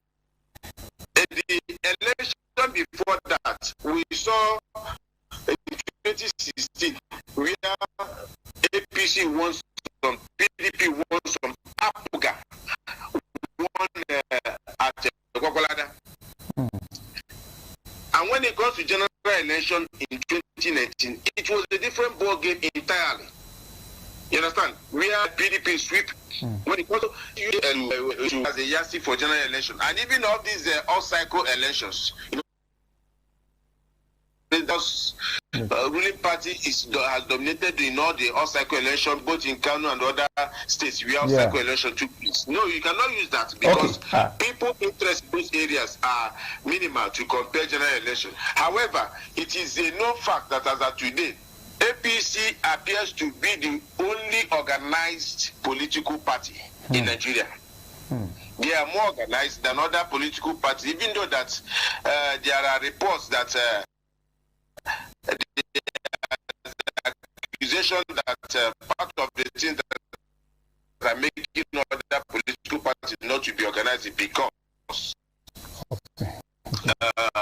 there's infiltration from the ruling party, trying to cause disharmony among the. So, in the reality, I think the election have come and gone, concluded election. If why some persons in urban areas. Let me just hold your thought a little bit, because I also have a guest who is joining us via Zoom, talking about Kenneth Eze, who is the lead director for Speak Out Africa Initiative. I'm still coming back to you. Just hold your thought a little bit.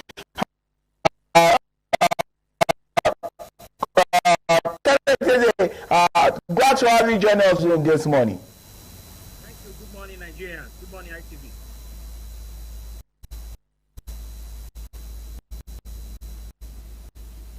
Can you hear me? Okay. Thank you so much for joining us, Kenneth. Thank you. You're welcome. Thank you. Okay.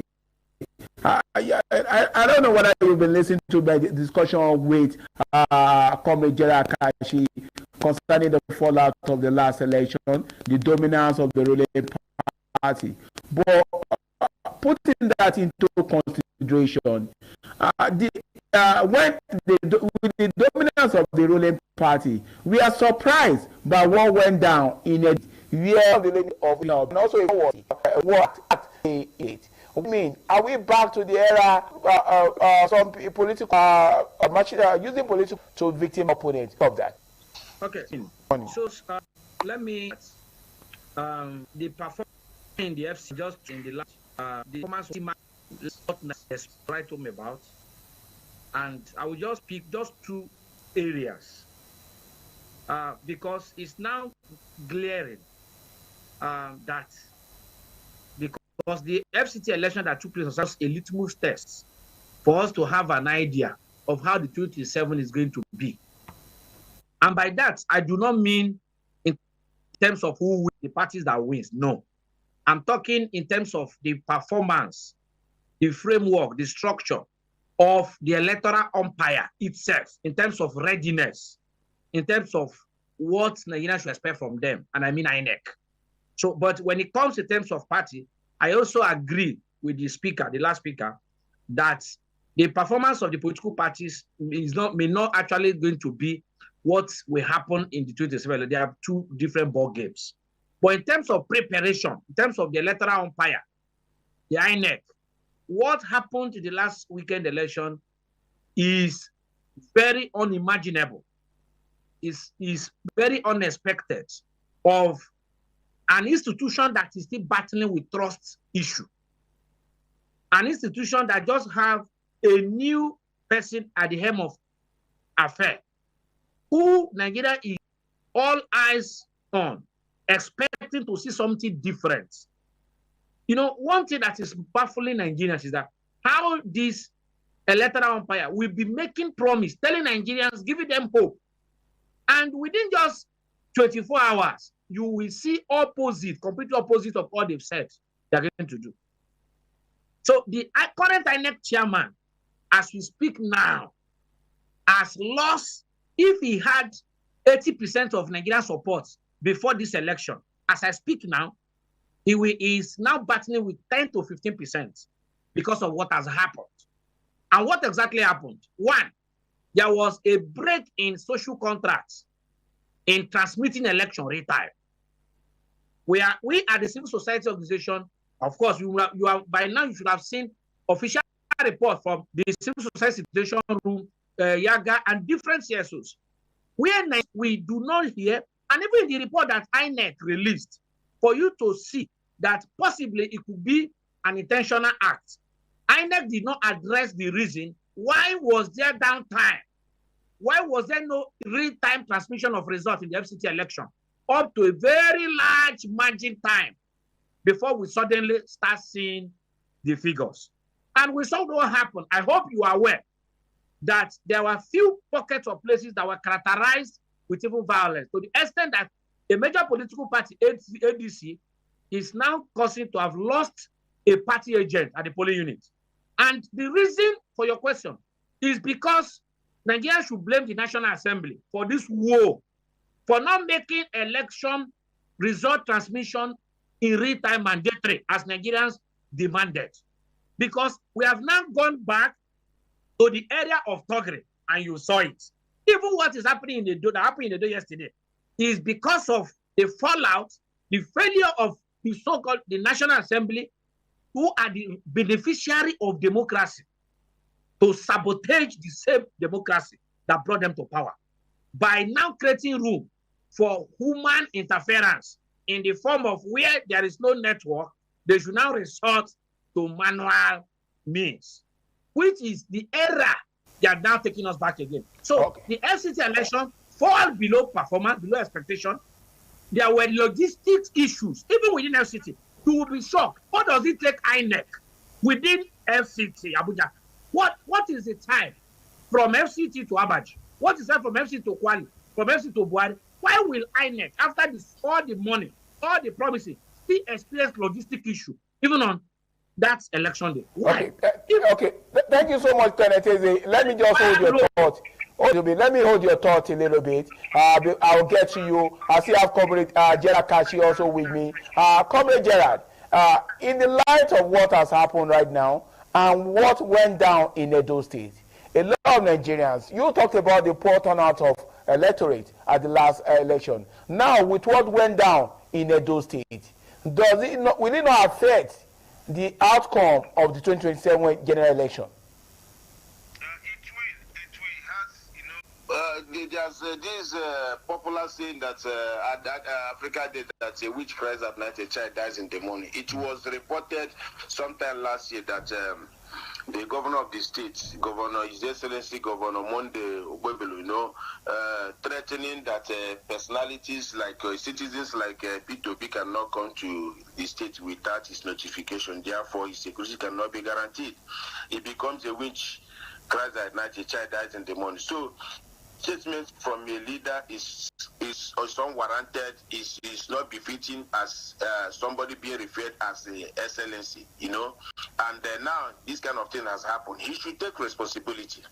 You understand?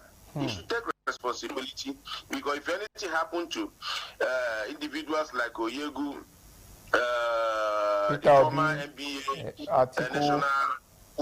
Hello? Hi, Peter Obi, Oyegu, just like you say. That we are there. He should be able to take responsibility because of what he said in the past. If you go to court, you on a moral ground or spiritual ground, what they use to judge human beings, what they say. You understand? Then before you talk about what they do or the actions they have taken. So I think he should man up to take up the responsibility. It shouldn't be a situation where he begin to, deny or maybe land that is referring ADC as a cultist group or something like that. They are promoting cultism in the state. I think it's unfortunate. It's shameful. What you expect a very proactive and responsible government to do is to fish out those who have perpetrated this kind of evil. To exonerate his government and not begin to deny it didn't happen. Is the one that orchestrated it? It's unfortunate.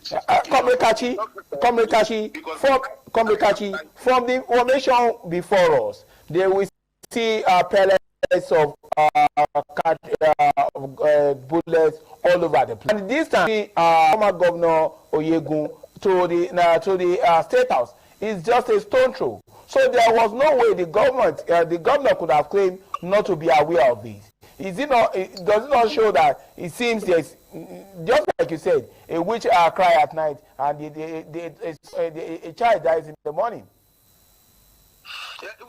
We expected that even as they are very close, there should have been intervention if he's sincere, if he's honest about protection and security of the people in that state. If you begin to, indulge in thuggery like we saw in the past, and those people begin to retaliate, it will make that state ungovernable. No matter how powerful he thinks, it will distract him from governance. I don't know whether they are not thinking before they take actions. If maybe those in the ADC begin to do tick for tact, that's very, very ungovernable for him. And he will not have, as of today, of giant strikes with regards to infrastructure, roads everywhere, what he's doing, unlike the previous government. So I'm giving it tons of, but then if he begin to distract himself doing a lot of politicking because of his, it will cause a very bad dent to his government. And it's not, I expect solidarity or brotherhood, whether he knows what happened, he doesn't know what happened. It's not time to trade blame or not to do anything. It's a time to extend hand of fellowship for the good people of Edo State. It shouldn't be a time to begin to do politicking like this. This will make him to lose the popularity that he's gaining because of what he's doing. Okay, I must say thank you to you, Comrade Kachi. Let me quickly go to Kenneth Eze, who is also standing by on the Zoom this morning, talking about what transpired right there. How you talked about the voters' apathy and the poor turnout of electorate at the last election. With what went down in Edo State right now, will it not be there will be a total apathy towards the 2027 election? Thank you. Of course, that is the ploy by the political class. One of the things I heard my colleague that just finished speaking at the first instance. So he mentioned that the most strongest political structure today is the APC. Yeah. I would beg to disagree a while. Okay. Because for me, I see them as just at the face level. They are good at optics. This same party tells you they have 30 governors on their side. You have why time travel? Number two, if you have 30 governors, why is there all this, this thing we are seeing? Now, the new ploy of the political class is voter suppression in order to cause voter apathy. Now, you saw what happened. There was a tragedy in the FCT. The minister suddenly came up and announced that Mr. President has directed him to do this. Now, if Mr. President has directed, is he the Minister of Information? For God's sake, he's not the spokesperson of the government. Now, he can only speak for the ministerial position. But when the president is already involved, because the president is the governor of FCT, the president is supposed to speak through the Minister of Information, the spokesperson of the government. That again is a ploy for voter suppression. The same man gave it, and we saw him. Are you moving around as what? What law? What constitutional law backs you that you are to be moving around while others should not? Now, and you saw what happened. Here were injected into people. The residents didn't come out. And why they do that? Because the easiest way to rig, and that's what we are telling Nigeria, is when people fail to come out to vote, it makes it easier. Once less than 10% were the people that voted in the FCT. So less than 10% will not be deciding who governs. Do you know that if we have up to 50% turnout, the result will be different from what we have today? So they take that fear through the curfew, suppress the wishes of the people, people lost faith in the process, people who were playing football on the field, it was easy for them. It now characterized a lot of things that happen and it happened. So this is exactly the template they intend for 2023. Again, we blame the National Assembly. Because if the National Assembly had saved this country, this democracy, and has input that real-time transfer, there will be anything to be ready. The opposition already ready. We're still calling for the amendment of that section 60 subsection 3. If not, the new ploy we are letting Nigeria in 2027 is serious voter suppression. See, if I am popular, I don't have a need to suppress voters because I know I will win. So why is there attack? Even in the anybody to fish out those who are behind that in order to redeem Mr. Kenneth, sorry to bump into you. Mr. Kenneth, let me ask you this before I definitely let you go. People on social media are already talking about what happened way back in the early 2000s in Lagos, where Future Williams was killed while also trying to run for the office of the governor of Lagos State. People are afraid of having a repeat of that same scenario with what happened with Peter Obi. I don't know whether you know about the case of Future Williams, who was one time contesting during the era of thank you so much, during the time of Bola Ahmed Tinubu when he was governor of Lagos State. People are worried that we may have a situation like that with what happened to Peter Obi. Are you also worried about that? You see, everybody is worried. Why we are worried is because that we may not have a democracy to practice if politicians do not call themselves together. And so the president will need to call these governors that are crying more than the bereaved, these governors that are trying to please the president. So by saying, you have told the president that you are going to provide 2 million votes in Edo State. Thank you. Thank God for you. Now, is that 2 million votes? Is it not the people that will vote? Why this caring? Why allowing the state to not give room for a former governor? Do you know how esteemed? How can I be a former governor? And I am denigrating the office of my predecessor. Oyegu was a former governor like him. In the next 10 years, this same governor will be a former governor. So they should know, he that lives in a glass house should not throw stones. So if any politician is thinking that to take the life of somebody is going to, that is to say that even you will not govern because there will not be democracy. Because the era we are now is no longer that era again. So there should be a level playground, a peaceful, allow people produce results. I heard the governor is doing a lot of infrastructure. He's doing those things. That is the best way to win people. It's not by threat. It's not by making, it's not only in Edo, in Enugu State as we speak. Some of them have come to the point that they will not allow any opposition to put on a billboard. The kind of money, and we saw it also in Anambra during the election. They make sure that it's only the ruling party, because the ruling party is in government, they are the one that will put a fee so that people will not be able to pay. They make the whole environment unconducive. This is unacceptable. Nigerians know what they want. They will talk for themselves. In 2027, except you will kill over all 200 million people, Nigerians will do what seems right to them. That is the beauty of democracy. I think politicians should begin to work. Go down to your people. Begin to work. Show proof. Even if you have not done well, you still have a lot of moves to correct it. Okay. I must say thank you to you, Kenneth Eze, for joining us. Time not really our friend. We can't be able to take more than that. Thank you so much for linking up with us this morning and to be part of this morning night TV. For the good Thank you so much right there. I'm moving away from because let me just take last word from our comrade Gerald Kachi, who is also standing by on the line right there. Your last word to ruling party and also to politicians going towards 2027 election, comrade Gerald. You see, it's a dangerous trend that we are facing with regards to lower voter turnout. In a situation like AMAC, where you have 7 or 8 persons coming out to, 7 or 8% coming out to determine who will govern AMAC, it goes to tell you that our democracy is in danger. Let me just make it in a layman's language. In exam, you are going into exam expecting to score 100%, and you are getting 7 over 100. And it becomes a promotional exam. It's way beyond woeful performance. It doesn't tell good about us. So get people to be involved, because these are some of the things that made government to lose legitimacy, credibility, and integrity. When you have a fewer people in a place where you have 100 persons, only 7 will determine how that 100 persons' life will be, run.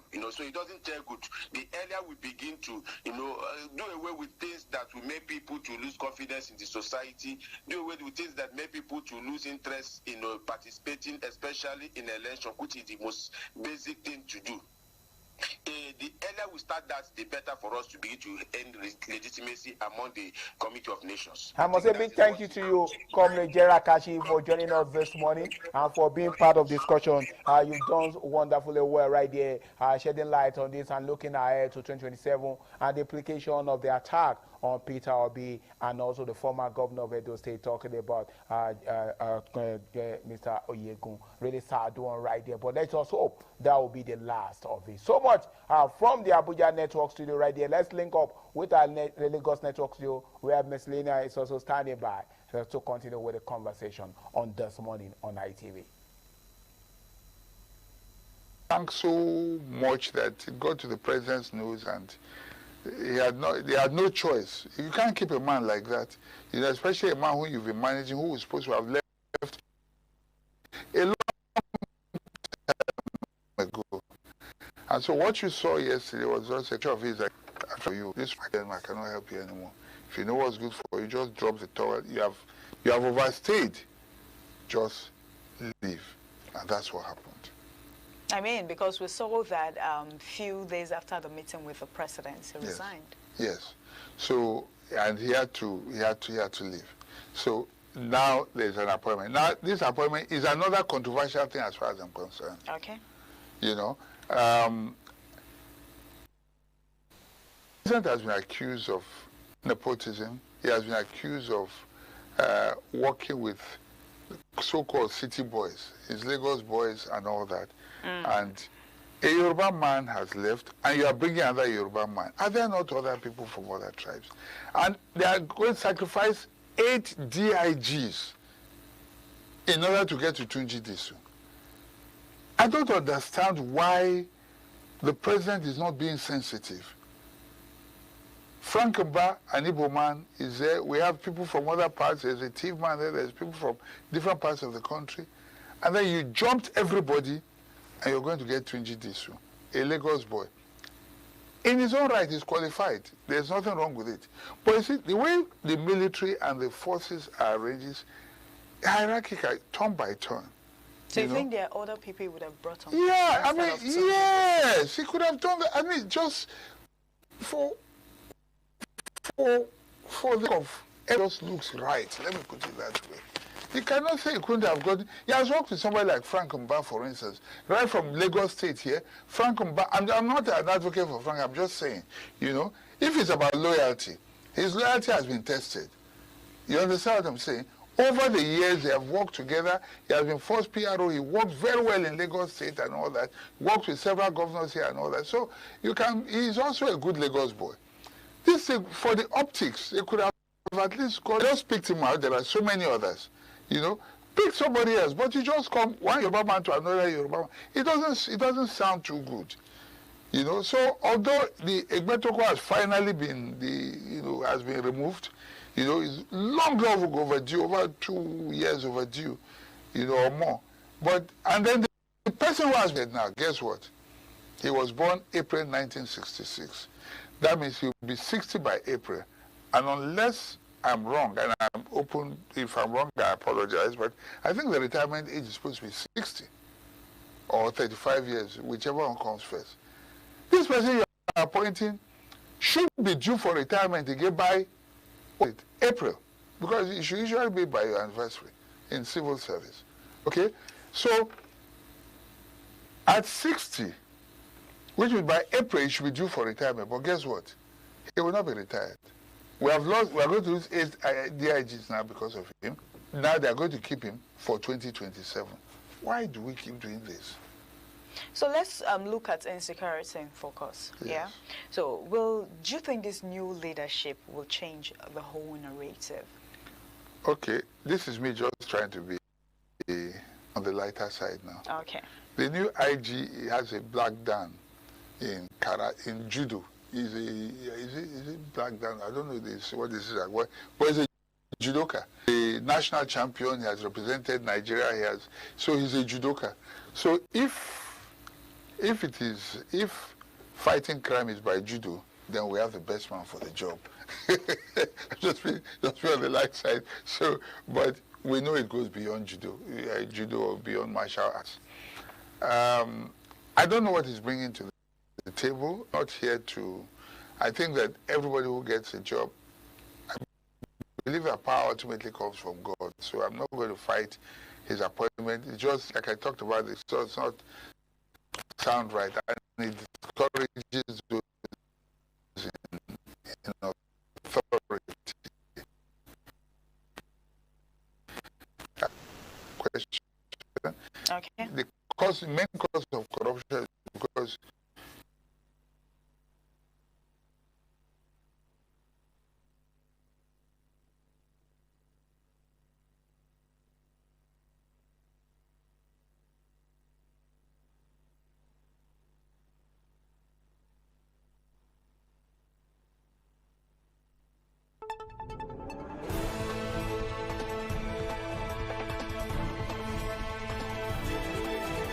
I was looking at his background. I think I forgot. I don't know why he worked in intelligence and all that.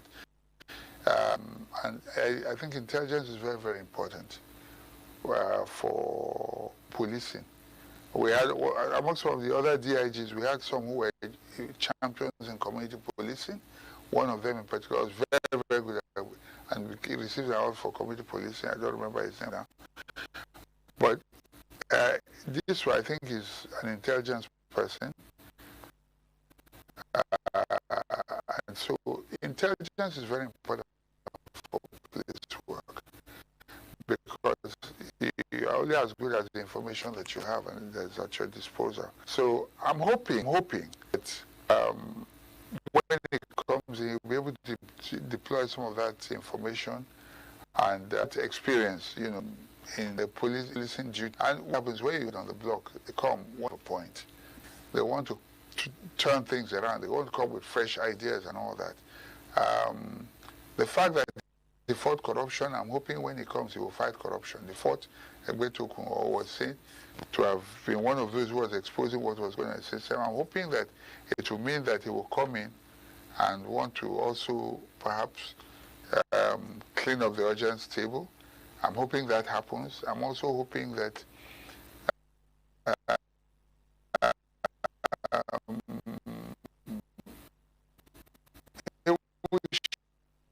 shake the system in a way that would make it to work. Obviously, to change commissioners, so reassign them. So, but we have these early days. Good thing, like I said, we have seen everything he can do. Nothing more than what he's done already. So, a new injection of a new blood will obviously mean better news authority. So we are hoping that this new leadership will bring security there. We can do. I tried to look around. I didn't see standing that okay. You say okay, it's a crack detective, you know, or like I mentioned, one who was, you know, standing community policing fella. All I saw outstanding in his case was that he was a sportsman, you know. But like I said, you don't take it away. First, you become a DIG by doing. You have done all the cause. He merits to have gone to that point. I mean, a lot of persons are actually excited with the fact that Egbetokun actually resigned, and now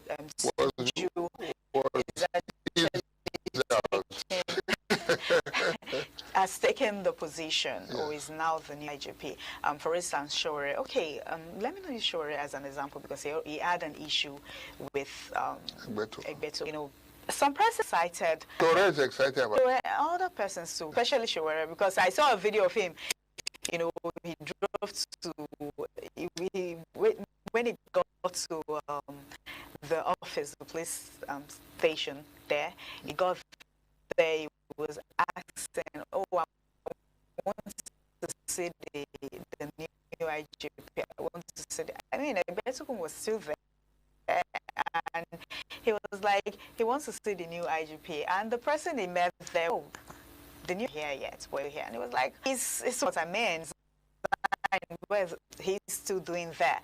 And he got a lot of people saying that is it because of the ease with him, with the house with him, that that is office?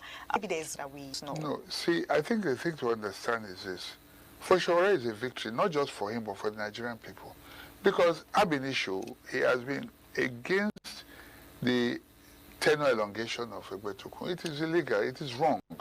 Well, I don't know what the illegal is right, but it is wrong. The man's tenure is already due. He's supposed to have been retired or to have retired. He refused to retire. We shouldn't be talking about resignation. We should be talking about retirement. Yes, huh? Resignation is what it is. Why don't you resign? He has to resign. You know, you caught with fingers as a teacher. That's exactly what it is. The man ought to have, you know, and while still there, benevolent, you are enjoying benevolence, and you are still going to use your son. I use the word allegedly because you are on a TV station. Okay. You use your son allegedly to steal money that belongs to Anambra people. It's wrong.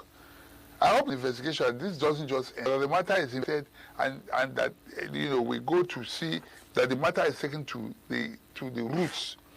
You understand what I'm saying? So Sowore's reaction is normal, it's okay.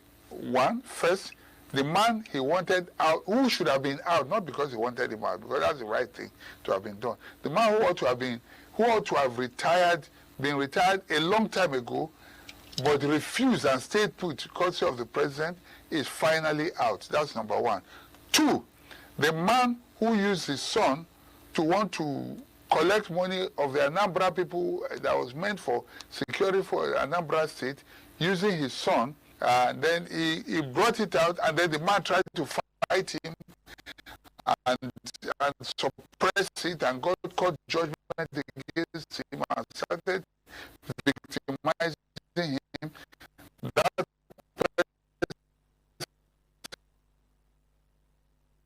person is out. Finally, victories. So, if Sowore was a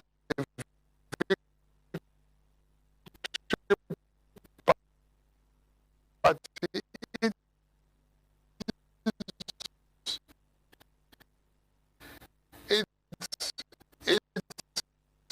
it's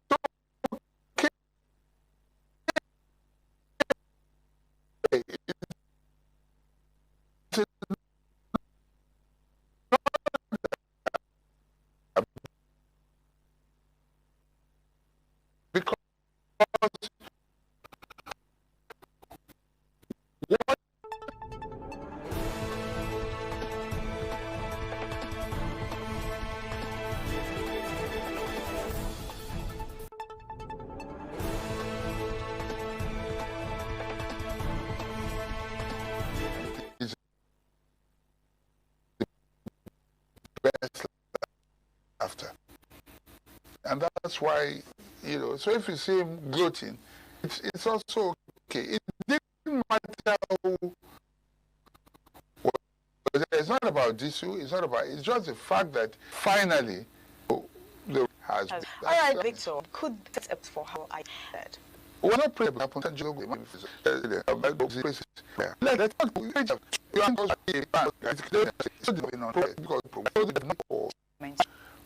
when you talk about leadership, now, let me look at various levels. If it's leadership at this level of say, yes, there's a problem, cannot affect. Yes, you are president and all that, but in the military, let them run their things in normal way. Civil service, let it run the normal way. Don't come and disrupt the system. When you disrupt the system, you will mess up things and it will discourage people, it will encourage corruption, it will discourage productivity and all that. So leadership can be a problem, it's not properly managed.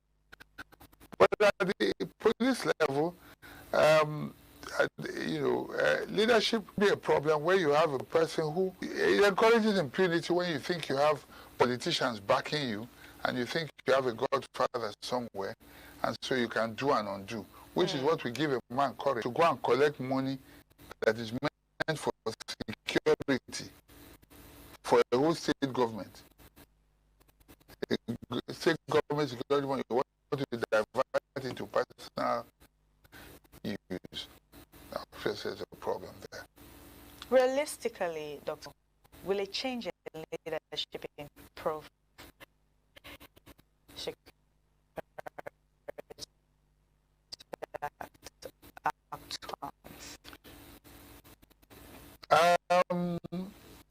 Okay, so that ties in with your last question. Now that brings more clarity to it. Yeah. Everything rises and falls with leadership, obviously. Like I said earlier, Egbetoku has run out of ideas. And when a fresh person comes in, they obviously come in with their own ideas and all that. And I can tell you that any team is as good as it. So if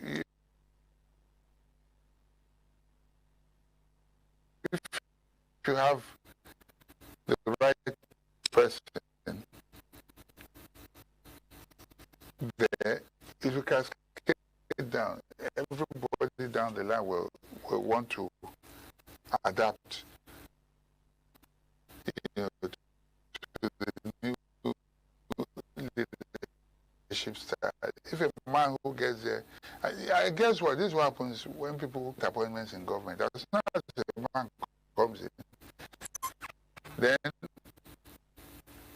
2 or 3 people, usually the director of finance, finance and administration, then one key star at the top. The president is the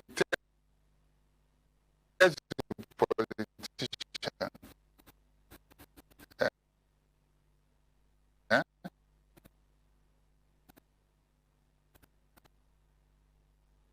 You think so? Yes. What the presidents will kill morale. This is why one day, people have been appointed. Now people have lost that ambition is dead. 8 of them. Do you understand? They just go there because you go right down, Peter. You do tribalism, nepotism, and everything. Cities now. Morning, and this being its TMI social arts trend is on, so also get reaction Apache. Okay, would be taught you often the President Ahmed Tinubu in where he says he was seen assuring Nigerians that his government will go through the establishment of the state to combat insecurity measure in the way. So under this particular post, a lot of persons saying it is not just about coming out to say it. Will these laws be implemented, or will are we going to see action? Not just about talking, we want actions. Let's take a look at the video, and then before we go to the reactions. It's more work, including my son, the farmer from Niger.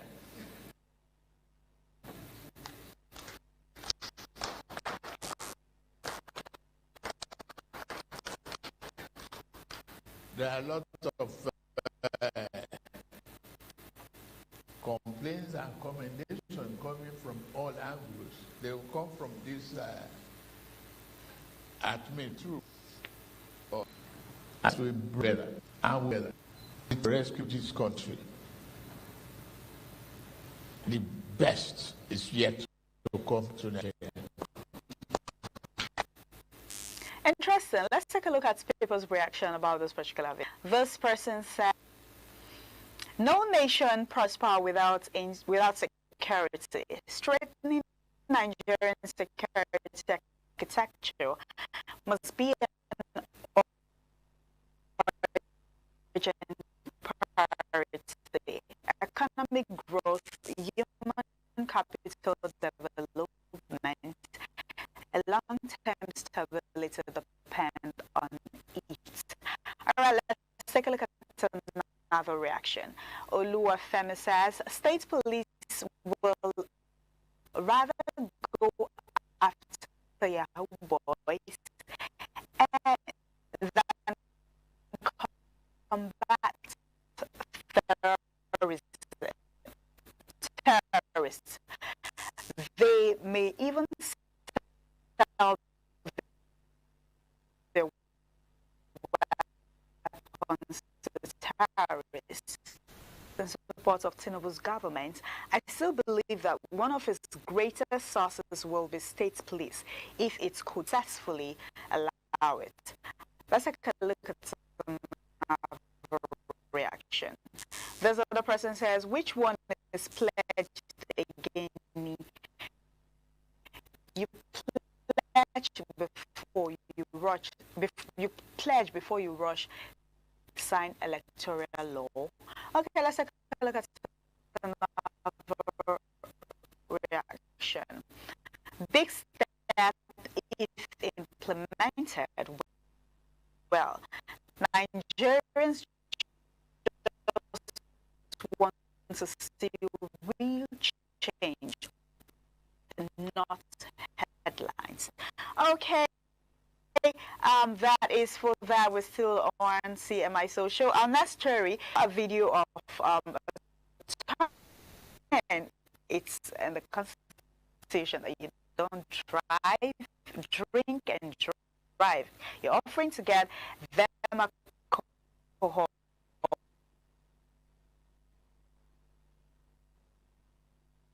while they're driving. And just take a look at the before we go to the... When did you arrive for this country? Yesterday. You arrived from Germany? No. We've driven from England. You arrived from England to Nigeria yesterday? We came from Benin. Benin Republic? Benin into Nigeria. Okay, you drive with this car, right?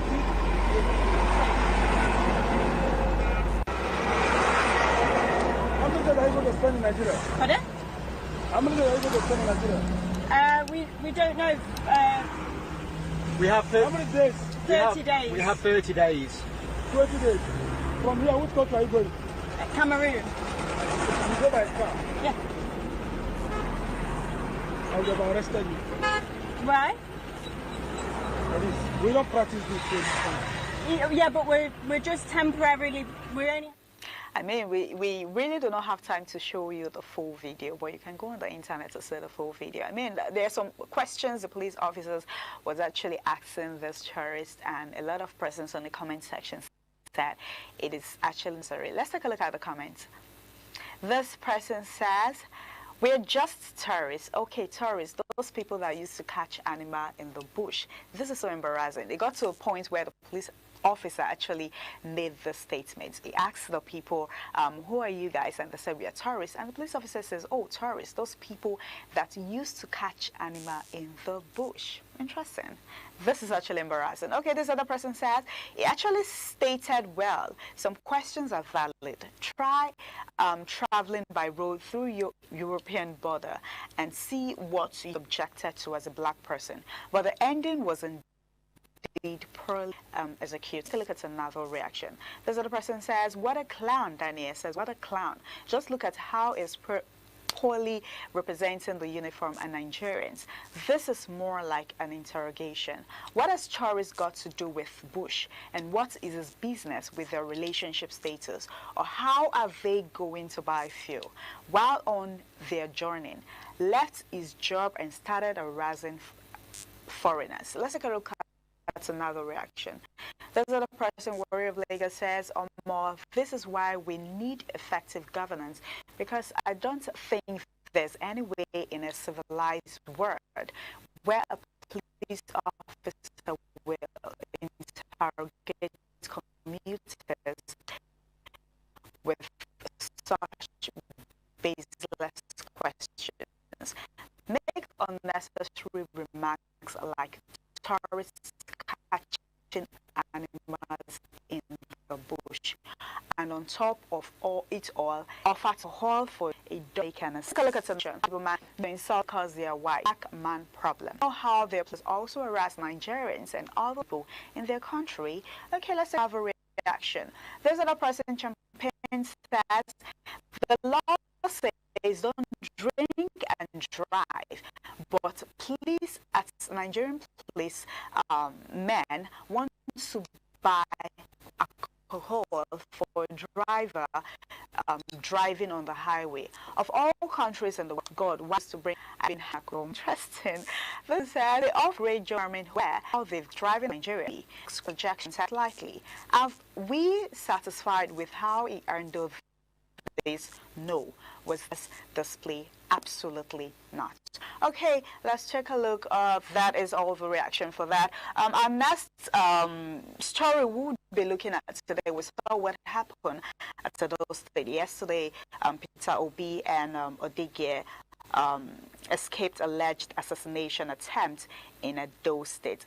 We saw dogs attacked and opened fire on the convoy of Peter Obi in Edo State, Nigeria. You know, and this particular video, and a lot of people talking on the internet, coupled to the fact that the Edo State government governor made a statement earlier saying that whenever Peter Obi is coming to the state, Edo State, he should, you know, consult the security personnel, like let them know that if he didn't let them know that they're not, you know, they're actually not going to.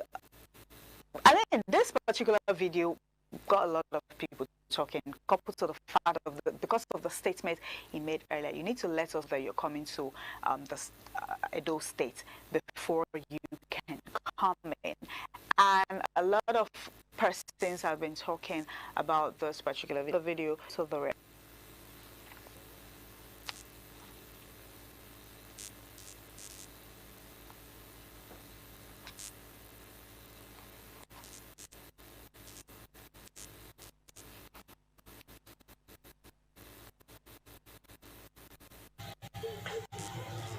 of the state, and you can see what happened in front of his house.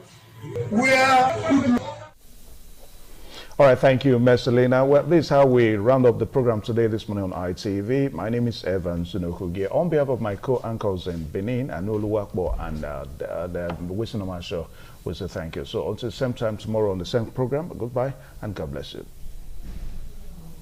ITV, certainly the best.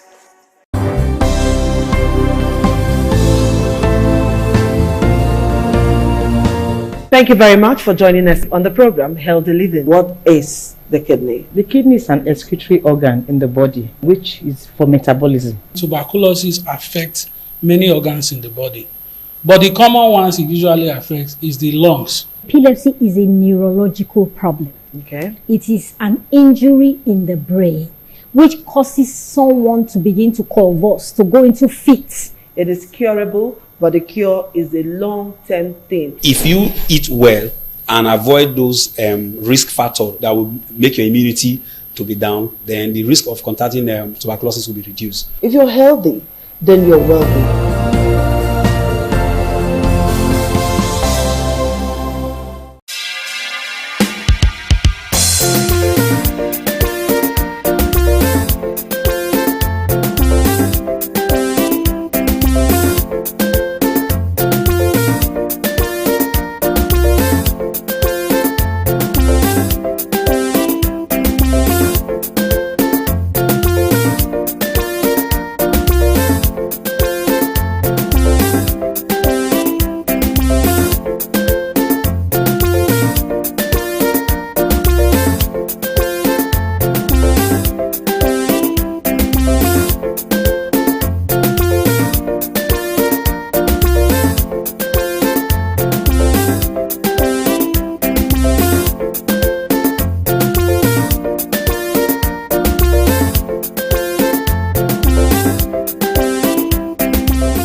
TV, certainly the best.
Ojúde aṣáájú abẹ́rẹ́ tó pẹ́.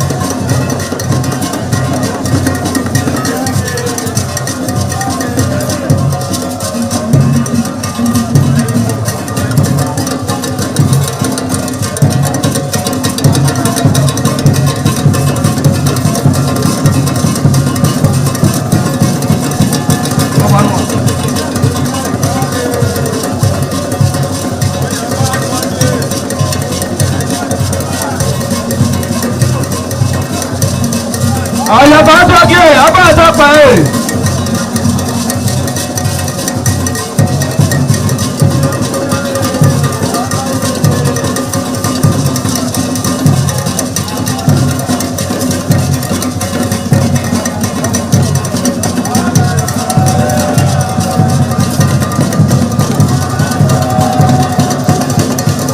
Olha aí, abaixa rapaz.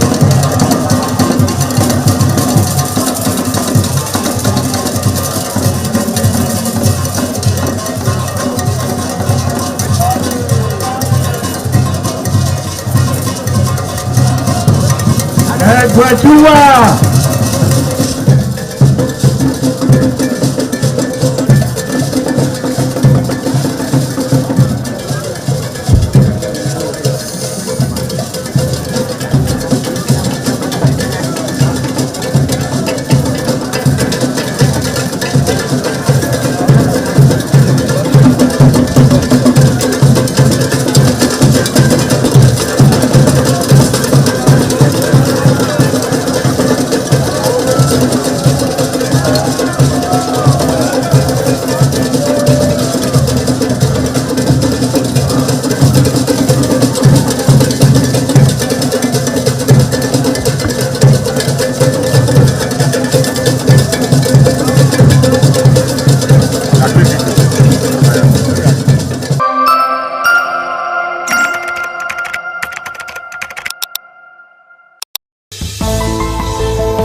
Hello there, thank you for joining us on this special interview series on independent television. And I'm Sonny Duke Okosun. Our guest today on the program is the Ambassador of the European Union to Nigeria and ECOWAS. As a matter of fact, the Ambassador of the European Delegation to Nigeria and ECOWAS, His Excellency Ambassador Gauthier Mignon. Thank you for obliging us your time. Thank you very much for your kind invitation, sir. Okay, how would you describe your presence in Benin so far? Is this your first time in Benin City? Actually, it's my second time, but I came in a private visit the first time because I hadn't presented my credentials yet to Mr. President, so I could not engage officially by the time. So this time it's the first official visit. And I came really with an intention to see how, to review the cooperation we are having with Edo State and to try to see how we can scale it up. But I took the opportunity to visit yesterday to participate to a private preview of the Museum of West African Arts here in Edo State, which is a project I already saw last year when I came first to Benin City. Also, so how would you describe the level of partnership between the European Union and, of course, Nigeria, and particularly Edo State?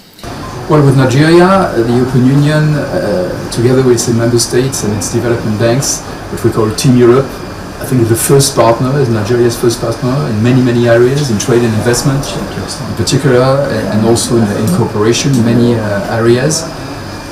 And we have 730 million euros in grants for bilateral cooperation with Nigeria between 2041 and 2027, plus also sizable amounts of loans, subsidized loans. And with Edo State, we've had good cooperation in several areas. I'm thinking in particular of support to migration governance and support to stranded migrants returning to Nigeria, and many of them are from Edo State. And in the last few years, we supported more than 23,000 people to come back and reintegrate into their communities nationally, and many of them in Edo State, just to name an example. So voilà, we think we can do more in other areas. We're also working in digital economy, in renewable energy, and also in projects for communities. But I always come with states so important like Edo State with an idea of how to try to improve and strengthen what we are doing already. All right. What is the policy thrust of the European Union in terms of opportunities for young people as it relates to education? Well, for us, education is key, and young people are a cross-cutting priority in a country like Nigeria. So in all our projects, we integrate a dimension for young people and also for women. And in particular, as far as young people are concerned, we are funding a big national project called Nigeria Jubilee Fellowship Program. It's about helping young graduates to integrate into labor markets by funding a 12-month scholarship for having internships in medium and small size enterprises or public service to get a first professional experience. And this is something that we are now scaling up with the federal government. And we are also offering possibilities of studies in Europe, particularly through the Erasmus program. We have more than 100 Nigerians going every year to Europe to study a master in the framework of the Erasmus program. All right. What is the policy thrust of the European Union in terms of opportunities for young people as it relates to education? Well, for us, education is key, and young people are a cross-cutting priority in a country like Nigeria. So in all our projects, we integrate a dimension for young people and also for women. And in particular, as far as young people are concerned, we are funding a big national project called Nigeria Jubilee Fellowship Program. It's about helping young graduates to integrate into labor markets by funding a 12-month scholarship for having internships in medium and small size enterprises or public service to get a first professional experience. And this is something that we are now scaling up with the federal government. And we are also offering possibilities of studies in Europe, in particular through the Erasmus program.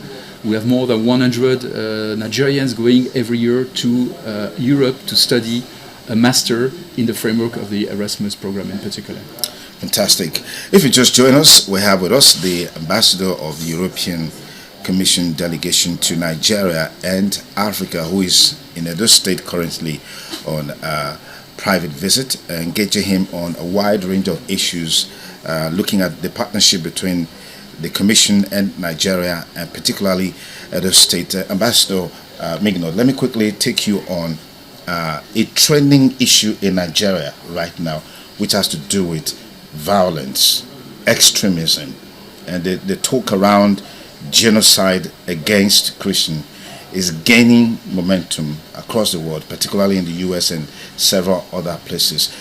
What's the Commission's perspectives on this issue, and what is the intention in terms of helping Nigeria to deal with banditry, Boko Haram, and all other, extremism that we're seeing playing up in the country right now?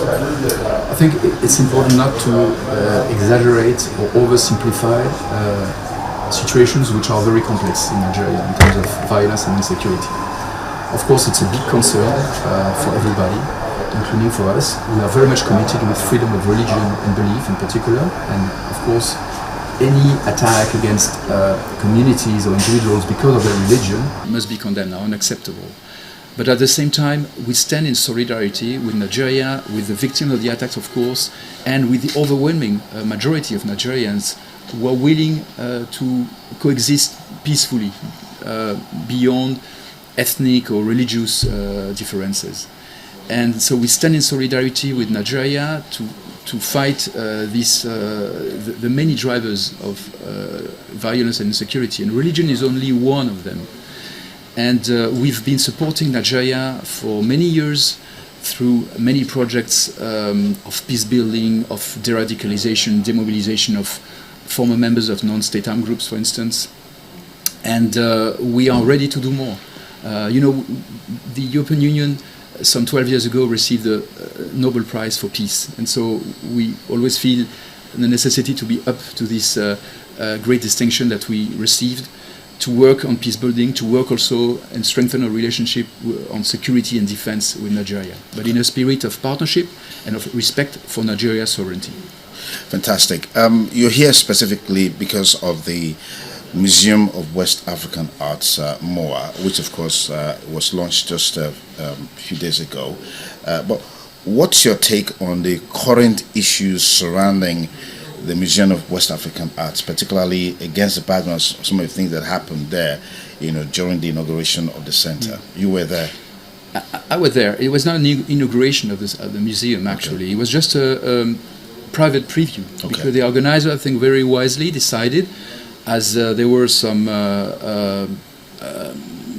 criticisms, to postpone the formal inauguration of the museum. They announced this already a few days ago. And so yesterday was just a private preview for partners, friends, diplomats like myself and other European ambassadors. The EU has no direct involvement in this project. We are not funding this project. We might do it in the future, because we want to partner more with museums and cultural institutions in West Africa and Nigeria, but we have no direct involvement so far. So I came here really to see the advancement of this very wonderful project I discovered last year when I came first, which is a great opportunity for Edo State, for Nigeria, and for West Africa. It's a West African museum. It's not about only Benin or Edo State or Nigeria, even. It's West African. And I must say that the experience that we had yesterday was quite unpleasant and deplorable, because this private event on a private property was disrupted by so-called protesters who came in, allowed by the police, because there was security all around, but they left them in. And they disrupted the whole event. So it's exactly how you scale off. You scale off investors and development partners coming in good faith, to partner with your community. And Germany, for instance, has invested 8.5 million euros in this project. If now they see that this project cannot operate normally, the conclusions will be quite clear, not only for Germany but for all European stakeholders. Fantastic. Let's look at a general issue that relates to the involvement of the Western world in Africa in terms of development, in terms of partnership, in terms of insecurity. Talking about partnership, we're seeing the European Union, for example, always disposed to giving loans to African countries, Nigeria inclusive. The perspective of these loans being a trap for developing countries, underdeveloped countries. What are your thoughts? What's the Commission perspectives on this? Well, this is a trap where we felt collectively, the lenders and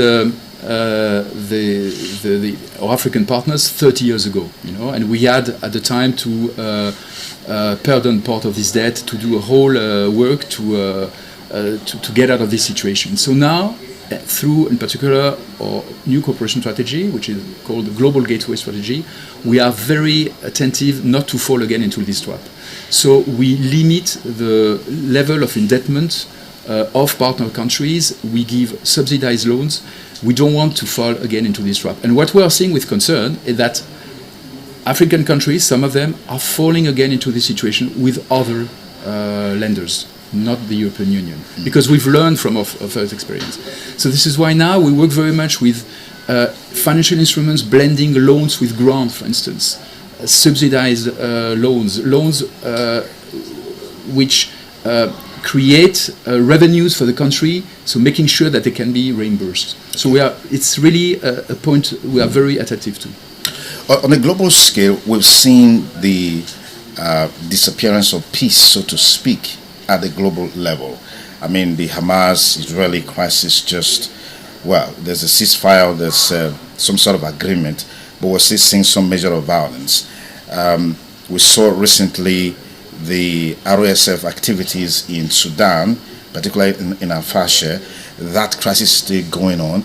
And these activities or events that are unfolding globally that undermines peace globally, what's your perspective of the fact that it's like the world is hamstrung in terms of dealing with these issues, nipping them at the bud before it blossoms, it flourishes, snowballs into huge crisis like you're seeing now in Sudan?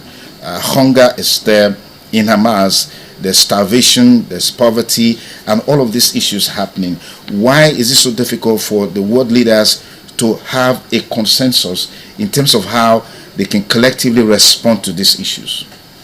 Because we have collective rules in the United Nations Charter, international law. And what we have seen over the last 10 years or so is that very important players have not respected these rules. You know? Take the case of Russia in particular. Yeah, Russia and Ukraine. The Russian invasion to Ukraine, yeah, which started in fact in 2014, then it became full scale in 2022. Then we, each from a permanent member of the Security Council, a country which is supposed to be a guarantor of these rules, then it shows that everybody can do anything and violates international law without punishment. And so this is why it's so important, and that is why the European Union insisted so much that all countries in the world had to condemn the Russian invasion to Ukraine. And most countries, including Nigeria, have done that. But others, including large democracies, have not done so. When you say large democracy, are you talking about the US? The US has done so, but others have not. Okay. And then, other crises also popped up. And then when the law starts to be broken here and there, it just becomes contagious. Ambassador Gotna Migno, thank you so much for your time. Truly appreciate this conversation. Pleasure. Thank you, sir. Okay, I've been talking with Ambassador Mignot, who is the head of the European delegation to Nigeria and Africa, is currently in Edo State on a visit, and we've been engaging him on a wide range of issues. Thank you for staying with us, and have a beautiful day ahead. Bye for now.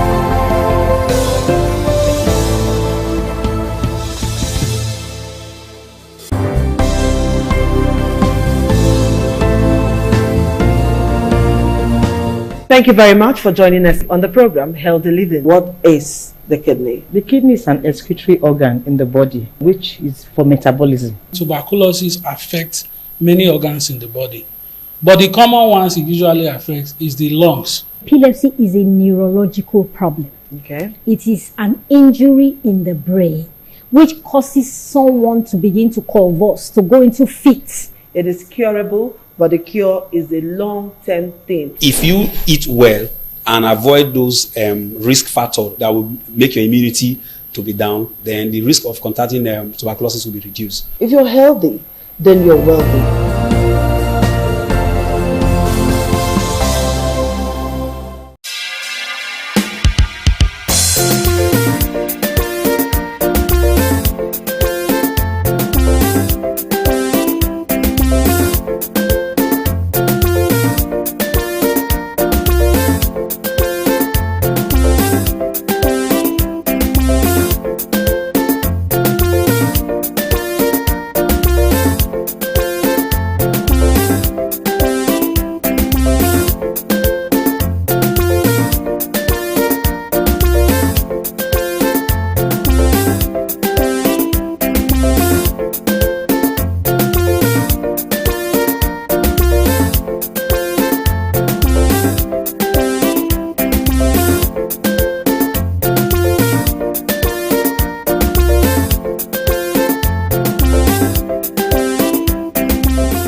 TV, certainly the best.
Thank you very much for joining us on the program, Healthy Living. What is the kidney? The kidney is an excretory organ in the body, which is for metabolism. Tuberculosis affects many organs in the body, but the common ones it usually affects is the lungs. Epilepsy is a neurological problem. Okay. It is an injury in the brain which causes someone to begin to convulse, to go into fits. It is curable, but the cure is a long-term thing. If you eat well and avoid those risk factors that will make your immunity to be down, then the risk of contracting tuberculosis will be reduced. If you're healthy, then you're wealthy.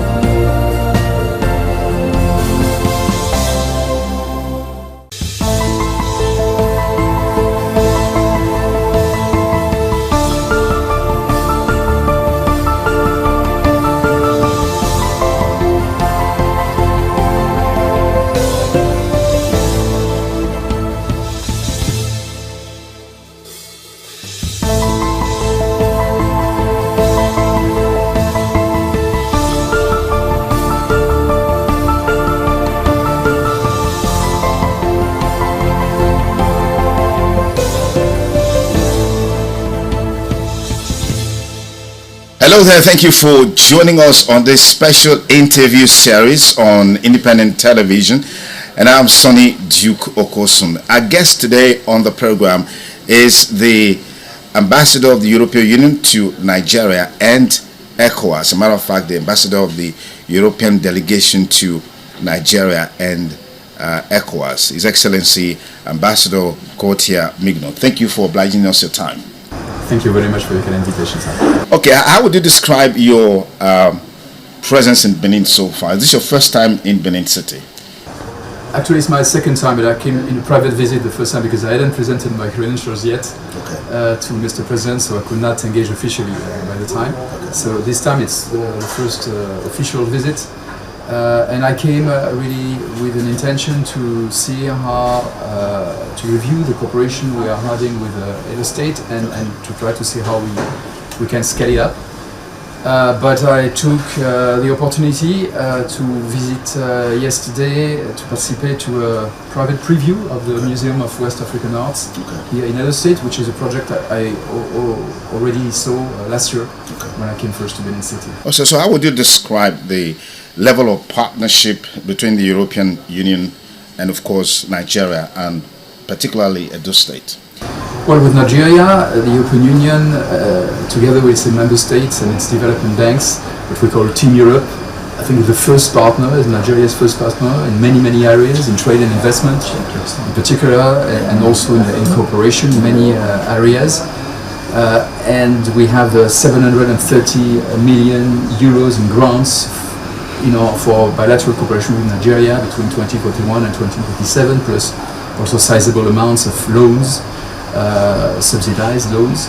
And with Edo State, we've had good cooperation in several areas. I'm thinking in particular of support to migration governance and support to stranded migrants returning to Nigeria, and many of them are from Edo State. And in the last few years, we supported more than 23,000 people to come back and reintegrate into their communities nationally, and many of them in Edo State, just to name an example. So voilà, we think we can do more in other areas. We're also working in digital economy, in renewable energy, and also in projects for communities. But I always come with states so important like Edo State with an idea of how to try to improve and strengthen what we are doing already. All right.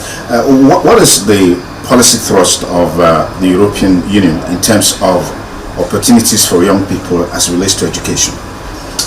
Well, for us, education is key, and young people are a cross-cutting priority in a country like Nigeria. So in all our projects, we integrate a dimension for young people and also for women. And in particular, as far as young people are concerned, we are funding a big national project called Nigeria Jubilee Fellowship Program. It's about helping young graduates to integrate into labor markets by funding a 12-month scholarship for having internships in medium and small size enterprises or public service to get a first professional experience. And this is something that we are now scaling up with the federal government.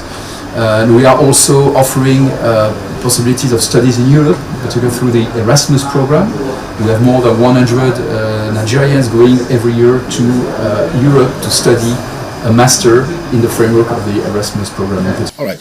What is the policy thrust of the European Union in terms of opportunities for young people as it relates to education? Well, for us, education is key, and young people are a cross-cutting priority in a country like Nigeria. So in all our projects, we integrate a dimension for young people and also for women. And in particular, as far as young people are concerned, we are funding a big national project called Nigeria Jubilee Fellowship Program.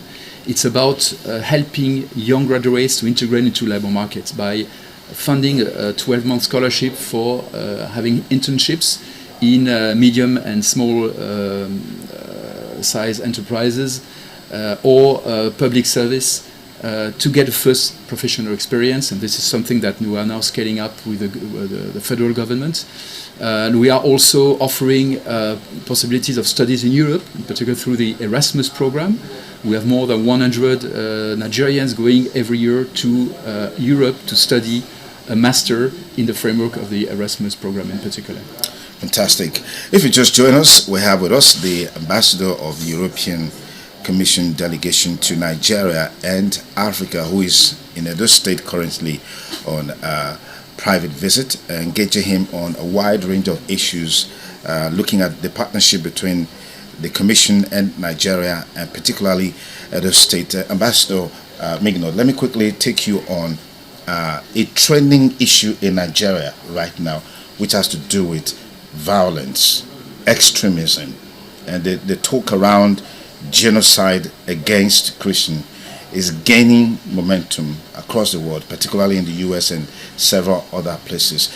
What's the Commission's perspectives on this issue, and what is the intention in terms of helping Nigeria to deal with banditry, Boko Haram, and all other, extremism that we're seeing playing up in the country right now? I think it's important not to exaggerate or oversimplify situations which are very complex in Nigeria in terms of violence and insecurity. Of course, it's a big concern for everybody, including for us. We are very much committed with freedom of religion and belief in particular, and of course, any attack against communities or individuals because of their religion must be condemned, unacceptable. But at the same time, we stand in solidarity with Nigeria, with the victims of the attacks, of course, and with the overwhelming majority of Nigerians who are willing to coexist peacefully beyond ethnic or religious differences.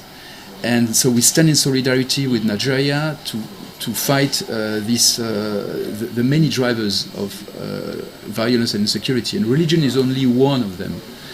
And we've been supporting Nigeria for many years through many projects of peace building, of de-radicalization, demobilization of former members of non-state armed groups, for instance. And we are ready to do more. The European Union some 12 years ago received the Nobel Prize for Peace. And so we always feel the necessity to be up to this great distinction that we received, to work on peace building, to work also and strengthen our relationship on security and defense with Nigeria, but in a spirit of partnership and of respect for Nigeria's sovereignty. Fantastic. You're here specifically because of the Museum of West African Arts, MOA, which of course was launched just a few days ago. But what's your take on the current issues surrounding the Museum of West African Arts, particularly against the background of some of the things that happened there, during the inauguration of the center? You were there. I was there. It was not an inauguration of the museum, actually. Okay. It was just a private preview, because the organizer, I think, very wisely decided, as there were some criticisms, to postpone the formal inauguration of the museum. They announced this already a few days ago. And so yesterday was just a private preview for partners, friends, diplomats like myself and other European ambassadors. The EU has no direct involvement in this project. We are not funding this project. We might do it in the future because we want to partner more with museums and cultural institutions in West Africa and Nigeria, but we have no direct involvement so far. So I came here really to see the advancement of this very wonderful project I discovered last year when I came first, which is a great opportunity for Edo State, for Nigeria, and for West Africa. It's a West African museum. It's not about only Benin or Edo State or Nigeria, even. It's West African. And I must say that the experience that we had yesterday was quite unpleasant and deplorable, because this private event on a private property was disrupted by so-called protesters who came in, allowed by the police, because there was security all around, but they left them in. And they disrupted the whole event. So it's exactly how you scale off. You scale off investors and development partners coming in good faith, to partner with your community. And Germany, for instance, has invested 8.5 million euros in this project. If now they see that this project cannot operate normally, the conclusions will be quite clear, not only for Germany but for all European stakeholders. Fantastic. Let's look at a general issue that relates to the involvement of the Western world in Africa in terms of development, in terms of partnership, in terms of insecurity. Talking about partnership, we're seeing the European Union, for example, always disposed to giving loans to African countries, Nigeria inclusive. The perspective of these loans being a trap for developing countries, underdeveloped countries. What are your thoughts? What's the Commission perspectives on this? Well, this is a trap where we felt collectively, the lenders and our African partners 30 years ago, and we had at the time to pardon part of this debt, to do a whole work to get out of this situation. So now, through, in particular, our new cooperation strategy, which is called the Global Gateway Strategy, we are very attentive not to fall again into this trap. So we limit the level of indebtedness of partner countries. We give subsidized loans. We don't want to fall again into this trap. And what we are seeing with concern is that African countries, some of them, are falling again into this situation with other lenders, not the European Union, because we've learned from our first experience. So this is why now we work very much with financial instruments, blending loans with grants, for instance, subsidized loans which create revenues for the country, so making sure that they can be reimbursed. So it's really a point we are very attentive to. On a global scale, we've seen the disappearance of peace, so to speak, at the global level. I mean, the Hamas-Israeli crisis just well, there's a ceasefire, there's some sort of agreement, but we're still seeing some measure of violence. We saw recently the RSF activities in Sudan, particularly in Al-Fashir. That crisis is still going on, and these activities or events that are unfolding globally that undermines peace globally. What's your perspective of the fact that it's like the world is hamstrung in terms of dealing with these issues, nipping them at the bud before it blossoms, it flourishes, snowballs into huge crisis like you're seeing now in Sudan? Hunger is there in Hamas, there's starvation, there's poverty, and all of these issues happening. Why is it so difficult for the world leaders to have a consensus in terms of how they can collectively respond to these issues? Because we have collective rules in the United Nations Charter, international law. And what we have seen over the last 10 years or so is that very important players have not respected these rules. You know? Take the case of Russia in particular. Yeah, Russia and Ukraine. The Russian invasion to Ukraine, yeah, which started in fact in 2014, then it became full scale in 2022. Then we, you know, each from a permanent member of the Security Council, a country which is supposed to be a guarantor of these rules, then, you know, it showed that everybody can do anything and violates international law without punishment. And so this is why it's so important, and this is why the European Union insisted so much that all countries in the world had to condemn the Russian invasion to Ukraine. And most countries, including Nigeria, have done that. But others, including large democracies, have not done so. When you say large democracy, are you talking about the US? The US has done so, but others have not. And then, you know, other crises also popped up. And then when the law starts to be broken here and there, it just becomes contagious. Ambassador Gotna Migno, thank you so much for your time. Truly appreciate this conversation. Pleasure. Thank you, sir. Okay, I've been talking with Ambassador Mignot, who is the head of the European delegation to Nigeria and Africa, is currently in Edo State on a visit, and we've been engaging him on a wide range of issues. Thank you for staying with us, and have a beautiful day ahead. Bye for now.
ITV, certainly the best.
ITV, certainly the best.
ITV, certainly the best.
ITV, certainly the best. See Nigeria doing amazing things all over the world, from entertainment to business, to technology. Nigerians are among the most successful and the most creative people in the world. Now, some persons just attribute all of this to social media noise. Nigerians are just noisy people. They love to blow their trumpet a lot. So, do you think this is just noise, or we have what it takes to back it up? And this, I'd like to say welcome to another amazing episode of Flipside on Independent Television, reaching you live from the city of Benin. Today we're discussing a very important topic: opportunities versus noise. Is Nigeria ready for global attention?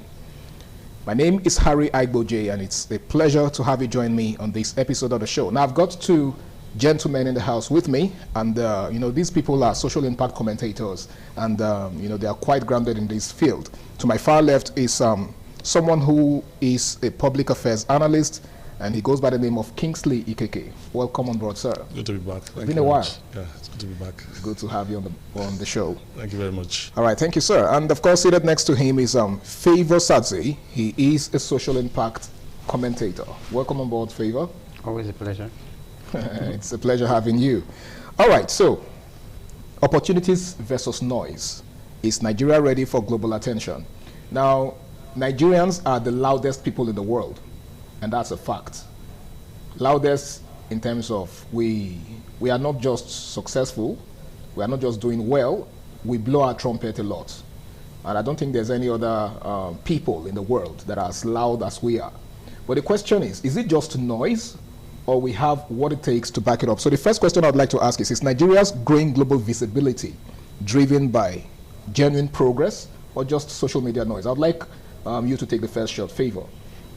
Yeah, if you look at it from a vantage point of view, you realize that we do really have all it takes to sustain that engagement that we have at the social media level. Okay. But what we've seen over time is it's a case of, you know, this steep graph coming down steeply.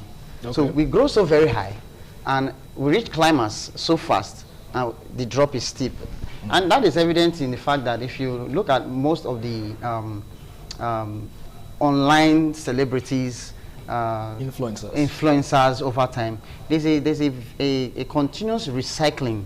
You don't have one person that has been there for a very long time still relevant today. After a year, you see this person fizzle out. After another 1 year, you see another set of persons. After another 1 year, you see another set of persons. It has not been sustainable, and that's because of the cultural trend that we have here. It's always a case of who's relevant at the moment. At that point, who has it, and before you know it, it's another person. And that goes a long way to tell about the kind of content that makes these persons popular. The kind of content that makes them popular. What kind of content do you think makes them popular? If you look at the trend, or what kind of content do we produce in this part of the world? Basically, our kind of content is always around entertainment. Okay. And are you saying entertainment contents are not, you know, sustainable? They've not been. Looking at what we have, they've not been. It's always about trend. What happens when the trend dies? It means that person's character also dies. And if that person cannot hop on the next trend, that person also is long forgotten. Becomes irrelevant. Yes, and because you also realize that age is a factor, and the biodata of people who occupy this social media space at the moment are the Gen Zs. Okay. So these people are moved by trend, and trend is not always going to be sustainable. All right, Mr. Kingsley, what's your take on that? Is Nigeria's global visibility driven by, you know, genuine progress or just social media noise? Well, for me, I think it's both ways. Okay. Your visibility could be towards a positive trend or a negative trend. Okay. So I think that now it depends on the percentage or the level on which your negative trends are and your positive trends are. What are you known for? Okay. What is Nigeria known for? And how does it affect global, you know, recognition or your perception about the country? So I think obviously we've done well to an extent, but there are still a lot of flaws here and there. Positively, let me look at the positive part of it first of all. In the entertainment industry, like you mentioned, we've done well. Okay. When it comes to music, we are the leading nation in Africa. Afrobeat is still the very #1 till date. When it comes to Nollywood, in Africa, we are still the leading brand. Okay. Till date. It has been sustained to an extent because it has its own cultural content, like what that content has remained. So would you say we have the right structure to keep it going? Yeah, I'll get there. Okay. I'm looking at the positive. Okay. Because structurally we have not gotten there. Okay. We are still very far behind. Okay. When you look at it, look at the sport arena. We have a Joshua who is a world champion, even though he's not a world champion currently. We have an Osimhen, we have Ademola. Those are prominent players in the field of sports, and they are making their. So you can imagine how much those guys earn per game or per week. Okay. And I want to believe that Nigeria is one of the youngest population in the world, and with a lot of talents. The major challenge, like you said, infrastructure is one. Structurally, we are bad. We are defective. The nation itself does not help you to promote your innate ability. What you see with Osivi and Demola is common with many Nigerians who are unknown and never had the chance to be exposed. So the talents are there. It's the harnessing of the talent that is the problem, and the environment to allow the talent to blossom. That's the issue.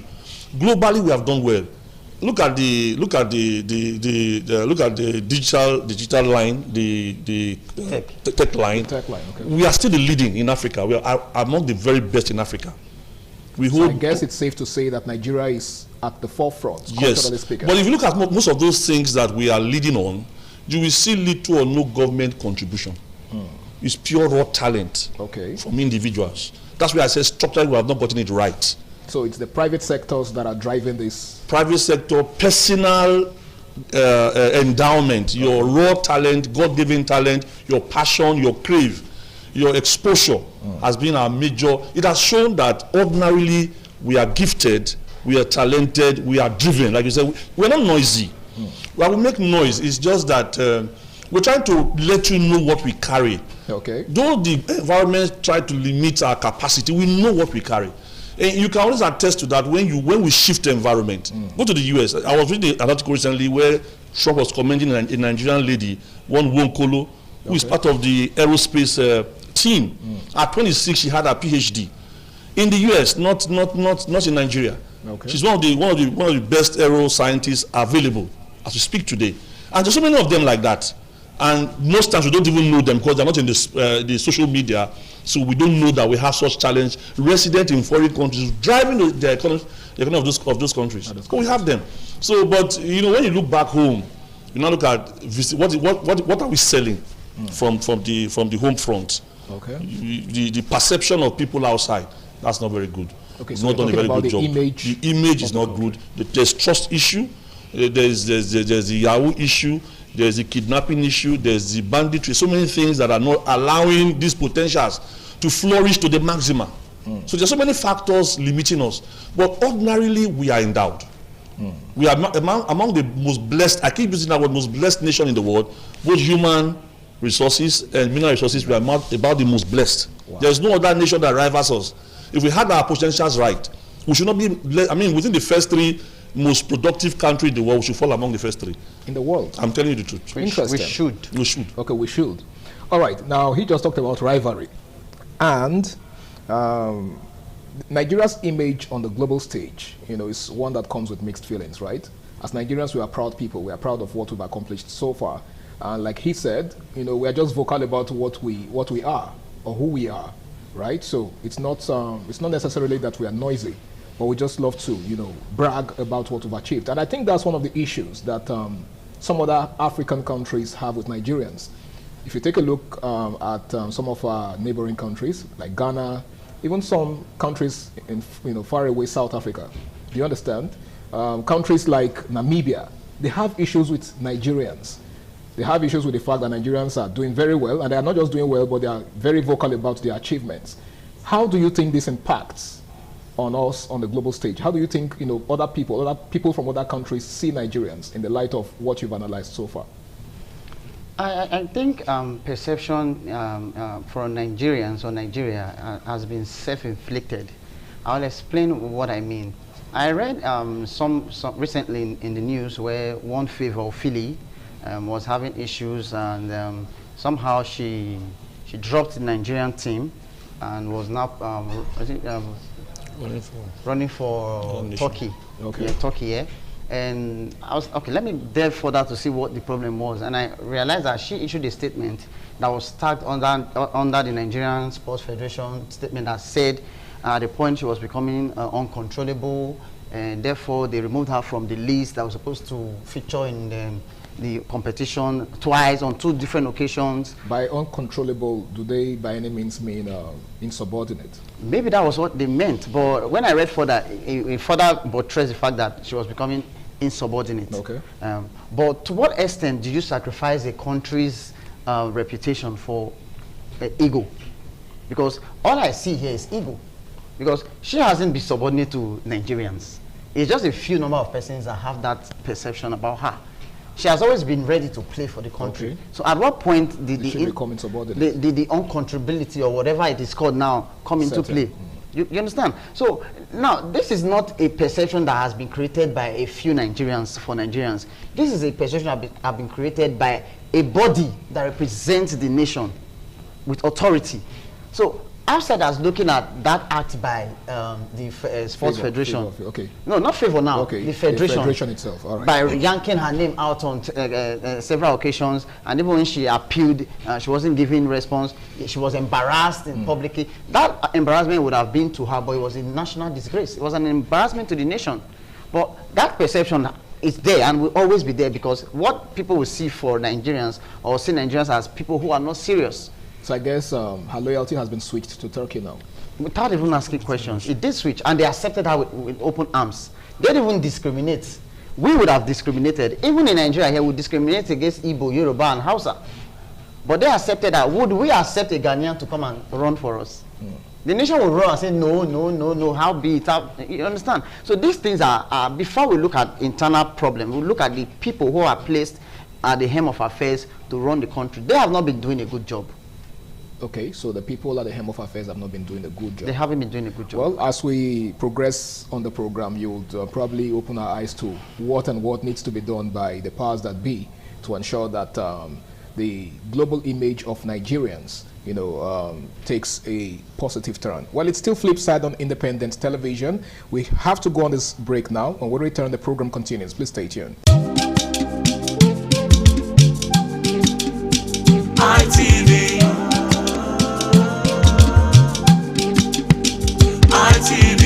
ITV, certainly the best. Yes, welcome back. It's still Flipside on Independent Television, and we're discussing opportunities versus noise. Is Nigeria ready for global attention?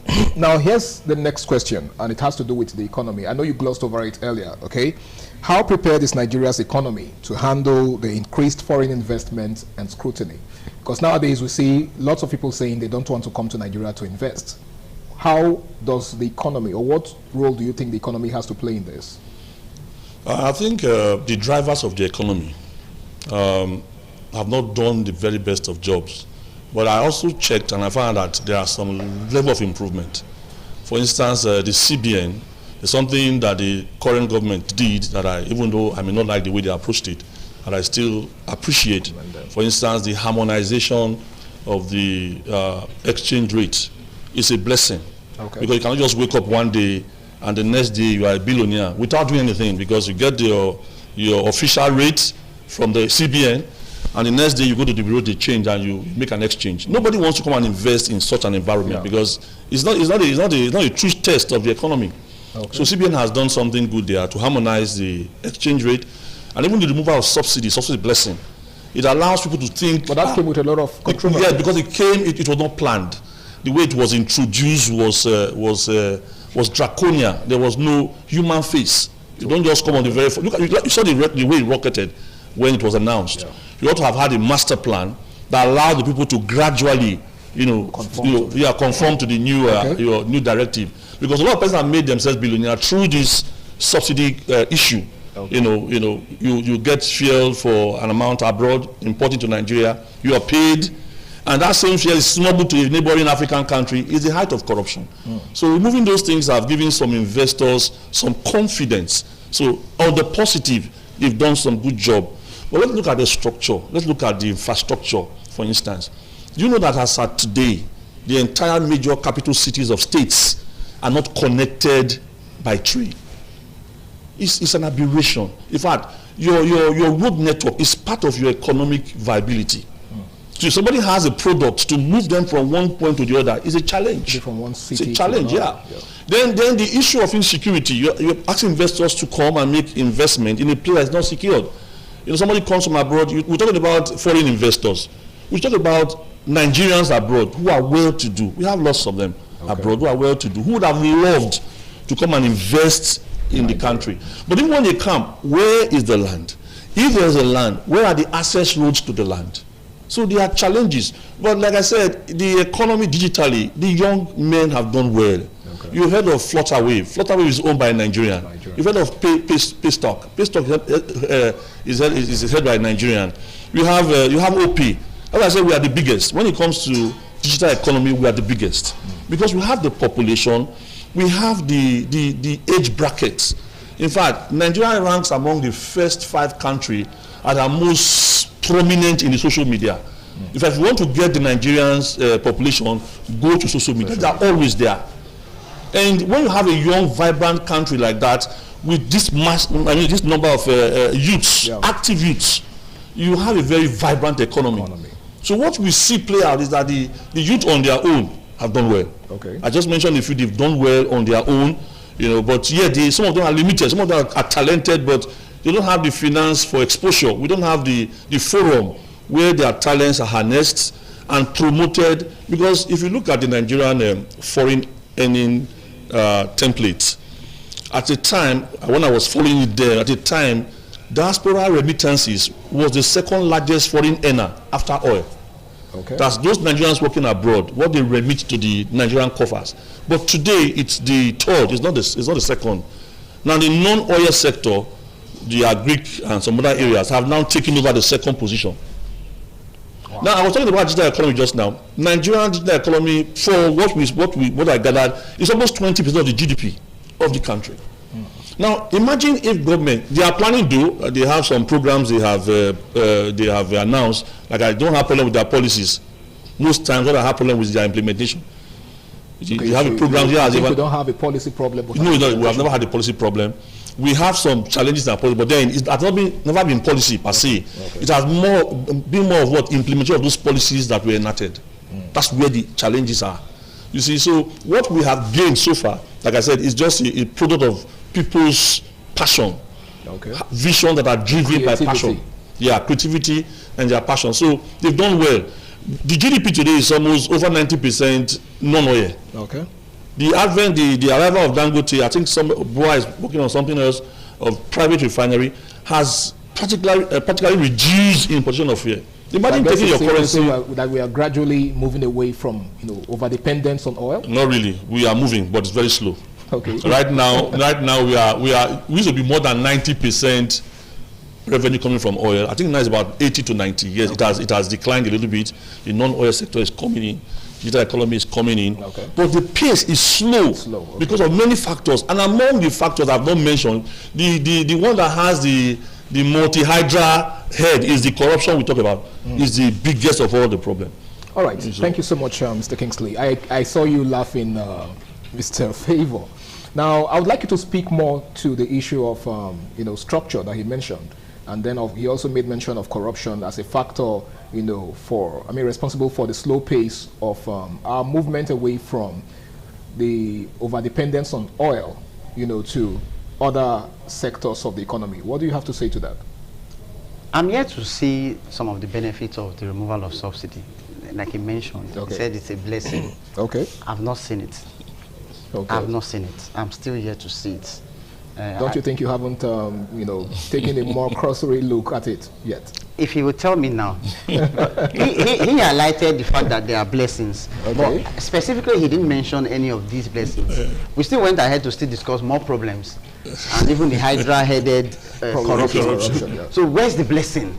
Because the last time I checked, from the time subsidy was removed till now, I've not seen anything that has gotten better.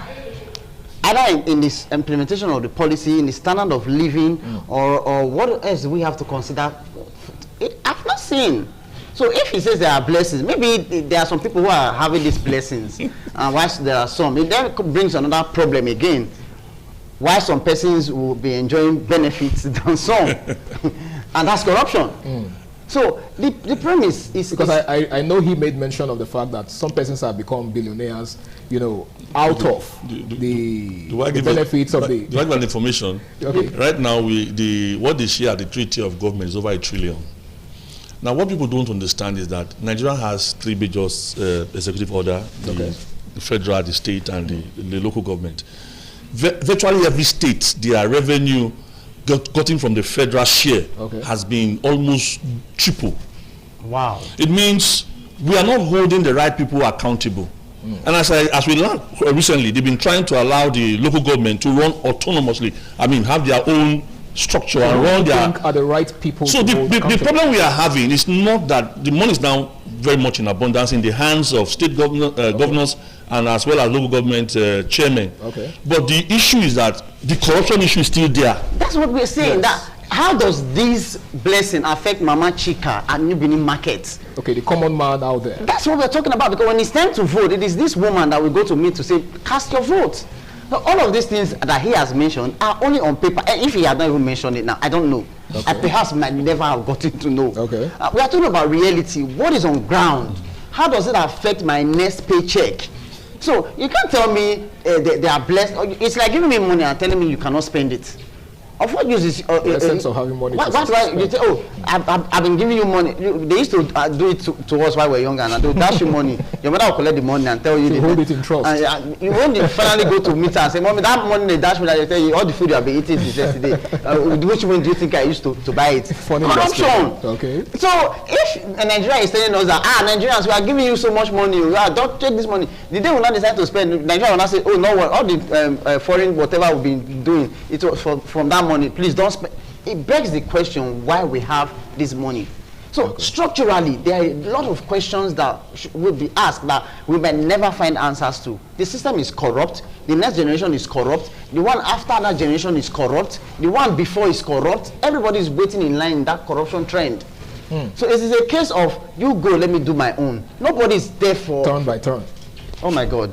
Nobody wants to do the right thing. In fact, the right thing comes at the cost of your personal mental health. It's funny, but at the same time, it's disheartening. And we are hoping that at the end of this program, we'll be able to profess solutions rather than just focusing on the problems. Now, I would like to ask you this, Mr. Kingsley.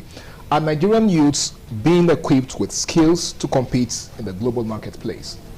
Okay. Beyond the talents and the, should I say, expertise that some of them have actually acquired personally? Because most of these guys, just became what they are by personal development. Some, acquire skills by undergoing online trainings and the rest of them. But do you think we are equipping these people? I'm talking about the federal government now, our leaders. Are we equipping them enough to be prepared for the marketplace, the global marketplace? It's okay. I'll answer that question. But let me say something on what he said. Let's just try not to dwell too much. No, I won't dwell so much on it. I was looking at the merits and the demerits. Okay. That we've not gotten there doesn't mean that the actions were not right. Okay. Because for me, for now, for the very first time, the foreign reserve has crossed the 50 billion mark. You see, those are signs of stability for a foreign investor. If he brings his money here, he's sure of the risk that if anything happens to his money, there's a risk. There's a place he can get his money from. Okay. So it gives them some bit of confidence all right. to invest. But we've had more. I know implementation, like I said earlier, had always been a problem. That's why I think that's where the disparity lies. That's why probably have not really enjoyed some of these benefits. Yes, yeah. None of us really enjoyed it the way it should be.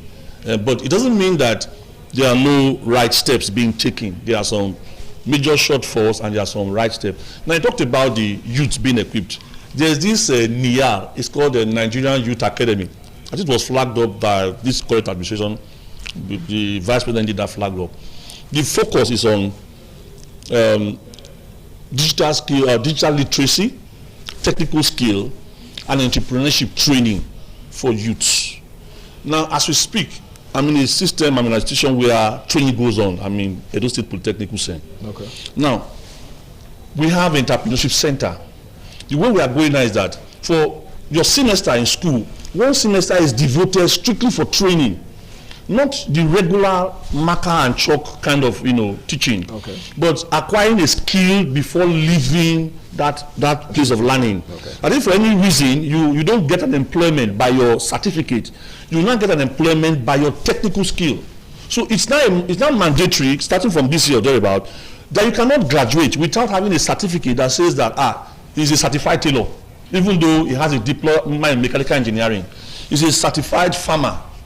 From the institution. Yes, you are a BSc holder, whatever you call yourself, but you are what do you call those that do cosmetics or whatever, a specialist. Okay. You have that as an addendum to whatever you have acquired from your regular school of study. Okay. Now, sometimes you may go to school to study a particular program that maybe you had a flair for, but that may not be your innate ability. Okay. In the course of going through the 4 walls of the higher institution, you're able to find that you have a flair for something different from what you went for. Exactly. Okay. And when you focus there, you end up getting your first degree, but your eventual hobby things in the other direction and makes you a very popular and wealthy person. All right. And it's not what you study that's actually making you, what you are currently. All right, hold that thought, Mr. Kingsley. I know you have a whole lot more to say in that regard, but we have to go on this very important break now. When we return, Flip Side continues. Don't go nowhere. ITV.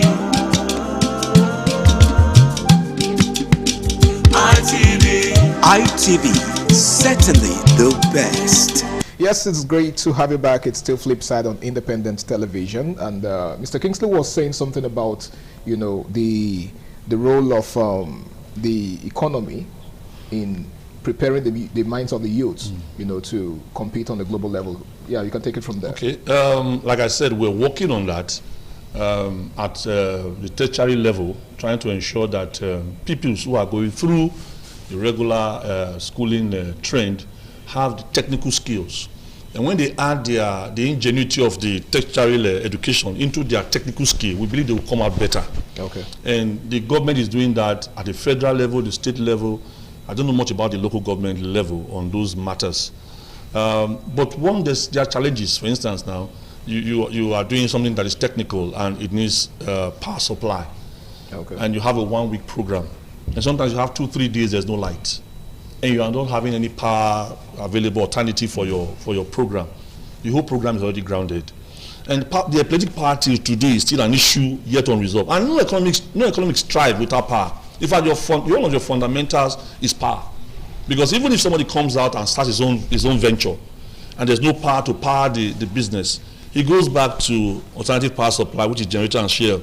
If he builds that into his costs, it's not going to be profitable at the end of the day. Because you pay more when you generate your own power than when you pay to NEPA. Okay. And that is a problem we are still facing. Then the issue of implementation and fairness. Even when we are picking certain persons for training, sometimes we are not objective, we are not fair. People should be picked based on either their flair or their somebody's going for a training, like even in our sector, it does happen. There's a training for technical staff. And a professor says he wants to go to the training. And he goes there, maybe it's outside the country because he wants to travel out. He goes outside the country into a workshop or a laboratory. And the machines there, he cannot operate them. We don't have values for technicians. It's a problem. Even the artisans on the roadside, there are some talented artisans on the roadside who should be brought into the regular higher institution. Okay. To even lecture some of those academia, because most of them are designers. I mean, they do more of design. But those technical guys, you can instruct them, they'll give you this is my design.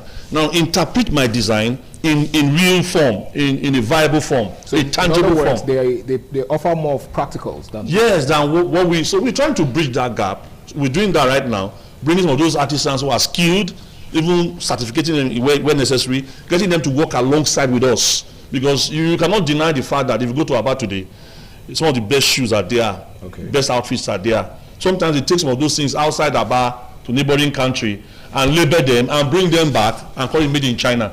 Once the name has entered made in China, that's what I want to buy. Because we have a perception that whatever comes from the foreign man or the white man is better than us. Isn't that what the late Kwame Nkrumah of Ghana meant by neo-colonialism? Exactly. That mindset is a mindset that nobody can change. Our products. Okay, take for example, what is the branded vehicles for Nigerian government?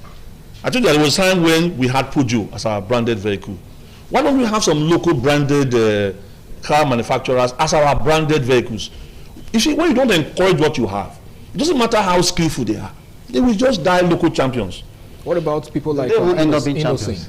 You said? Innocent Motors, yeah, the Innocent. Innocent is there. Outside Innocent, there are other two car manufacturing company in Nigeria. There's one in Lagos and I think one again in the north, who are indigenous car manufacturers. Over 70% of their work or their parts are built within Nigeria. And we are struggling to even know them. No. I said it's one of our meetings. You see the National Assembly who should legislate in that order. What we call the local content in Nigerian constitution. That means you must promote local content. You are legislating local content. You are trying to encourage local content. You are going to purchase your own vehicle, official vehicle, for Nigerians, and you go abroad to ask for Toyota Padro. Sorry to cut you. The only indigenous product Nigerian politicians can die for is the PVC. They can do anything to promote it again. All right, let me ask you this favor, since you are so eager to respond, right? Now, I would like us to address the issue of transitional, should I say administrative transition, whereby a certain regime, has set certain things in motion, certain policies in motion, and then a new regime comes on board and dismantles everything completely, all in the name of trying to, discredit the old administration, and of course establishing their own relevance. What do you make of that? You see this politics we've played over the years where, there's always this discontinuity in policies, discontinuity in implementation. It's going to eat us more than we can ever imagine. Because you look at an administration and you want to look at the statistics of how much progress they've made over time. It is evident, you can see it, and it's bilateral. Then you don't want to just oppose it with the current administration and realize that it is totally polarized. I mean, it's a case of plus and minus. They have no bearing at any point to meet. They're like light and darkness. You understand? And nobody's even talking about it. And guess what? The the beneficiaries of these 8 years that just passed are keeping mute. So the problem is not even by the government itself. It is by the people who are even direct beneficiaries of these good deeds. So how about, for example, for example, my sister was a beneficiary of the last administration in Edo State. She applied for a grant and she got it. So you don't expect her to ever speak ill of the administration? If you ask her about that last administration, what did the administration do for you? She will tell you, I wrote a proposal for a grant, I got the grant, and I was also given a laptop. It is evident, it is testimonial, it is physical. You think that's not valid? That's super valid. Those are the kind of blessings we are talking about. Not the one that is individualistic blessings. Not the one that is being written on paper and they'll quote it on TV and we'll read and read and read and they'll tell. No, we want to. How does it affect the common Nigerian? The common. But you will also agree with me that there are some persons, within the same population who did not quite benefit, just like your sister. Exactly. So what kind of language or what kind of song do you expect her to sing? She benefited not because she knew anybody in the government house. She benefited not because her father was anybody. Based on merit. It was based on merits. So if anybody who is somewhere saying he or she did not benefit, what did you put on the table? There are yardsticks for all of these. I just told my father is a nobody in the state, but her daughter is a beneficiary. Okay, thank you so much, Favor. Now, I would like to ask you this, Mr. Kingsley. Is there something you would like to I will chip something in because, everybody has a stake in the national cake. Polity. Thank God for what your sister benefited. I can also tell you that the arrival of this current government cleared my bulk of backlog of arrears. I was owed my place of work. Not just us. If you are conversant with Ikiado Law and Igoraki, which was closed, some of them went to court. They won cases. That's why you can see everybody has his merit. That's what I see life. Everybody has his area where he or she is good. What we pray for is that your vantage, your area where you are good, be more prominent. Those that have, some have died, but those people that thought that there was no more hope, you started paying them their arrears. As of December, they've paid 2 tranches. He broke those payments into 3 tranches. And he was not the one that admitted the debt, but he said, no, it's unfair. He has paid them. Just things runs into billions, not millions. And I want to say the person on board has not done his good deed. He has done. Currently, we heard there was commission. Is it not some few days ago?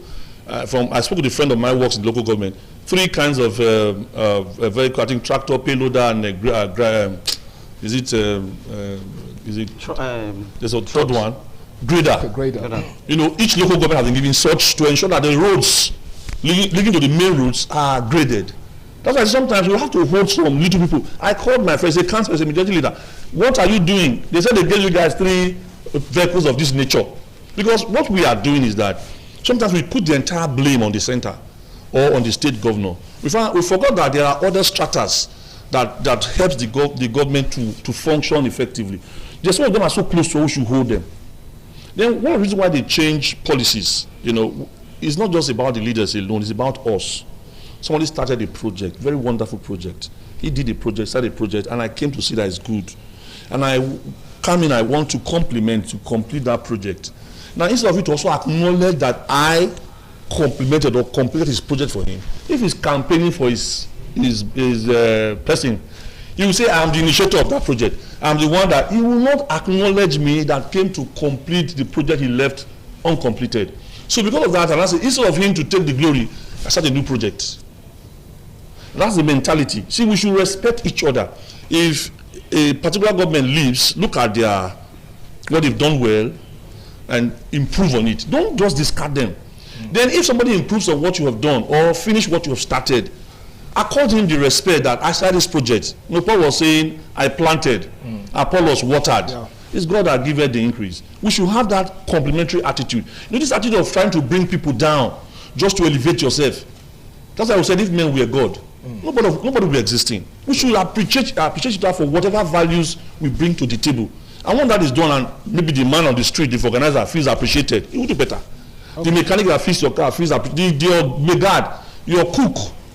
Everybody has his role. You cannot do watchman, cook, and be in the back. You have somebody helping you. Appreciate the person. That way will do better. Thank you, sir. All right, thank you so much, Mr. Kingsley. Let's beam our focus on entrepreneurs. Do you think they are ready to scale their businesses internationally, or they are just local champions? Let me quickly comment on that. Okay. The goal of every entrepreneur is to grow bigger, to scale, to expand, and become a bigger employer of labor. But you look at the factors that contribute to scalability and growth, and you realize that they are not there. Okay. I like what Mr. Kingsley mentioned a while ago. Power. For every business to thrive, you cannot remove power. The moment you start generating your own power, you are doing negative business. How so? Do you know the cost of diesel if you are using a diesel generator? Do you know the cost of petrol? So in a nutshell, you're running at a loss. It's just a matter of time. When you look at the books, the next thing you do is close up. It's either you do that or you start overcharging for your services. Okay. Now, when you start charging for your overcharging for your services, what does patronage now turn out to be? So all of these factors are very important. Then another thing is the technical know-how. Sometimes we start businesses with little or no idea. We just go into the business because we hear, oh, this is what's trending now. Okay. This was trending now. This was trending. Oh, this one. That, I hear some money there. Yeah, or if you just invest here now, money will come. You put money in there, and at the end of the day, do you know how many filling stations have been sold, resold, sold, resold, and resold over and they change the paint, they change the name, they change the management. We don't. Are you talking about hospitality business, hotels, and you see today this hotel is booming. Now these are the peculiar businesses in this part of Nigeria. Okay. We don't even have industries as much. The only time you want to consider industries when you go to the Sapomba area and all of those places. Now, I spoke with a friend who owns one of the metal processing plant there, and when he showed me the bill for power generation in one particular month, 3 months that BDC decided to say they were not going to supply power, they had to close. They took a break. They told everybody, go home first. We cannot cope. When power is restored, we start operations again. That's how bad it can get. Okay. So what happens to an entrepreneur that probably took a loan to scale the business? So they bid to probably go international. Yes. So at that point, you are at the mercy of probability. Anything can happen. There's no assurance for anything. There's no assurance for anything. Well, it's still Flipside on Independent Television. We shall be going on our final break on the show. The program continues afterwards. Please stay tuned.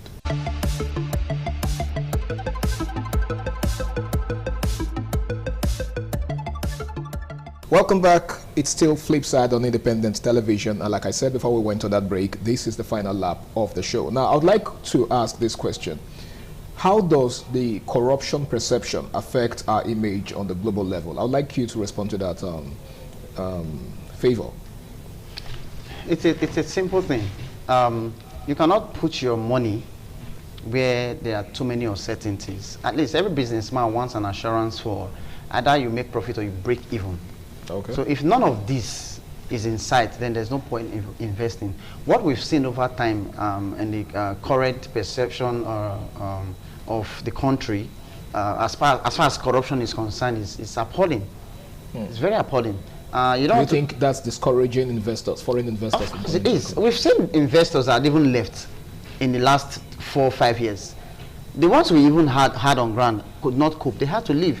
How do you explain a country where you can wake up tomorrow and the policy changes overnight, and you are left at the mercy of nothing? There was a point let me cite a clear example. At a point in Lagos, we had this Okada something.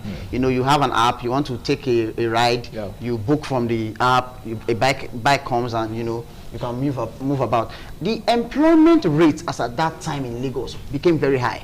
We had a lot of people who got themselves jobs by just buying a bike.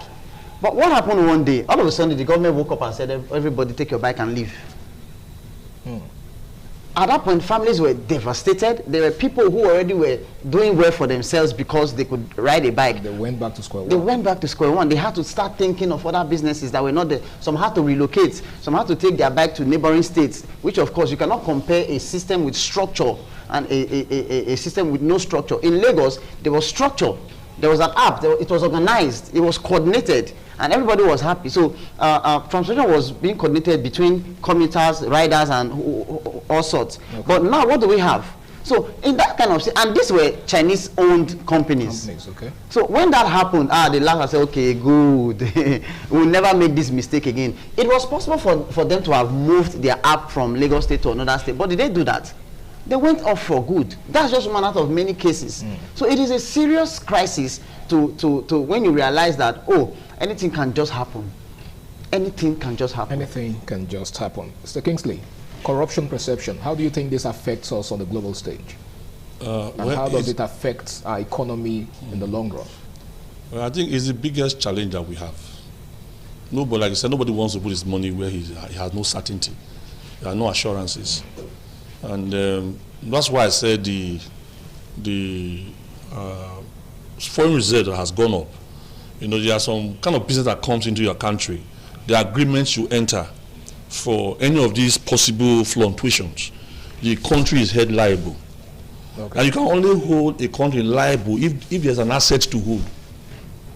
So when you have, like what they are doing also in CBN, this recapitalization, every international bank should have at least 500 billion, you know, as their capital base. Okay. It's a way of assurance that, okay, we know that we are not a certain kind of government, but there are assurances to show that if your money gets missing, there are people you can hold, you can take to court. We've had some court cases, international court cases. Okay. Some we've lost, some we've won, because the people saw assets that they could seize if certain thing happens to those agreements. Like he said, a new government is on board, enter into an MOU with a foreign partner. That government leaves office, the other government scraps it. It's not headed anywhere, because the government that entered into that MOU or that agreement is a legal government, and that agreement is binding. Okay. Except you can cite flaws in the agreement, it should be kept since it's bounded by law. So it's this issue of your capital base, your foreign reserve, that also assures them that, okay, in the advent of you derailing in the agreement, there is a way to hold you accountable. Even in the face of threat. Yes, because the issue of corruption now in Nigeria is not something that I don't think is something that we can really address. It's something like part of us. It's not a problem. It's part of, I don't want to put it, if I call it a problem, it's a systemic problem. It's almost everybody's involved in it. That's the bad thing. Those who are looking for admission to school, higher institution, they engage in it. The time they were selling admission for certain, I don't want to start naming, for certain amount of money. It was not hidden. Then there are preferences that is biased to genuine talents. Okay. Even at the very lowest areas you can find, even at home, there are biases. It's terrible. So it's not an issue that is isolated to the government alone. Even in churches, it's not isolated. You go to some churches. Let me just won't name any name. You see a church, you see the GO, the second in command, the third in command, to the 10th in command. They are from one state or one country or one tribe. You will not see someone from a different state being the second in command. As if God is now biased selecting your tribal people. Israel. So it's a funny thing. So I don't want to call it it's a problem that what we try to do is to minimize. Okay. I don't think we so can you don't think we can for now solving this problem. No. If I tell you how, the problem is doesn't want to be solved. It's almost entrenched. So we can minimize it, like what they do to us in TED Fund, the Tertiary Education Trust Fund. Okay. What they do is that they give you a certain amount of money which you must retire. All right. If you don't retire, your chief executive is held liable. Okay. So you are a staff there. Your documents, your wherever you are is known. They can track you. You must pay back. Okay. So you get it done, and there's a check and balance. Okay. Outside that, if there's no check and balance, and nobody can be held liable if you default, there's nothing they can run to if you fail. There is a problem. So in a nutshell, you're saying that corruption has become so systemic and part and parcel of our system. We can only minimize it. Okay. In what ways? In less than 1 minute, in what ways do you think it can be minimized? Well, like I said, for instance, now I'm a governor. Okay. He's one of my very major supporter, and I want him to have a contract. Okay. I should give him the contract, fine, because he was a supporter. But I should ensure that he does it because he will still make his profits. Okay.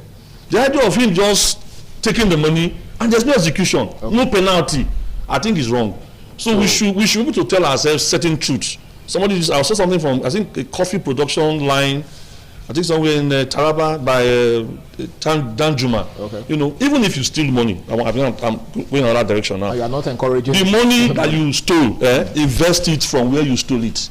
Okay. All right, I'll take that to be your final submission. Now, in less than 30 seconds. I feel people should work hard enough to earn whatever they get. Okay. I also feel that Nigerians, and Nigeria as a country is not ready for global attention.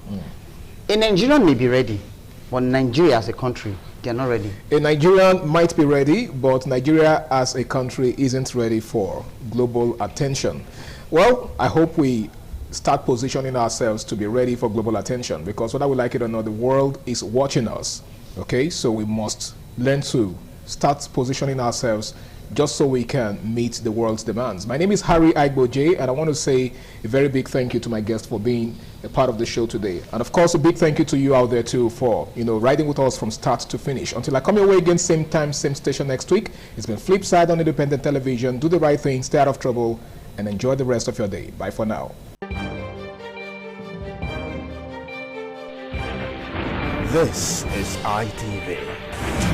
Certainly the best. ITV, certainly the best.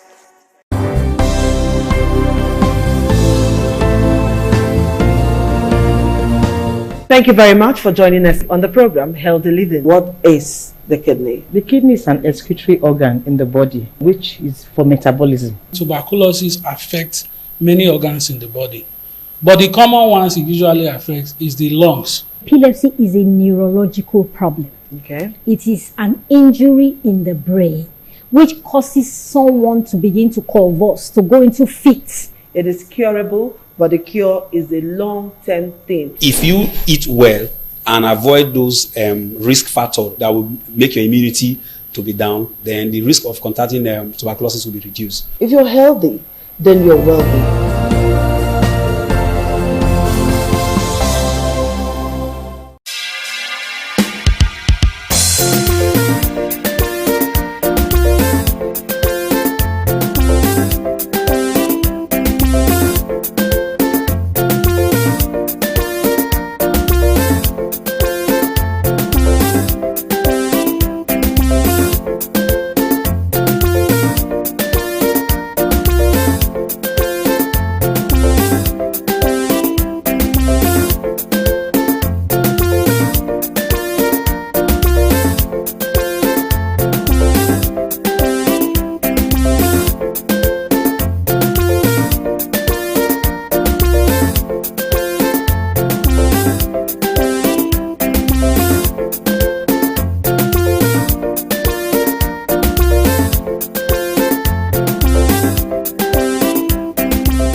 ITV Certainly the best.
Oṣòdì aṣáájú ẹ̀ abẹ́rẹ́ pẹ́.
ITV, certainly the best.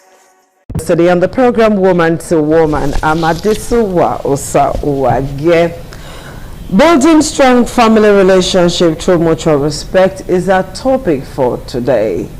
And the Holy Books did say that the wise woman builds her home and the foolish one scattereth it. And so when anything is happening in a family, people usually point into that house to say, is there no woman in that house? Don't you people have mother? When they see siblings fighting, quarreling all the time, another thing they will say on the street, another girl mama, where na mama? You know, everything has to do with the woman. If the family is going to succeed, in the hands of the woman. If it is not going to succeed, if it's going to fail, it is also in the hands of the woman. So that is why we're going to look at building strong family relationship through mutual respect. Joining me today in the studio is Mabel Adage. She's a teen coach and she does quite a lot for sisterhood, you know, advice and trying to make sisterhood stronger. So nice to have you join us again today, Mabel. Thank you for having me. And you look good. Thank you. All right, joining us via Zoom is Dorcas Onoge. She's a PR practitioner and also a teen coach. Hello, Dorcas. Okay, it's a pleasure to have you join us today on the program. Now we're looking at building strong family relationship through mutual respect. I'm going to ask both of you this question because you're women. What does respect mean to you in a family setting where you have father, mother, children, and all of that? You know, a family setting, what does respect mean to you? So I'll throw that to you, Adege. Tell us, what does respect means to you in a family context or family setting? Dorcas, you're also going to answer that question. Okay, thank you for having me today. You know, and before any other thing, we'll first of all look at the meaning of mutual. Okay. What is mutual in a simple word? You respect me, I respect you. Give and take. Give and take. So I can tell you in a simple word too, respect is give and take. Okay. It's not something hard. And you must know people that have gone ahead of you in the family, the people that came first, your senior, your elders, your mom, your brothers. You must make sure that irrespective of the level you are, whether you are a rich man, you are richer than your elders in the family, it has nothing to do with respect. When it comes to respect, whatever you have acquired in life, you have to push it aside. Okay. But it's so bad these days that because of the wealth that people have acquired, that wealth have swallowed their respect, you know, and they don't longer know who is senior, who is this, who is that. When money talks, anything can happen. Okay. All right, thank you. Dorcas, talk to me. What does respect mean to you in a family setting or family context? Family context. Respect. Acknowledging that every member of the family, regardless of age and status, has valid feelings and boundaries. In a family setting, respect means listening, not interrupting. Valuing privacy and taking order, time and efforts as important. Okay. All right, that's fantastic. Now, going by what both of you have said, in a family where disrespect is the order of the day, father will not respect the mother will not respect the father, and then you expect the children to imbibe respect. I am wondering how that can happen where there is always mutual war, so to speak, in that house. The father goes this way, the mother goes this way. In all of this, how can families prioritize quality time together with respect? I'm with my phone, you're with your phone, daddy is with his phone, mommy is with his phone. Talk to me, Mabel. How can families have quality time together to build mutual respect for development? Okay. Before I answer that question, I want to quickly say, any house that want to retain love, that want to move forward. Yes, move forward when it comes to love. It all depends on the mother, the mother and the father. Okay. Imagine I am not yet born. Now, I now enter the family. I saw my mom and my dad, they are always fighting. To me, that is how life is. That's the rules and regulation of the house. You know, children can easily learn by what they see. So when you are always fighting, there is no way when you give birth, your children will continue from where you stop. In fact, they will do more. Now, talking about time is tight. We must all know this. Time is expensive, you know, but in a family, everybody just have to cultivate the habit of making time available for each other. Yeah. You can tell me you want to do something tomorrow. I'll tell you, I am busy. We are always busy. Actually, there is no time. A friend of mine said something a few days ago. He said, I wish God can add another extra hours to 24 hours or 12, because it's not enough. There are times you list out activities that you want to do in a day, but at the age, sometimes you might not be able to complete all of them. The reason is because there is no time. Time is tight. Time is scarce. Okay. So everybody must make themselves available to love one another, create time for each other. Okay, thank you so much. Dorcas, you heard what Mabel said, that time is tight, there is no time. Okay, in all of this, there is no time thing. Father is busy, mother is busy, children are left on their own. They do not know what the children are doing. Do you know that in some homes, incest is the order of the day? Yeah. Because number one, there is nobody supervising those children. They are left on their own. So when the parent does not have time, the father does not have time, maybe these children are left under the care of one person or the other, and this person is taking advantage of these children. The children are taking advantage of themselves and they are committing incest. They are not behaving like normal children. Doctors, what do we do? How do we find that time that MBSL is very tight? Always parents, no matter how busy you think you are, create time for your family. Create time to talk to them, and also create time, the one that is more important, to listen to them. It's only when you give a listening ear that you can get information from your children. You have to create that time to talk with them. You have to create that time to communicate with them. No matter how busy you are, 5 minutes is something, 10 minutes is something, 30 minutes is something. Most times we spend those time doing nothing with our phones. When I mean doing nothing important with our phones, we can put those times, we can put it together and spend it with the children. Because when you create this time for them, you discuss with them, you talk to them, and you have time to tell them this is what is right and this is what is wrong. If anything like this happens, let me know.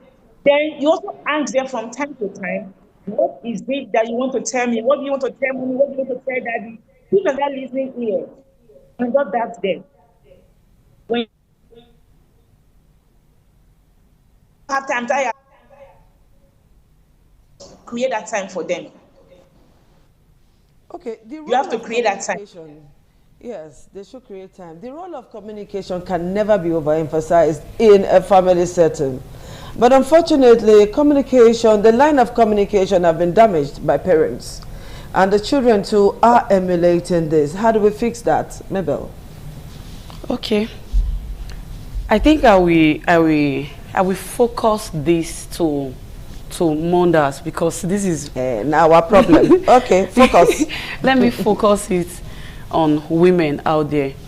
You know, men are the head of the house. We're made to know this, that men are the head of the house.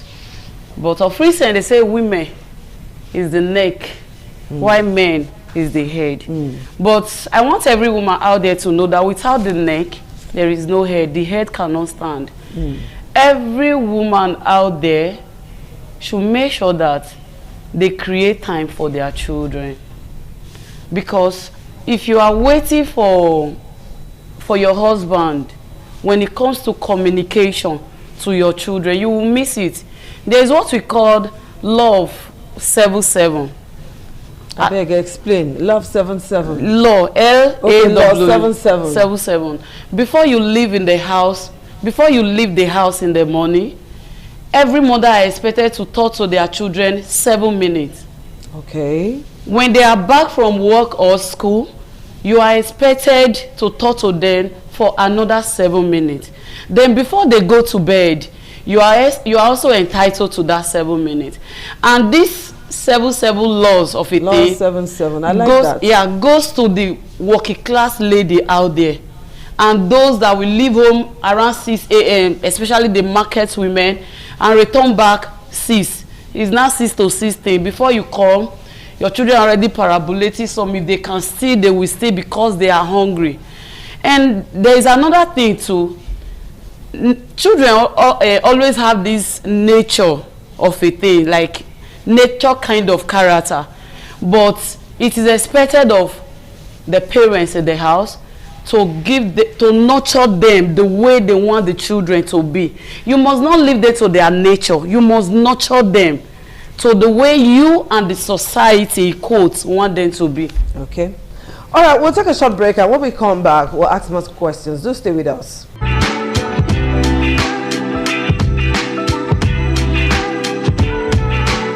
Thank you for staying tuned. We're talking about building strong family relationship through mutual respect.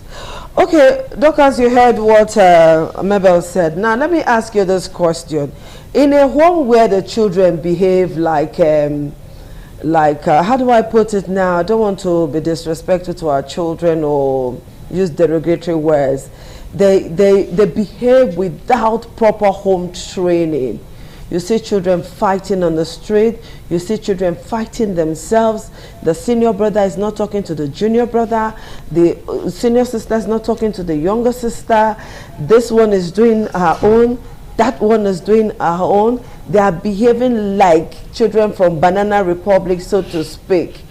What is the fault of the mother and what is the fault of the father in all of this? Dorcas.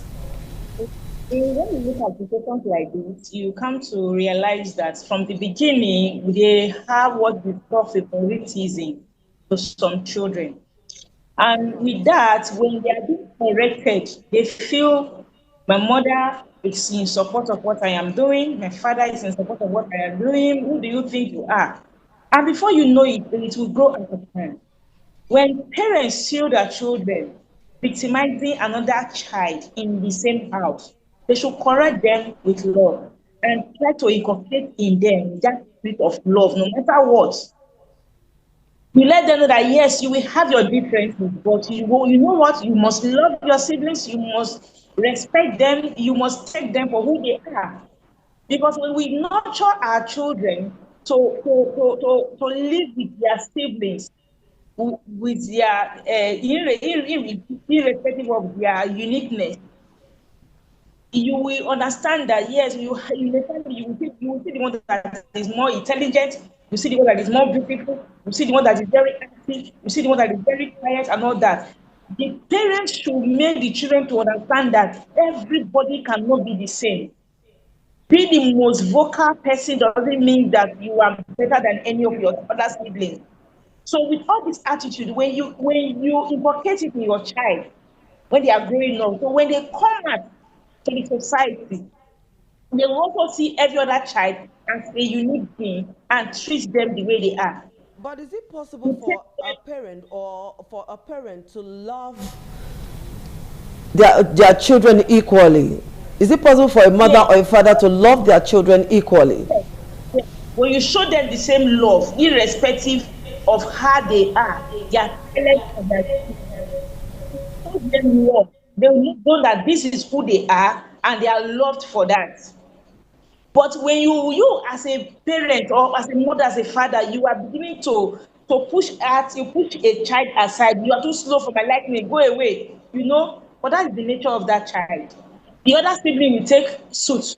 Maybe if he happened to be the first child or so, you will see the younger one even talking back at him, go away, you are too slow. Because that's what they hear the parents tell him every time.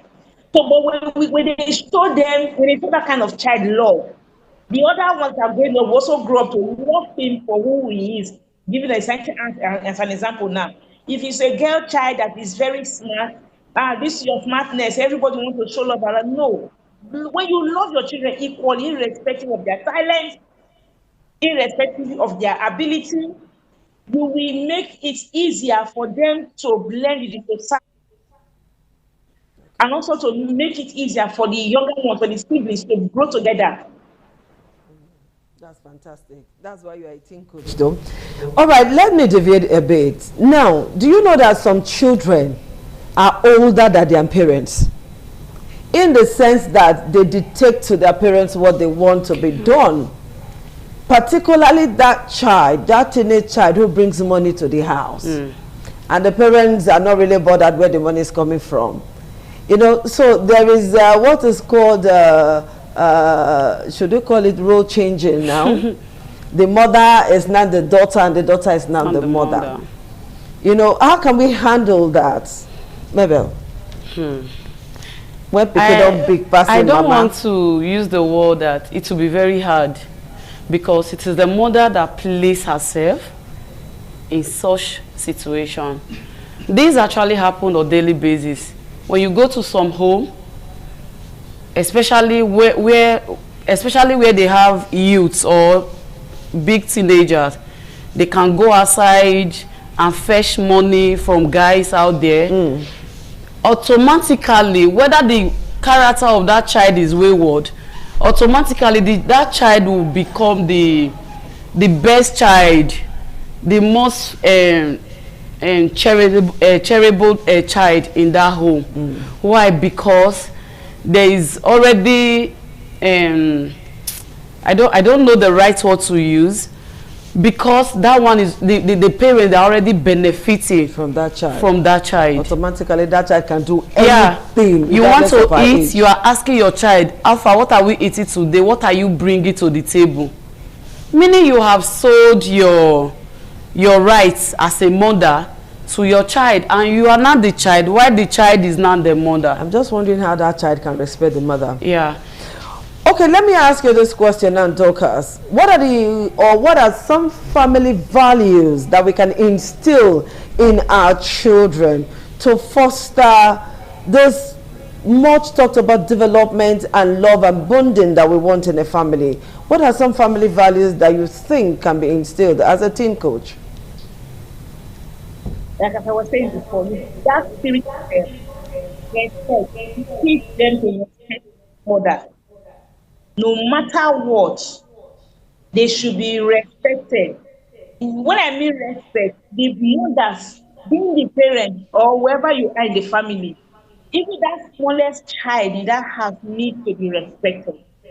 There is this sense of belonging that you feel when you get to respect as a younger person in a home.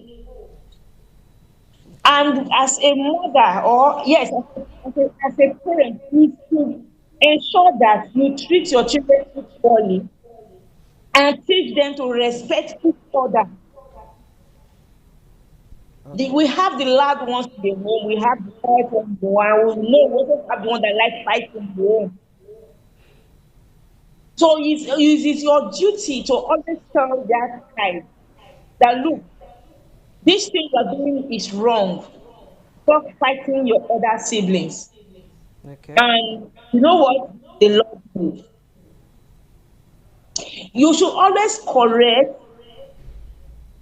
to fix the problem.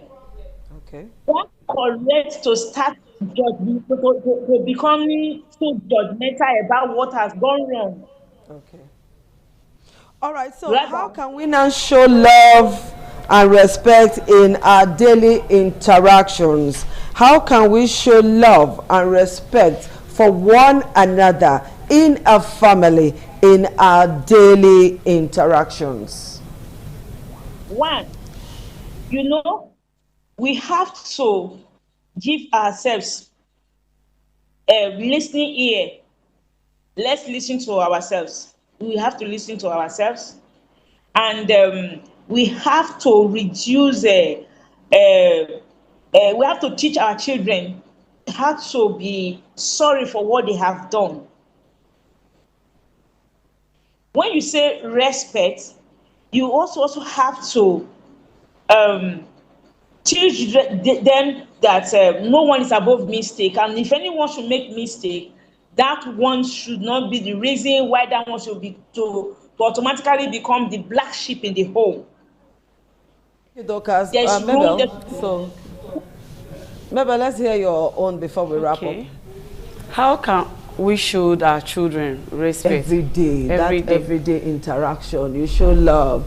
When Papa and Mama do not say I love you, I wonder where the children will not get it from. Let's go. I think everybody should know. When you know your place, you will know how to show love. Okay. Know how to position, like when you know the position you belong. You know, when I was talking, like I said, when you recognize elders in the family, you will know that I'm to respect these people. They are not my mates at all. And if there is no love between the mother and the father, it might be difficult for the children to experience love. Okay. Because I can say the love of foundation in the family comes from the father and the mother. Okay. So every mother and father out there, imagine you see your mother and your father, they are playing. You know, before you know, the children will like, not like this EBO. We need to also buy from this. Okay. And another thing I want to say, when Dorcas was talking, I want to advise that every mother out there should get a book that contains temperament things. Okay. So when you understand temperament in the life of your children, you will know how to follow them. All right, ladies, I want to say thank you so much for helping us in discussing this topic, building strong family relationship through mutual respect. Do I have to say more? No. Thank you so much for coming, Mabel. And thank you so much, Dorcas, for joining us. And we'll see you again next week. Bye-bye.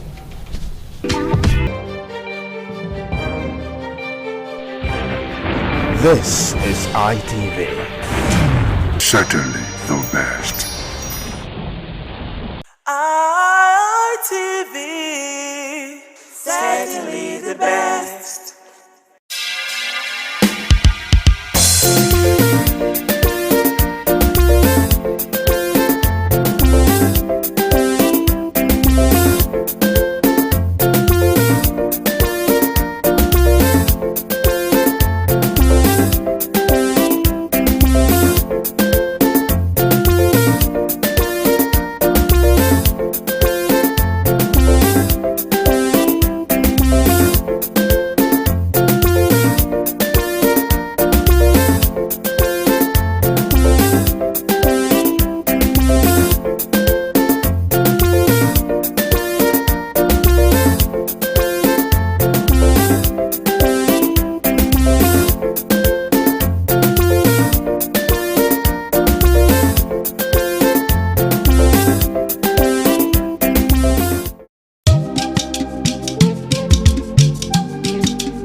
ITV, certainly the best.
Thank you very much for joining us on the program, Healthy Living. What is the kidney? The kidney is an excretory organ in the body, which is for metabolism. Tuberculosis affects many organs in the body, but the common ones it usually affects is the lungs. Epilepsy is a neurological problem. Okay. It is an injury in the brain which causes someone to begin to convulse, to go into fits. It is curable, but the cure is a long-term thing. If you eat well and avoid those risk factors that will make your immunity to be down, then the risk of contracting tuberculosis will be reduced. If you're healthy, then you're wealthy.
ITV, certainly the best.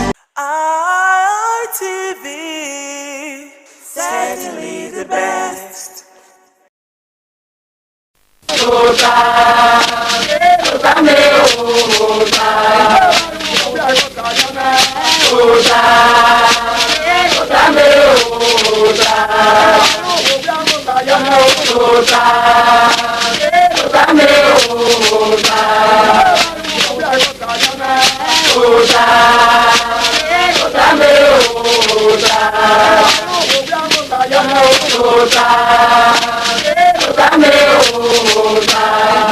Waya bota now. Ugi bota we say niwa. Eye na ya fere bahabe uza no gbera. Magwa kan ehun. Mana terun wa dole bo na yi. Solobo no gla owo. Ma ya fe na nirun. Na ma la o da o. Owo wa ri ma. Owe ewo idun ni ma ye. Ewo ni ma na nirun. Eni ma nirun ge. No salobo la no ge ase ni ma ya fe. Ọba àtọpẹ ṣe níwọn ẹdẹnẹ ẹna màláwì máa gùn aka ìhẹn wọ ìhẹn bìhẹn akínẹwó wọ kínẹ òwá ni màá yé ìhẹn sọba náà gìhẹn mú màríà irú ni màá nànà yànnà ọgbọn ẹgbọn ẹyẹ bẹhẹn náà dẹnẹ náà ọdẹ wọn wọtẹ mẹ Victor Ebizugbe. ẹdẹnẹ wo wà dẹnẹ wo sọ mu wàhálà bí tó tọ àfikà pàtó wọn wà ní wàá gbẹ ọkùtò ní wàá dàn hẹ ẹrìn màkàn gbọn àhúndà náà tẹrẹ mọ. Wẹ́rẹ́ àwọn ẹ̀rọ ló yá àárọ̀ mi ló yá lòdẹ́ ọba àtọ́pẹ́ yìí. Iṣẹ́ ọ̀rẹ́ wa ọ̀tẹ̀ ẹ̀ pásítọ̀ ọ̀hún lámúrè.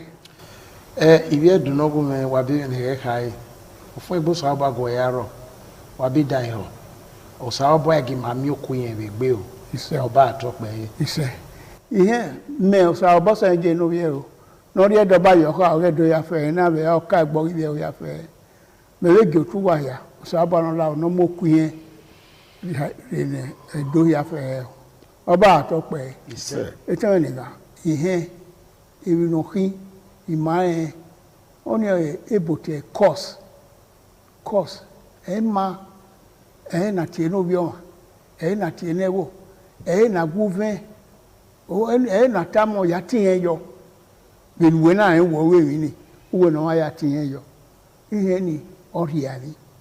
Ìhẹn dọ̀lẹ̀ mi yíyẹ sọpọ̀ àwọn ẹgbẹ́ kẹ̀lẹ́ yẹn náà dọ̀lẹ̀ mi yí ròdà wọ ẹ̀mú yẹn yé mi ní ọmọ ayé yòbọ̀ kàn án ọ̀hún àjọ wọn àríra ọ̀hún àjọ wọn amú ẹ ọ̀dọ̀lẹ̀ yìí wọn èrè kàkàbọ̀ kẹ̀lẹ́ yẹn náà dọ̀lẹ̀ mi yí nìyí wọ ẹ̀yà rí ẹ ẹ̀nẹ̀ náà nyà ẹ̀ mọ́ra rí wọn ẹ̀ ìhẹn ni ọgbọ̀ wọn ni ẹ̀ níwọ̀n ọ̀tẹ̀ mẹ́rin Victor Ebizugbe ìhẹn wọ yé ẹ̀ ẹ̀nà ọ̀ma nọ̀ra na tie yẹ wo nọra. Ihe na tie yẹ wo ugbe ẹ̀wọ̀n ẹ̀nẹ̀ bán náwó ihe agbada nà ọmọ níva nà ọ̀rọ̀ àgbèwò bọ́ náà ọ̀rọ̀ ìgbèwò bọ́ náà pa tó pa ihe ẹ̀yìn nà mọ́ yìí gbé vi ọ́ ihe kẹ́kẹ́ bẹ́ẹ̀ bọ̀ ọ̀pá yẹn àhín tí yẹn àjù fi hàn èmi ìgbà sọ̀nà ma tì hàn yọ waru da guti he yemi no ya pris no me ya ye me we emi ni obo mo abehe ero emi na ogwe ukaka boy bodai ihe o wa nwe na obun mami we ewo no ma he emi na ye no de o na dagme do won no roto temi na ati he yo ogwa mana he ona ye no uligi aro to tonu na ati he yo ewo na ayeke ihe awe muladian we e won no we na we na ga hi usi na ga temu ni giro to to ason ayaro avun ayaro do wo bi amase ti awe amu yo ma be obo ati he yo e ba ni he na so agbo ma dole ni iyi so pon awon no we na ga giyen agivio emi nu we u ne abebi kunuru were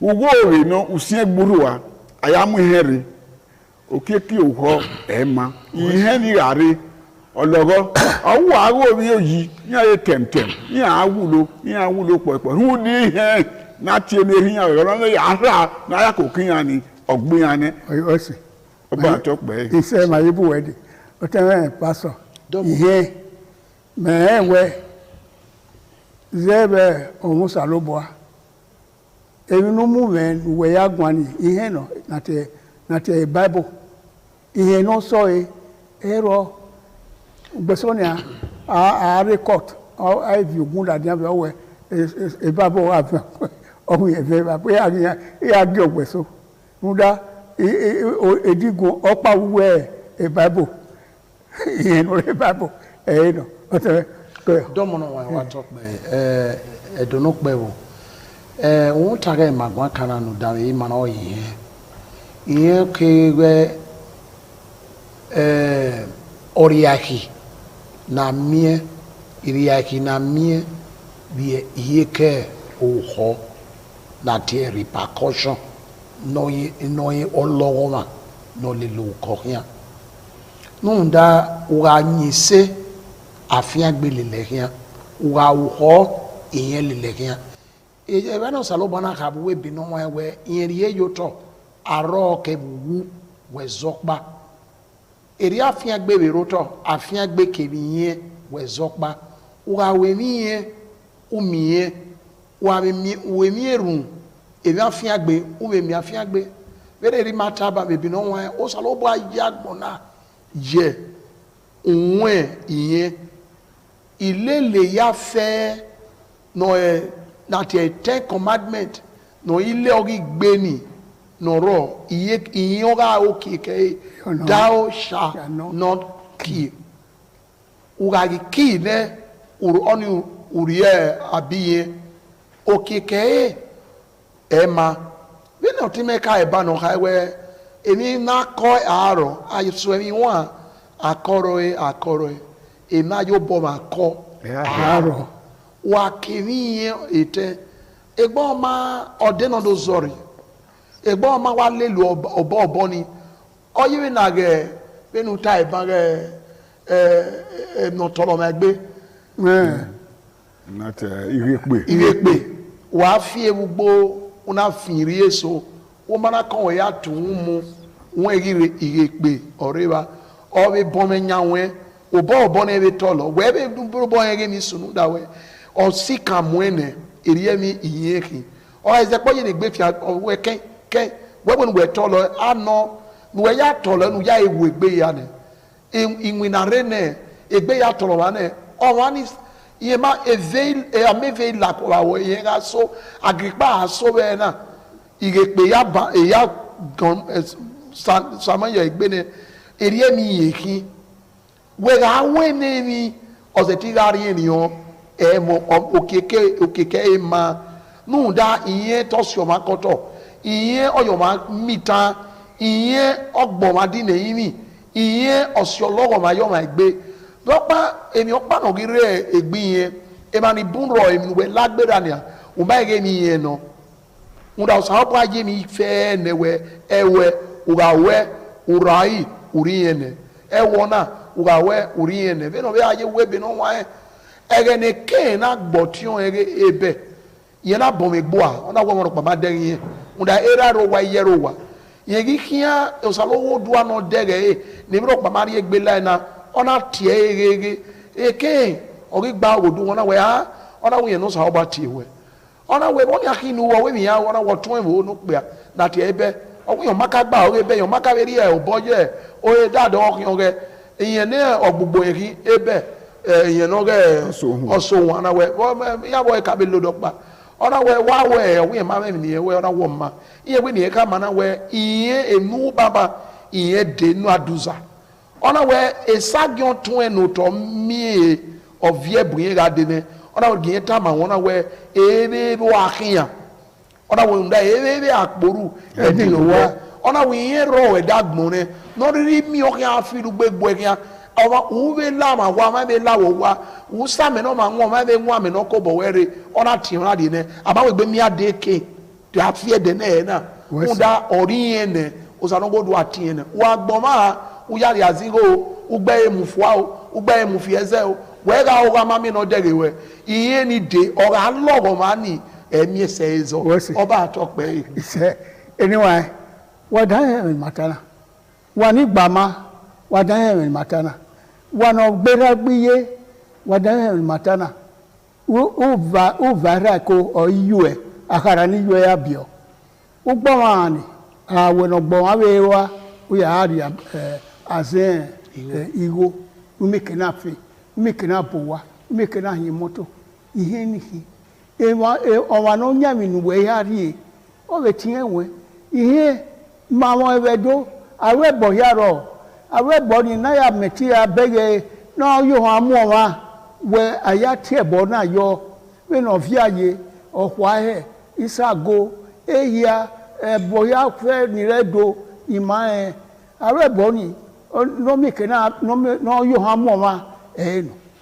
so kwa no wo ko we nu ma na se ya we bo una tie keka tieni oso wa ni gbe iye ni oso wa ni oso gbe iye omo wiria iye owa egene de ben mawe una gbo ho gede mu yoto o ze ka yebe umunya ekeni ni weze yo ni iye no owa we na se wona mo gede ni iye ni gbe okike gbo ke wu so pa na ye na ihe ile loweke oweke aru ihe no o even weta una tie no wa na wo ko dawe ihe ni o le lese kinori ase ihe ni wa ima ho na mi ngbeso we e ma ni gba ori ma ni age tie ni ma wa mi na ye na ni ya zere we when oba ma ye ni awe ejon we awe awo kayele tai yin afi he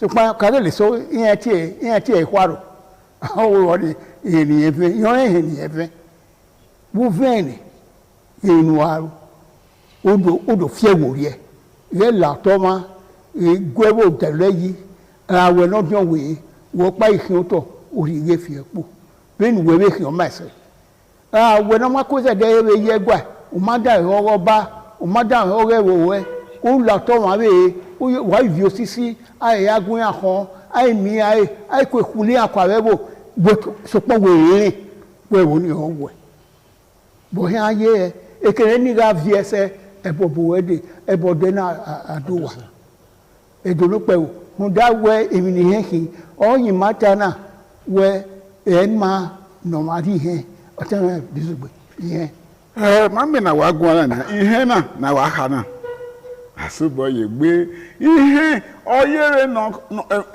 no ka mo ma gbe ye fi igbera wu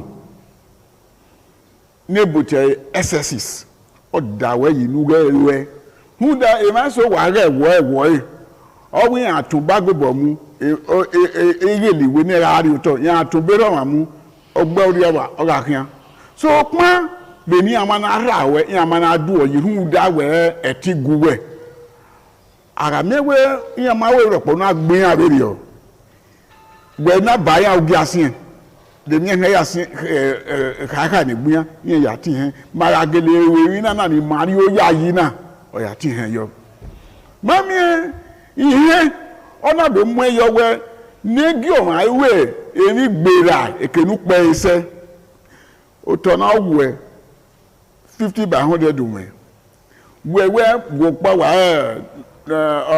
o ma be ro wa u ya mu 100 by 100 or 150 u ya mu no nya nu we fi obo yi ni e fe ti go e sin hu di go ego e ebi no kan ya ki eke ori he o ti he no ori oni no kan be ho no gwa lo ma no wa be mi ku ni kan si eyo wa we ga ti e ogwa le mi ami e wo won gbege awe no de o e po yo kokko ni kuluku gbodo akun egbe mu okun egbe mu nu we ihe ni oro yo egbe ne o ga fe pe yen do ke no kan du ado we ya ere ma na te o de pe awe ye ti ladan wo wa hu da be mi ku no ru ihe o yo egbe ne o ma ko ma no we mi no ma ai be okay ka we be no aye awe me ne ga ya bo won ado we na yimia ara yimia abe se ti be ki he gburi egbe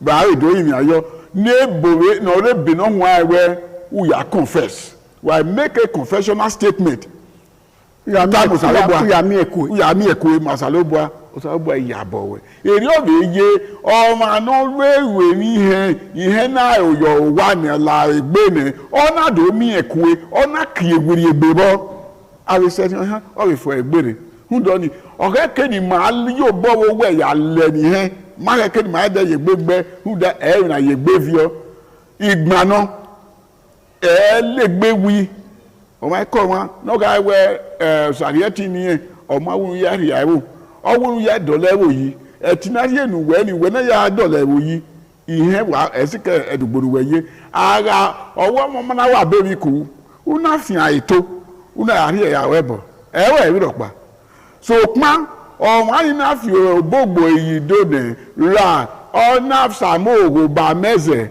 awe ho kankan we ri on gbe iguma o gbe kankan ihe kan na we gbe oba atokpe ihe magwaka ni wa we no da hi mana we fi oboyo gbido uri enye so na owu e uye ge owu we mu la wa uduro mu ya no wa no nya na asora ya ri amani wa we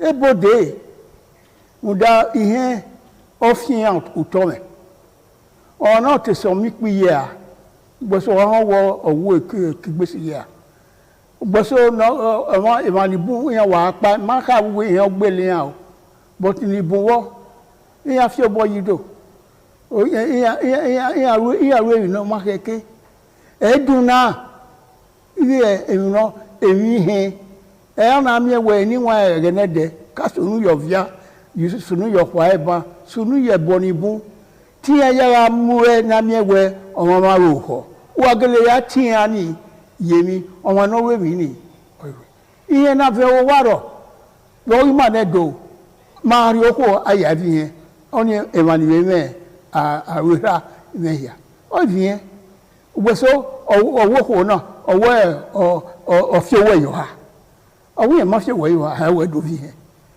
eso we yen gele fi owo yo ha abedo we be ra mi we emi ni ma o marun ai funda o mi no be ki ladia ile no nya wa anu nya ko we ori awa ho ni oro awa iye no ni wa mi o we o se e we to bu no ro ko afian no fi we oro no fi o to me negi aba me dagbe ya iye ma mi na sikegbe mi na sikegbe so pa wo bo we ni kata si ihe odo le mi yi eje ni ria eje bo ria we ewe o no we na ge mi no wa dun ai we so we genede de ko wo wa lu emi no ria o ke polo o teka o wa aziba o wa de koko o de ko o teka awa no iye so we ro ai we ba fa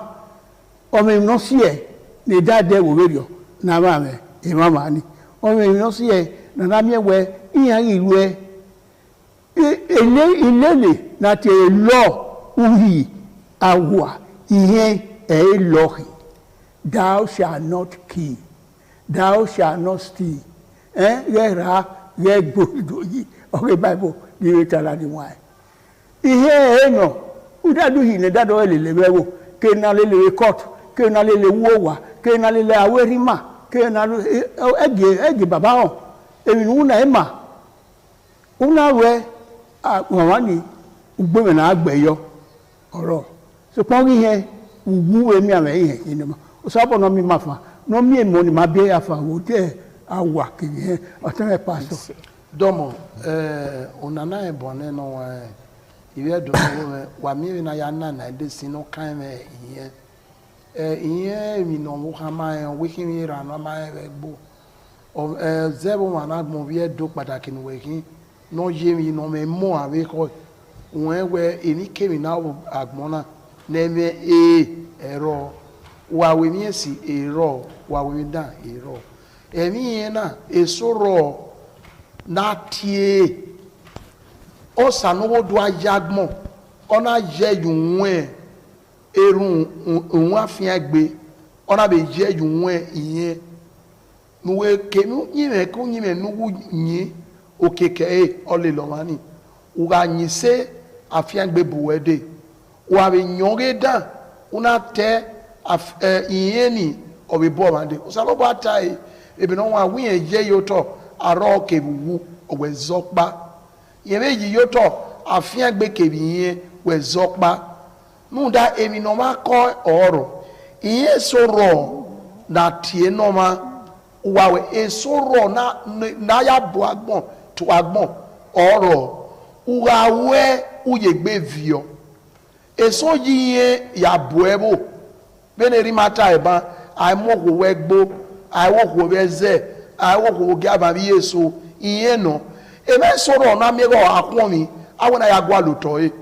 ara iwe na weto we mi ye ugbeso ko fi owe yuwa awe owe mi ye ibi ehun mi a odo ehun mi nda oleba ene odo wo yawe mi agwa na ni iye olawa ni ado akwon mi wewewe ama iwe ri omo wa de fe dokma emi wa sunu emi yon lawa atae yo to ni aya rile owani aya rile eboni aya rile unwotagbon meno saloba rile unwotagbon na orile sonya unwiye ugawu bene ni mata ibe no wa be oya yebota thou shall not ugawu iye le lo mani wa be we miesi afian gbe le lo e be soro na o saloba wa afian gbe nu de ni esi ni ewu ye ga mi ni ko no ro emi o ko emi yekin e ma afian gbe be kin da do bonu ri fie mi ge okewe iye na ya hwe iye nu we zese yi aya ebu edowe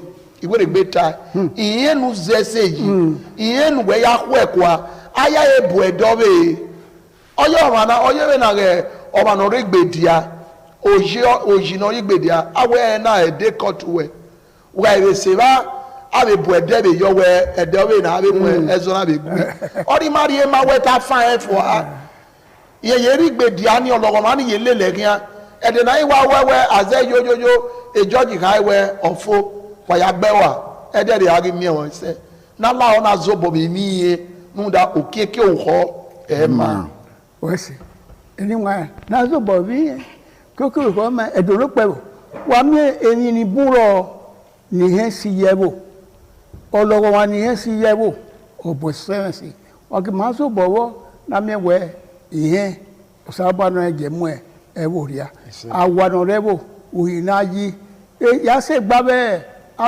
ave politician ni se boyo oteso gebo iya ori we ni he se eminu we inu awuna won le lo je nu na tala won mu we iye ke aya re ma we nu wa re ma osaba roju wa ya ma supa aiwe lo demata o ligi norona emi orusin na ye na ni bana iwala gbogbo le mana uwa mi ni abi ode not odo awa ari owebe awa fi si afiola e moni re owebe ni bidie ni emi no kin awa fi an lawo ari tede mi esowo awona mu go rakire ihe we ni we to bo no woni ibi weru ni so ihe ewe waru ni no ri osi lade we na muwe igo na ahayo we no wani mara me no ro wa ge ihe ni eni ya ni wa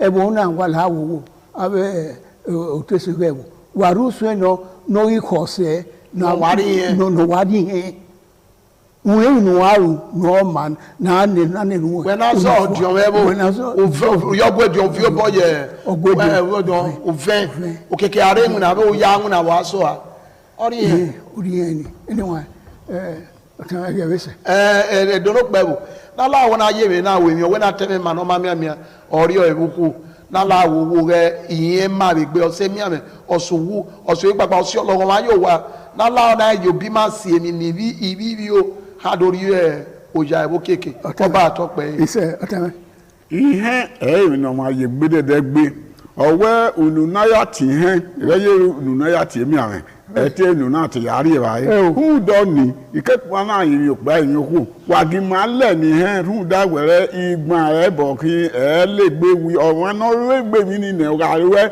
o ga ko kieke o se ti yari e be de na akwe afi were no ro yari pa egwa de ma gbe iditoku itwe wahya ni be na me ho na itwe awe ebonire ikabeto itwe ma ni be igosa o atokpe me anyone me twe agbonya fe keniri ye kovia keniri yo kori on wo de ke ya fe o saro ba wo no mu here no dade bo ya fe oba atokpe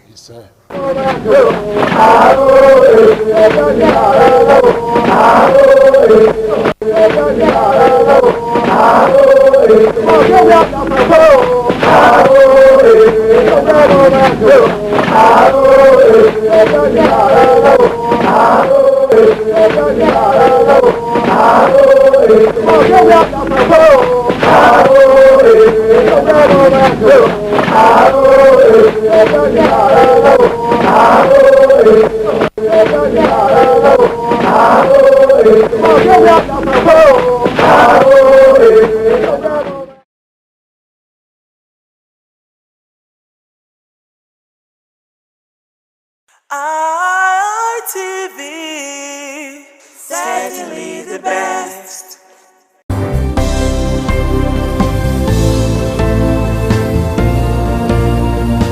Thank you very much for joining us on the program Healthy Living. What is the kidney? The kidney is an excretory organ in the body, which is for metabolism. Tuberculosis affects many organs in the body, but the common ones it usually affects is the lungs. Epilepsy is a neurological problem.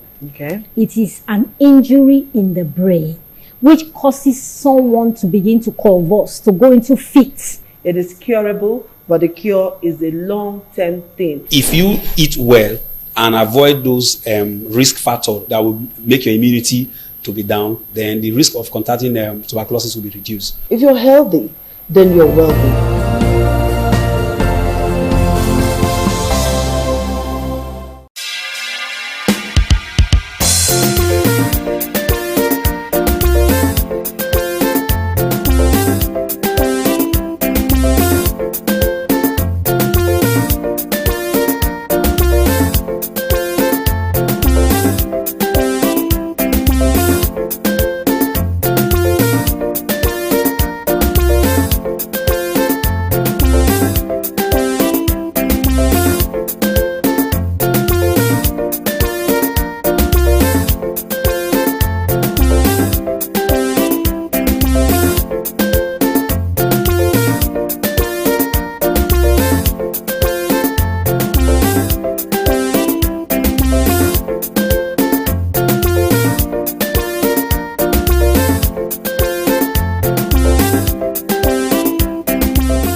ITV, certainly the best.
All right, it's another lovely episode of your favorite rendezvous for men on television.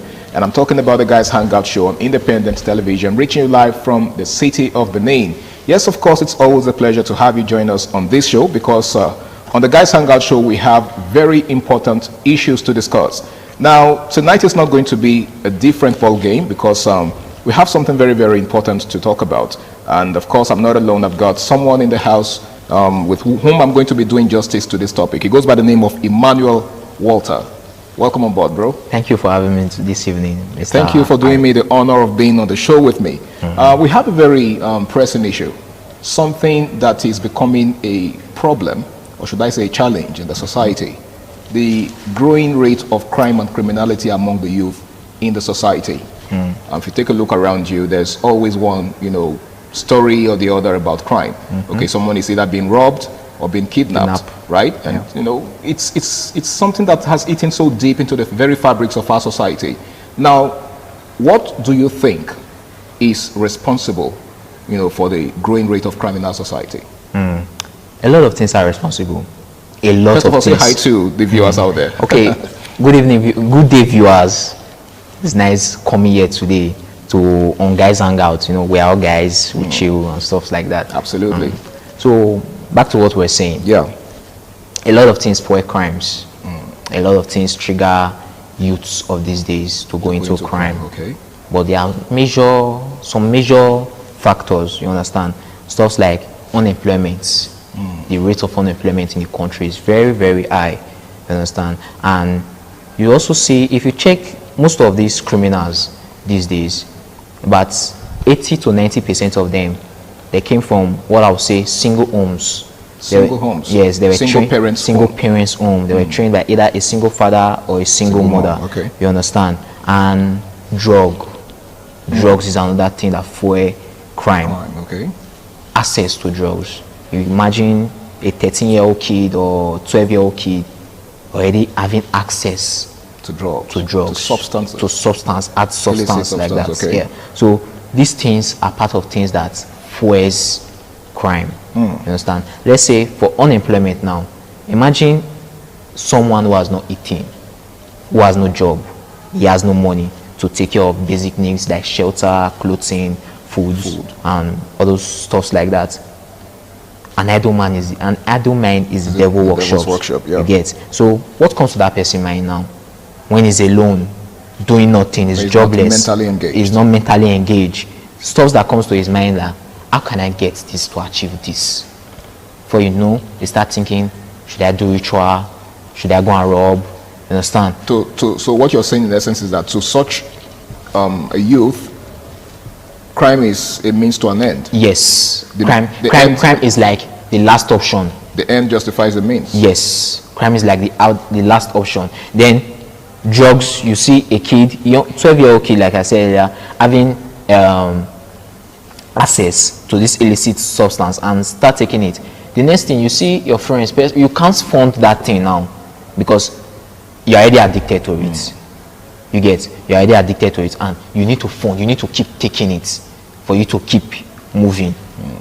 The next thing you are thinking is how to steal from your mother or how to steal from your father or how to just look for enemies just to get to be able to afford those just things. to be able to afford could those that be things. the reason? Could that be because some of these substances don't come cheap? Some of them are expensive. Yes. Okay. It's part of the cost because now everybody needs it, and in the market, if you look at the market today, most of the stuffs that are in high demand, then they are expensive. You get, they are expensive because the seller will tell you that you have no choice. You need it. You need that thing. You have no choice but to pay the amount. If they ever tell you 10,000 naira, you guys to pay the 10,000 naira. Wow. You get, because you yourself, you know that you need that thing.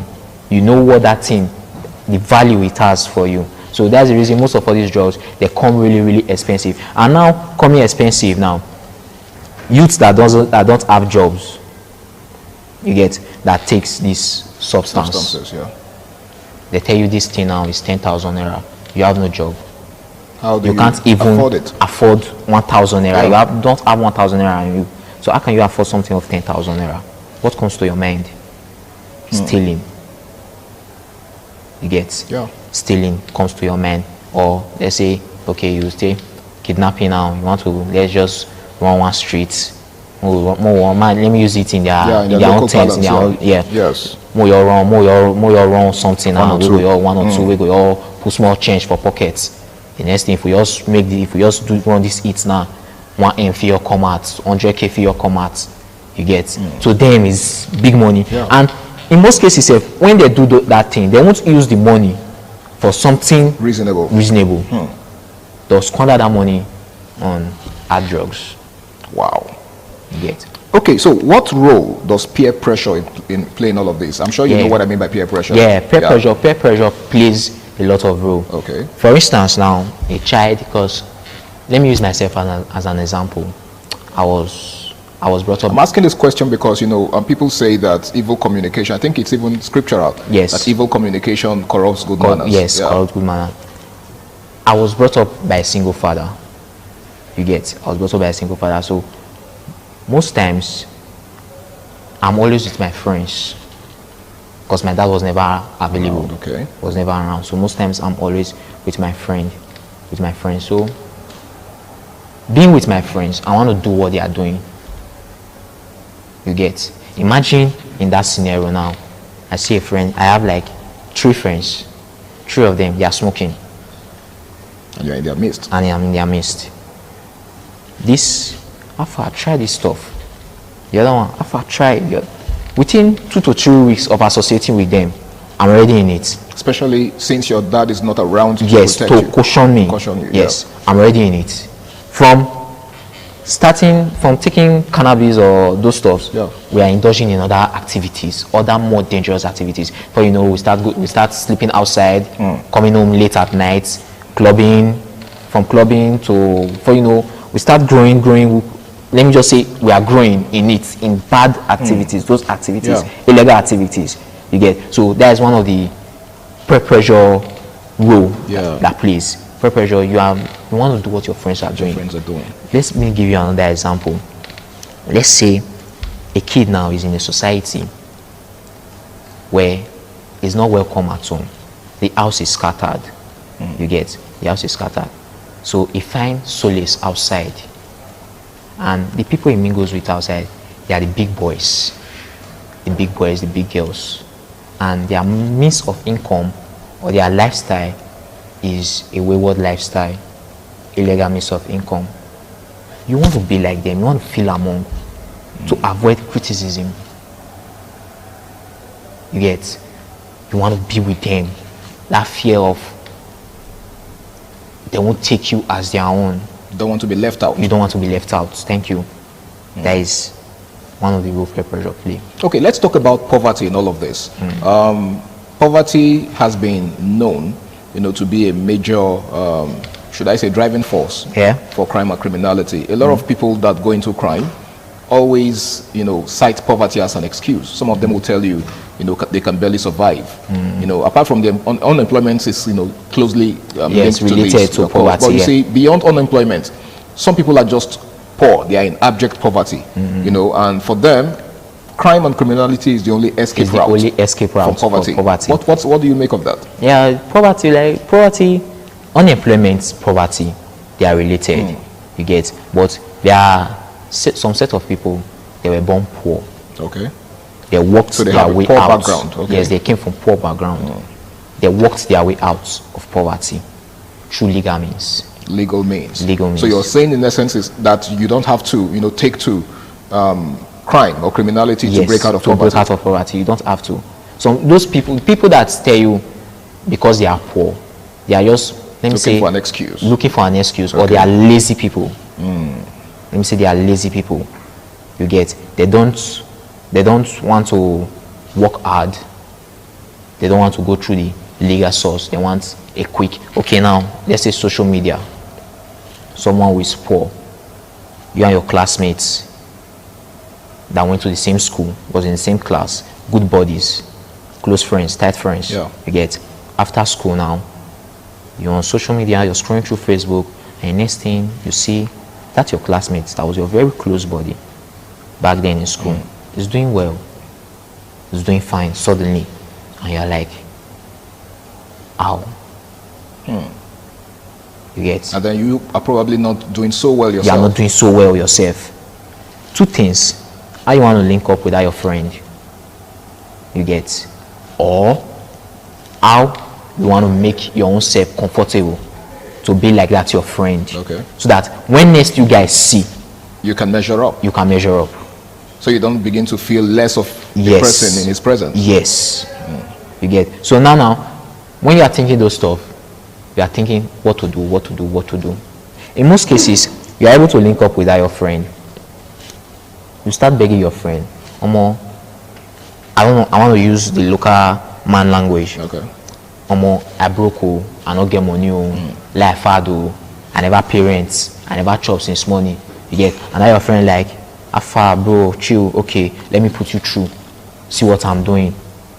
Let's say the friend is into illegal means, and it shows you, and you are desperate. Desperation is another thing. Desperation. Yes. Now, before you throw more light on the desperation part, I would like us to go on this very important break. It's still the Guys Hangout show on Independent Television. Please stay tuned.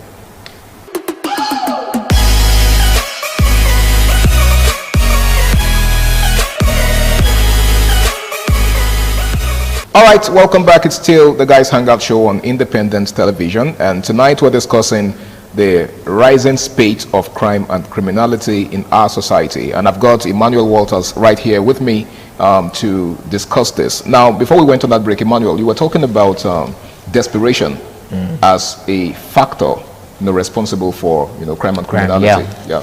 Like I was saying earlier, desperation is another thing that drives the mind of a youth. Okay, so you're saying when a young person is desperate to succeed? Yes. It can go any means. It can go any length. Just to make money. You want to drive that latest car, you want to wear that latest designer, you want to eat that fine girl in your streets. You get? Those things, you are desperate to do those things. That motive, you must do it by all means, desire. You get? Now, you see your friend that it tells you that this is what I do to do it. You are desperate. You are thinking also, if I decide not to follow my friend's advice, not to do what he's doing, you get the way my friend would say, look me. There's a way he's going to take me. He's not going to take me serious. You jump into it. Without thinking of the consequence. In most cases also, you just say, okay, let me just do it once. Once the money come, I will use the money, invest, I will use it and quit, you understand? But once, it's very sweet. You really enjoy the funds. You go again, and before you know, you are full-time. It's a full-time business for you. That's it. Okay, so let's take a look at the government's role in all of this. Because we can't talk crime and criminality without examining the role, or should I say the action or inaction of government as regards this. So what do you think the government isn't doing right? A lot of things the government isn't doing right. I will say this in my terms. The youth are the symptoms, the government are the disease. You get? Because in many cases, I'll break it down for you. I'll give you 2 examples. Now, there's an election coming up. This government now, they want to rig election, the country system, the system of the country. They give arms and ammunition to these youths who are desperate to make money. They give them, they just put small change in their pockets. Okay, do this. Now, those youths, they have done what they were asked to do. What they were paid to do. What they were paid to do. The government forgets about them. Imagine a young man who has a gun at home, that hasn't eaten, that hasn't paid his house rent. His wife and his kids, they are looking at him. You get? Expecting so much from him. And he has a gun under his bed. What do you think his next move will be? To go out in the night with that gun to rob. Another scenario again now. Okay. We were able to catch some criminals. What are we going to do with those criminals now? We dump them, we put them in prison. let's say you caught an 18-year-old kid, you put him in prison. The prison cell that you kept him in, there's another adding criminal in that cell. What do you think is going to happen? You are just breeding more criminals. You get, you are breeding more criminals. That kid now coming out, let's say you give him 1 year imprisonment. After 1 year, is in a cell with about 3 or 4 adding criminals. After 1 year, he comes out. What do you think is going to happen? It's going to be way more worse than how he went in. More deadly than how he went in. You get? So governments, there are a lot of things they are not doing well. First, they should create jobs for the youth. Okay. It's one of the major things we keep talking about. Because I was going to ask you what you think they should do, right? Yes. Jobs. They should create enough jobs for the youth. And we should also talk about rehabilitation. Rehabilitation? Yes. These kids, let's rehabilitate these kids. Let's put them. Do you think we have the adequate facilities to make that happen in this part of the world? We don't have. This is another place government should look into. You get? I think in some Western countries, most Western countries, we have prison for girls, prison for women. And then there are penitentiaries as well, especially in the US. Yeah, prison for kids. Yeah. This prison, they don't just put those kids there for doing nothing, ad labor. No. They go to school, they are being taught, they have therapy classes. They even have skills acquisition centers in the prison. So after the 6 months, 1 year that they are spending in prison, when they come out, they have something doing. Their life is way more better than when they went in. Okay. You understand? They have something doing. They learned that the life they were living before is not the life they are supposed to be living. You get? So government should focus on rehabilitation and jobs. Rehabilitation and jobs. Now, how effective is the criminal justice system in rehabilitating young people? It's very, very poor. I don't think I've seen any... Because we're still talking rehabilitation now. I don't think I've seen any rehabilitation center in Nigeria. I don't think we have. If we have, please let me know. I don't think we have any. We just see a kid, we just dump him in prison, say he was an arm robber, it was this, it was that. Take him to Oko, take him to Kirikiri. He goes, serves his term, he comes out. What do? You just make that kid more angry. He's pissed with you for putting him there. He was trying to survive. He was looking for what to eat. You get? Okay. He was trying to survive. He was trying to make a living for his family. Trying to make his father or his mother proud of him, his younger sisters proud of him before you put him there. And this is not a justification for crime, though? This is not the justification for crime. You get? You place him there now. He's thinking, if he comes out, how is he going? How is the family going to accept him? Okay. You get? Most cases, the family will accept him, okay, because he's their son and stuff. Most cases, they won't accept. Sometimes, if the child will be too ashamed to go home, relocate to another state, start another crime there again. Because the state you are going to, you know nobody.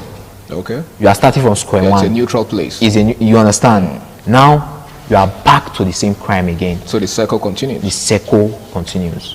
Okay. Now you talked about dysfunctional homes much earlier. Yeah. Right. The fact that some children are from dysfunctional homes. Yeah.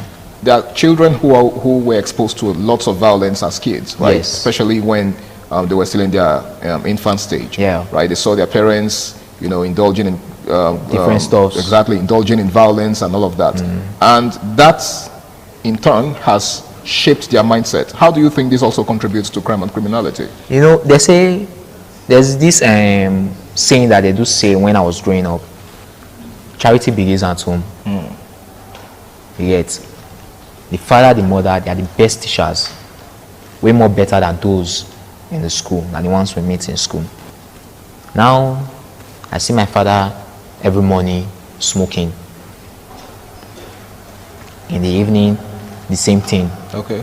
The next day, the same thing. Same routine. Okay. Every day.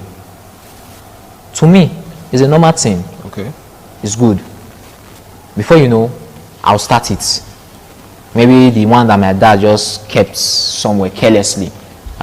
Let me try this thing and see how it feels. Experiment with it? Yes, I want to experiment with it. And before you know, I'm in it. Let's say a scenario where a father is beating his wife. The man is beating his wife. The kid, the same thing, he grows with that mindset. He grows with that mindset. And the next thing is making his own relationship toxic. He's already beating his own wife because it was what his father saw. His father would tell him that you are a man, you need to control the house, you need to control your wife. Don't let your wife control you. And that's his own way of controlling the home. That is his own way of controlling the home. The kid will have that mentality that that's the right thing to do. All right, quickly, before we begin to, and before we call it a wrap on the show, right? What's your final word? What's your advice for young people out there who are already neck deep in crime and criminality? And of course, those who are also thinking of towing the same line, in less than a minute before we call it a wrap. For those thinking of towing the same line, I would say there's no gain there. There's no gain there. I think we have to look for other ways. They have to look for other ways. Legal ways to survive. Because most of the factors driving, the major factor driving this thing, they want to survive. Survival instinct. Yes, survival instinct. So they have to look for other ways to survive, legal ways to survive. And the government, the family, the church, the society as a whole, the community as a whole, they have a major role to play in this. All right. I actually do wish we had more time on this show, but you've done justice to this topic, and I must say a very big thank you to you, Emmanuel Walters, my pleasure, for being on the show with me. It's been the Guys Hangout Show on Independent Television, and we'll be taking a look at the growing rate of crime and criminality amongst the youths in the society. Well, crime is a menace that needs to be stamped out of our society.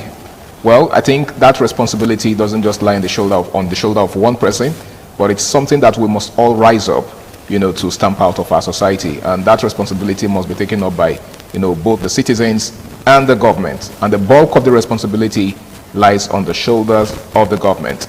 Well, it's been an amazing show so far. My name is Harry Aigboje, and until I come your way again, same time, same station next week, do the right thing, stay out of trouble, and bye for now.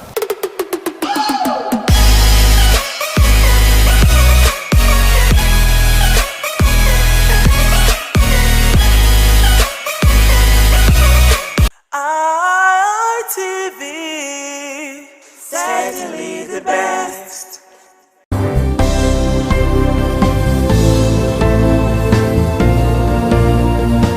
Thank you very much for joining us on the program, Healthy Living. What is the kidney? The kidney is an excretory organ in the body, which is for metabolism. Tuberculosis affects many organs in the body, but the common ones it usually affects is the lungs. Epilepsy is a neurological problem. Okay. It is an injury in the brain which causes someone to begin to convulse, to go into fits. It is curable, but the cure is a long-term thing. If you eat well and avoid those risk factors that will make your immunity to be down, then the risk of contracting tuberculosis will be reduced. If you're healthy, then you're wealthy.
ITV, certainly the best.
we have the Nigerian boys. The Nigerian boys, we don't know what we want to do now. We are bringing upstairs. We are at the first floor. We don't know what we are going to do in the second floor.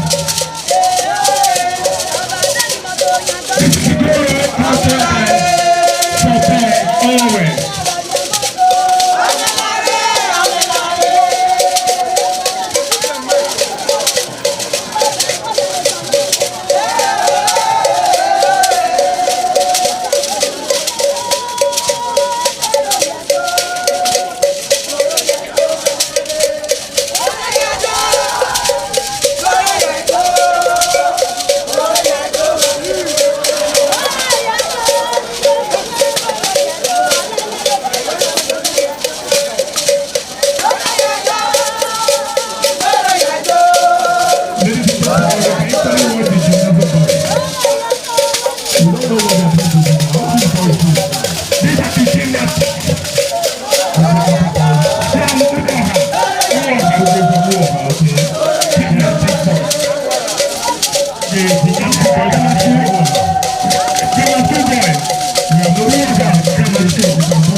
ITV, certainly the best.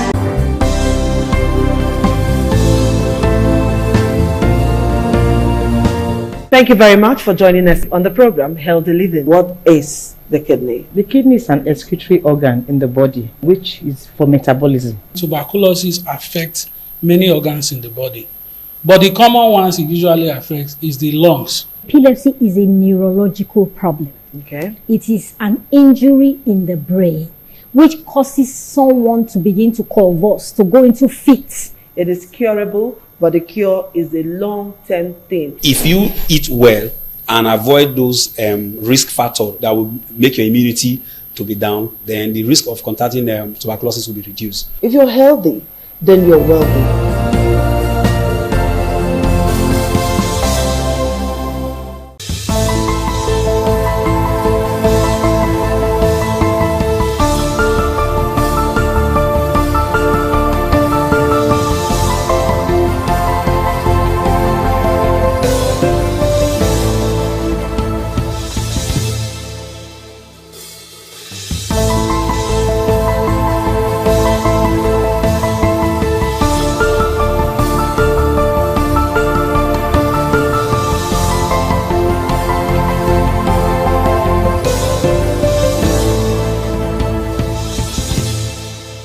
Hello there, thank you for joining us on this special interview series on independent television. And I'm Sonny Duke Okosun. Our guest today on the program is the Ambassador of the European Union to Nigeria and ECOWAS. As a matter of fact, the Ambassador of the European Delegation to Nigeria and ECOWAS, His Excellency Ambassador Gauthier Mignon. Thank you for obliging us your time. Thank you very much for your kind invitation, sir. Okay, how would you describe your presence in Benin so far? Is this your first time in Benin City? Actually, it's my second time, but I came in a private visit the first time because I hadn't presented my credentials yet to Mr. President, so I could not engage officially by the time. So this time it's the first official visit. And I came really with an intention to see how, to review the cooperation we are having with Edo State and to try to see how we can scale it up. But I took the opportunity to visit yesterday to participate to a private preview of the Museum of West African Arts here in Edo State, which is a project that I already saw last year when I came first to Benin City. So how would you describe the level of partnership between the European Union and, of course, Nigeria, and particularly Edo State? Well, with Nigeria, the European Union, together with its member states and its development banks, what we call Team Europe, I think is the first partner, is Nigeria's first partner in many areas, in trade and investment in particular, and also in cooperation in many areas. And we have 730 million euros in grants for bilateral cooperation with Nigeria between 2041 and 2027, plus also sizable amounts of loans, subsidized loans.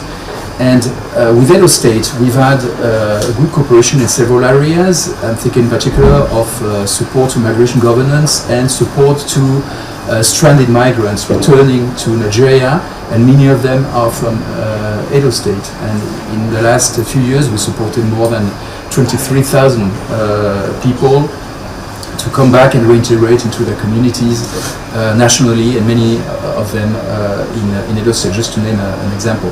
So we think we can do more in other areas. We're also working in digital economy, in renewable energy, and also in projects for communities. But I always come with states so important like Edo State with an idea of how to try to improve and strengthen what we are doing already. All right. What is the policy thrust of the European Union in terms of opportunities for young people as it relates to education? Well, for us, education is key, and young people are a cross-cutting priority in a country like Nigeria. So in all our projects, we integrate a dimension for young people and also for women. And in particular, as far as young people are concerned, we are funding a big national project called Nigeria Jubilee Fellowship Program. It's about helping young graduates to integrate into labor markets by funding a 12-month scholarship for having internships in medium and small size enterprises or public service to get a first professional experience. And this is something that we are now scaling up with the federal government. And we are also offering possibilities of studies in Europe, particularly through the Erasmus program. We have more than 100 Nigerians going every year to Europe to study a master in the framework of the Erasmus program. All right. What is the policy thrust of the European Union in terms of opportunities for young people as it relates to education? Well, for us, education is key, and young people are a cross-cutting priority in a country like Nigeria. So in all our projects, we integrate a dimension for young people and also for women. And in particular, as far as young people are concerned, we are funding a big national project called Nigeria Jubilee Fellowship Program. It's about helping young graduates to integrate into labor markets by funding a 12-month scholarship for having internships in medium and small size enterprises or public service to get a first professional experience. And this is something that we are now scaling up with the federal government. And we are also offering possibilities of studies in Europe, in particular through the Erasmus program. We have more than 100 Nigerians going every year to Europe to study a master in the framework of the Erasmus program in particular. Fantastic. If you just join us, we have with us the ambassador of the European Commission delegation to Nigeria and Africa, who is in Edo State currently on a private visit, engaging him on a wide range of issues, looking at the partnership between the Commission and Nigeria, and particularly Edo State. Ambassador Mignot, let me quickly take you on a trending issue in Nigeria right now, which has to do with violence, extremism, and the talk around genocide against Christians is gaining momentum across the world, particularly in the US and several other places. What's the Commission's perspectives on this issue, and what is the intention in terms of helping Nigeria to deal with banditry, Boko Haram, and all other extremism that we're seeing playing up in the country right now? I think it's important not to exaggerate or oversimplify situations which are very complex in Nigeria in terms of violence and insecurity. Of course, it's a big concern for everybody, including for us. We are very much committed with freedom of religion and belief in particular, and of course, any attack against communities or individuals because of their religion must be condemned, unacceptable. But at the same time, we stand in solidarity with Nigeria, with the victims of the attacks, of course, and with the overwhelming majority of Nigerians who are willing to coexist peacefully beyond ethnic or religious differences. And so we stand in solidarity with Nigeria to fight the many drivers of violence and insecurity, and religion is only one of them. And we've been supporting Nigeria for many years through many projects of peace building, of de-radicalization, demobilization of former members of non-state armed groups, for instance. And we are ready to do more. The European Union some 12 years ago received the Nobel Prize for Peace, and so we always feel the necessity to be up to this great distinction that we received, to work on peace building, to work also and strengthen our relationship on security and defense with Nigeria, but in a spirit of partnership and of respect for Nigeria's sovereignty. Fantastic. You're here specifically because of the Museum of West African Arts, MOA, which of course was launched just a few days ago. But what's your take on the current issues surrounding the Museum of West African Arts, particularly against the background of some of the things that happened there, during the inauguration of the center? You were there. I was there. It was not an inauguration of the museum, actually. Okay. It was just a private preview, because the organizer, I think very wisely, decided, as there were some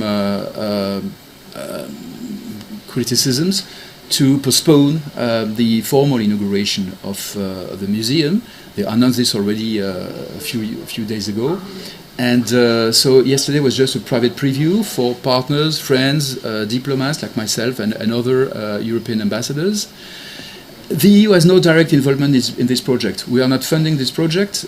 We might do it in the future because we want to partner more with museums and cultural institutions in West Africa and Nigeria, but we have no direct involvement so far.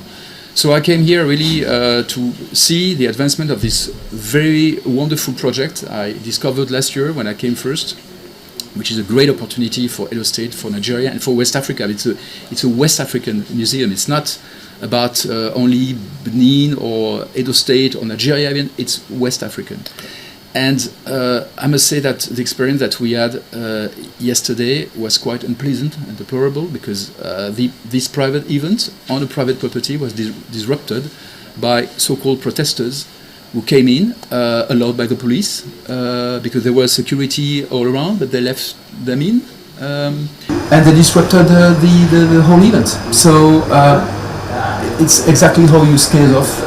You scale off investors and development partners coming in good faith, to partner with your community. And Germany, for instance, has invested 8.5 million euros in this project. If now they see that this project cannot operate normally, the conclusions will be quite clear, not only for Germany but for all European stakeholders. Fantastic. Let's look at a general issue that relates to the involvement of the Western world in Africa in terms of development, in terms of partnership, in terms of insecurity. Talking about partnership, we're seeing the European Union, for example, always disposed to giving loans to African countries, Nigeria inclusive. The perspective of these loans being a trap for developing countries, underdeveloped countries. What are your thoughts? What's the Commission perspectives on this? Well, this is a trap where we felt collectively, the lenders and our African partners 30 years ago, and we had at the time to pardon part of this debt, to do a whole work to get out of this situation. So now, through, in particular, our new cooperation strategy, which is called the Global Gateway Strategy, we are very attentive not to fall again into this trap. So we limit the level of indebtedness of partner countries. We give subsidized loans. We don't want to fall again into this trap. And what we are seeing with concern is that African countries, some of them, are falling again into this situation with other lenders, not the European Union, because we've learned from our first experience. So this is why now we work very much with financial instruments, blending loans with grants, for instance, subsidized loans which create revenues for the country, so making sure that they can be reimbursed. So it's really a point we are very attentive to. On a global scale, we've seen the disappearance of peace, so to speak, at the global level. I mean, the Hamas-Israeli crisis there's a ceasefire, there's some sort of agreement, but we're still seeing some measure of violence. We saw recently the RSF activities in Sudan, particularly in Al-Fasher. That crisis is still going on. And these activities or events that are unfolding globally that undermines peace globally, what's your perspective of the fact that it's like the world is hamstrung in terms of dealing with these issues, nipping them at the bud before it blossoms, it flourishes, snowballs into huge crisis like you're seeing now in Sudan? Hunger is there in Hamas. There's starvation, there's poverty, and all of these issues happening. Why is it so difficult for the world leaders to have a consensus in terms of how they can collectively respond to these issues? Because we have collective rules in the United Nations Charter, international law. And what we have seen over the last 10 years or so is that very important players have not respected these rules. Take the case of Russia in particular. Yeah, Russia and Ukraine. The Russian invasion to Ukraine, which started in fact in 2014, then it became full scale in 2022. Then we, from a permanent member of the Security Council, a country which is supposed to be a guarantor of these rules, then it showed that everybody can do anything and violates international law without punishment. And so this is why it's so important, and this is why the European Union insisted so much that all countries in the world had to condemn the Russian invasion to Ukraine. And most countries, including Nigeria, have done that. But others, including large democracies, have not done so. When you say large democracy, are you talking about the US? The US has done so, but others have not. And then, other crises also popped up. And then when the law starts to be broken here and there, it just becomes contagious. Ambassador Gottner-Mignot, thank you so much for your time. Truly appreciate this conversation. Pleasure. Thank you, sir. Okay, I've been talking with Ambassador Mignot, who is the head of the European delegation to Nigeria and Africa, is currently in Edo State on a visit, and we've been engaging him on a wide range of issues. Thank you for staying with us, and have a beautiful day ahead. Bye for now.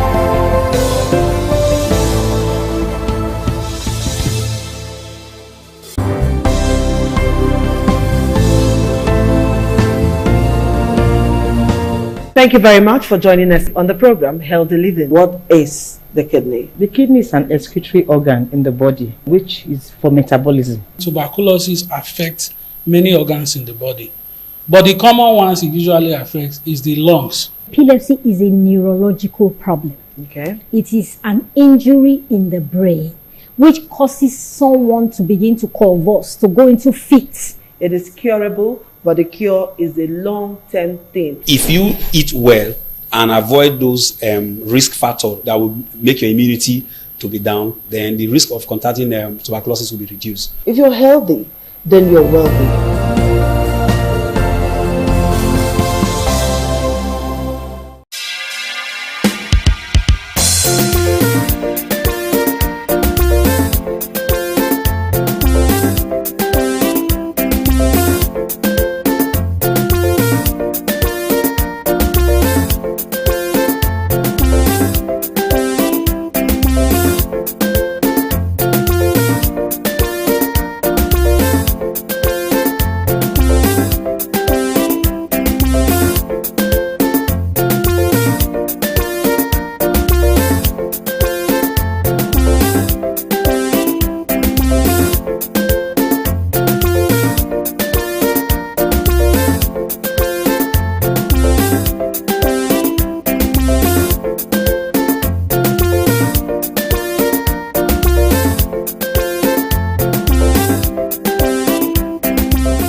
ITV, certainly the best.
Ọ̀yọ́bọ̀ Àtọ́jú ọba àtọ́pẹ́.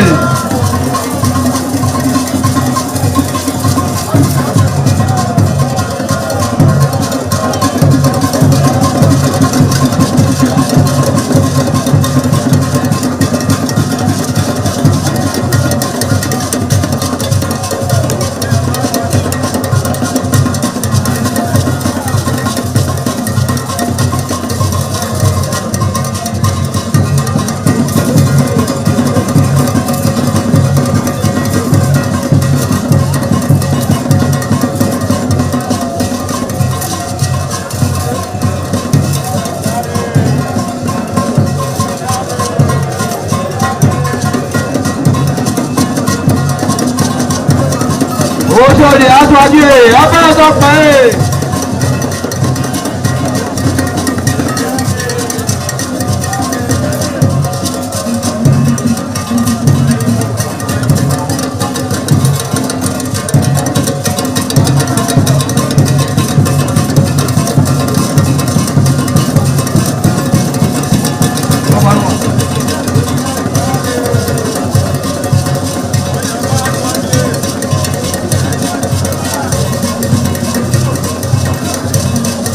Ọ̀yọ́bọ̀ Àtọ́jú ọba àtọ́pẹ́.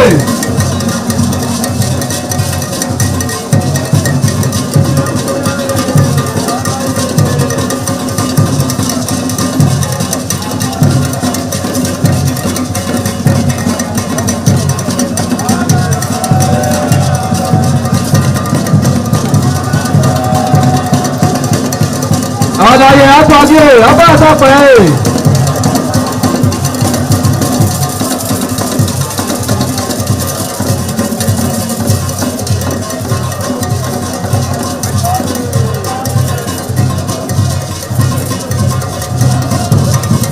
Ẹgbẹ̀túwà.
ITV, certainly the best.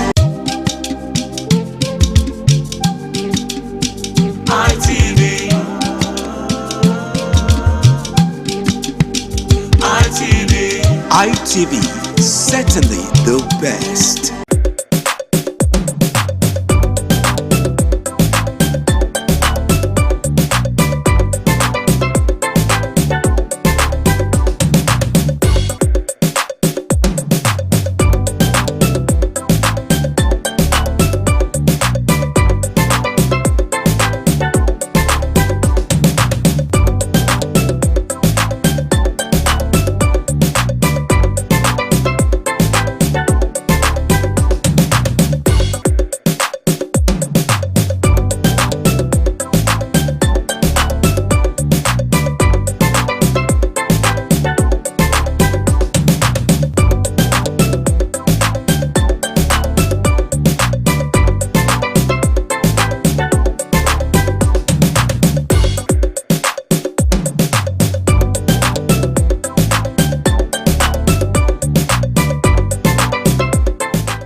ITV, certainly the best. Hi, we expect that our vast viewership may have need for varying fitness concern, and in respect to these, we have made provisions for personal training sessions available for everyone, for we are poised to giving you a satisfactory one-on-one training. So, hire our service today and get a visible but lasting result. I am your host, Hegato Destiny. You can call me the Man of Steel.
ITV, certainly the best.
Thank you very much for joining us on the program, Healthy Living. What is the kidney? The kidney is an excretory organ in the body, which is for metabolism. Tuberculosis affects many organs in the body, but the common ones it usually affects is the lungs. Epilepsy is a neurological problem. Okay. It is an injury in the brain which causes someone to begin to convulse, to go into fits. It is curable, but the cure is a long-term thing. If you eat well and avoid those risk factors that will make your immunity to be down, then the risk of contracting tuberculosis will be reduced. If you're healthy, then you're wealthy.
Ojúde aṣáájú ẹ̀ abẹ́rẹ́ pẹ́.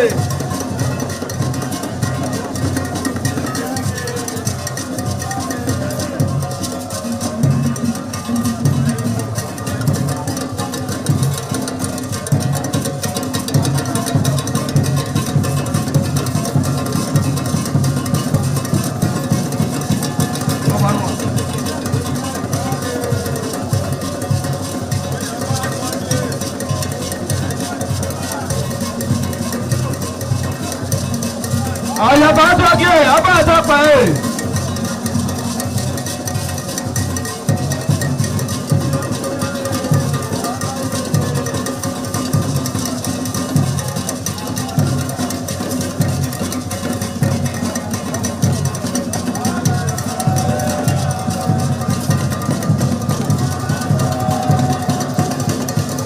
Àlàyé aṣáájú ẹ̀ abẹ́rẹ́ pẹ́.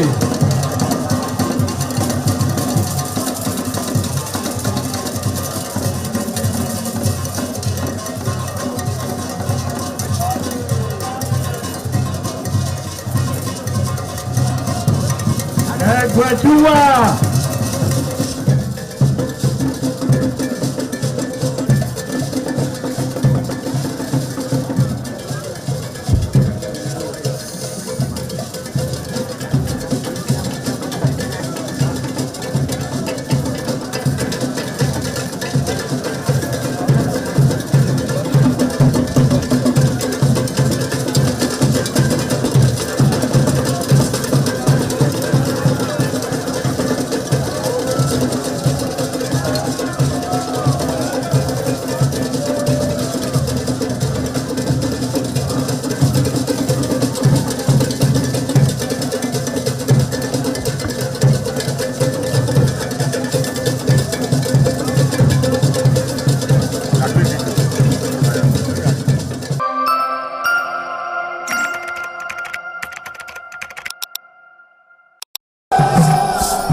TV, certainly the best.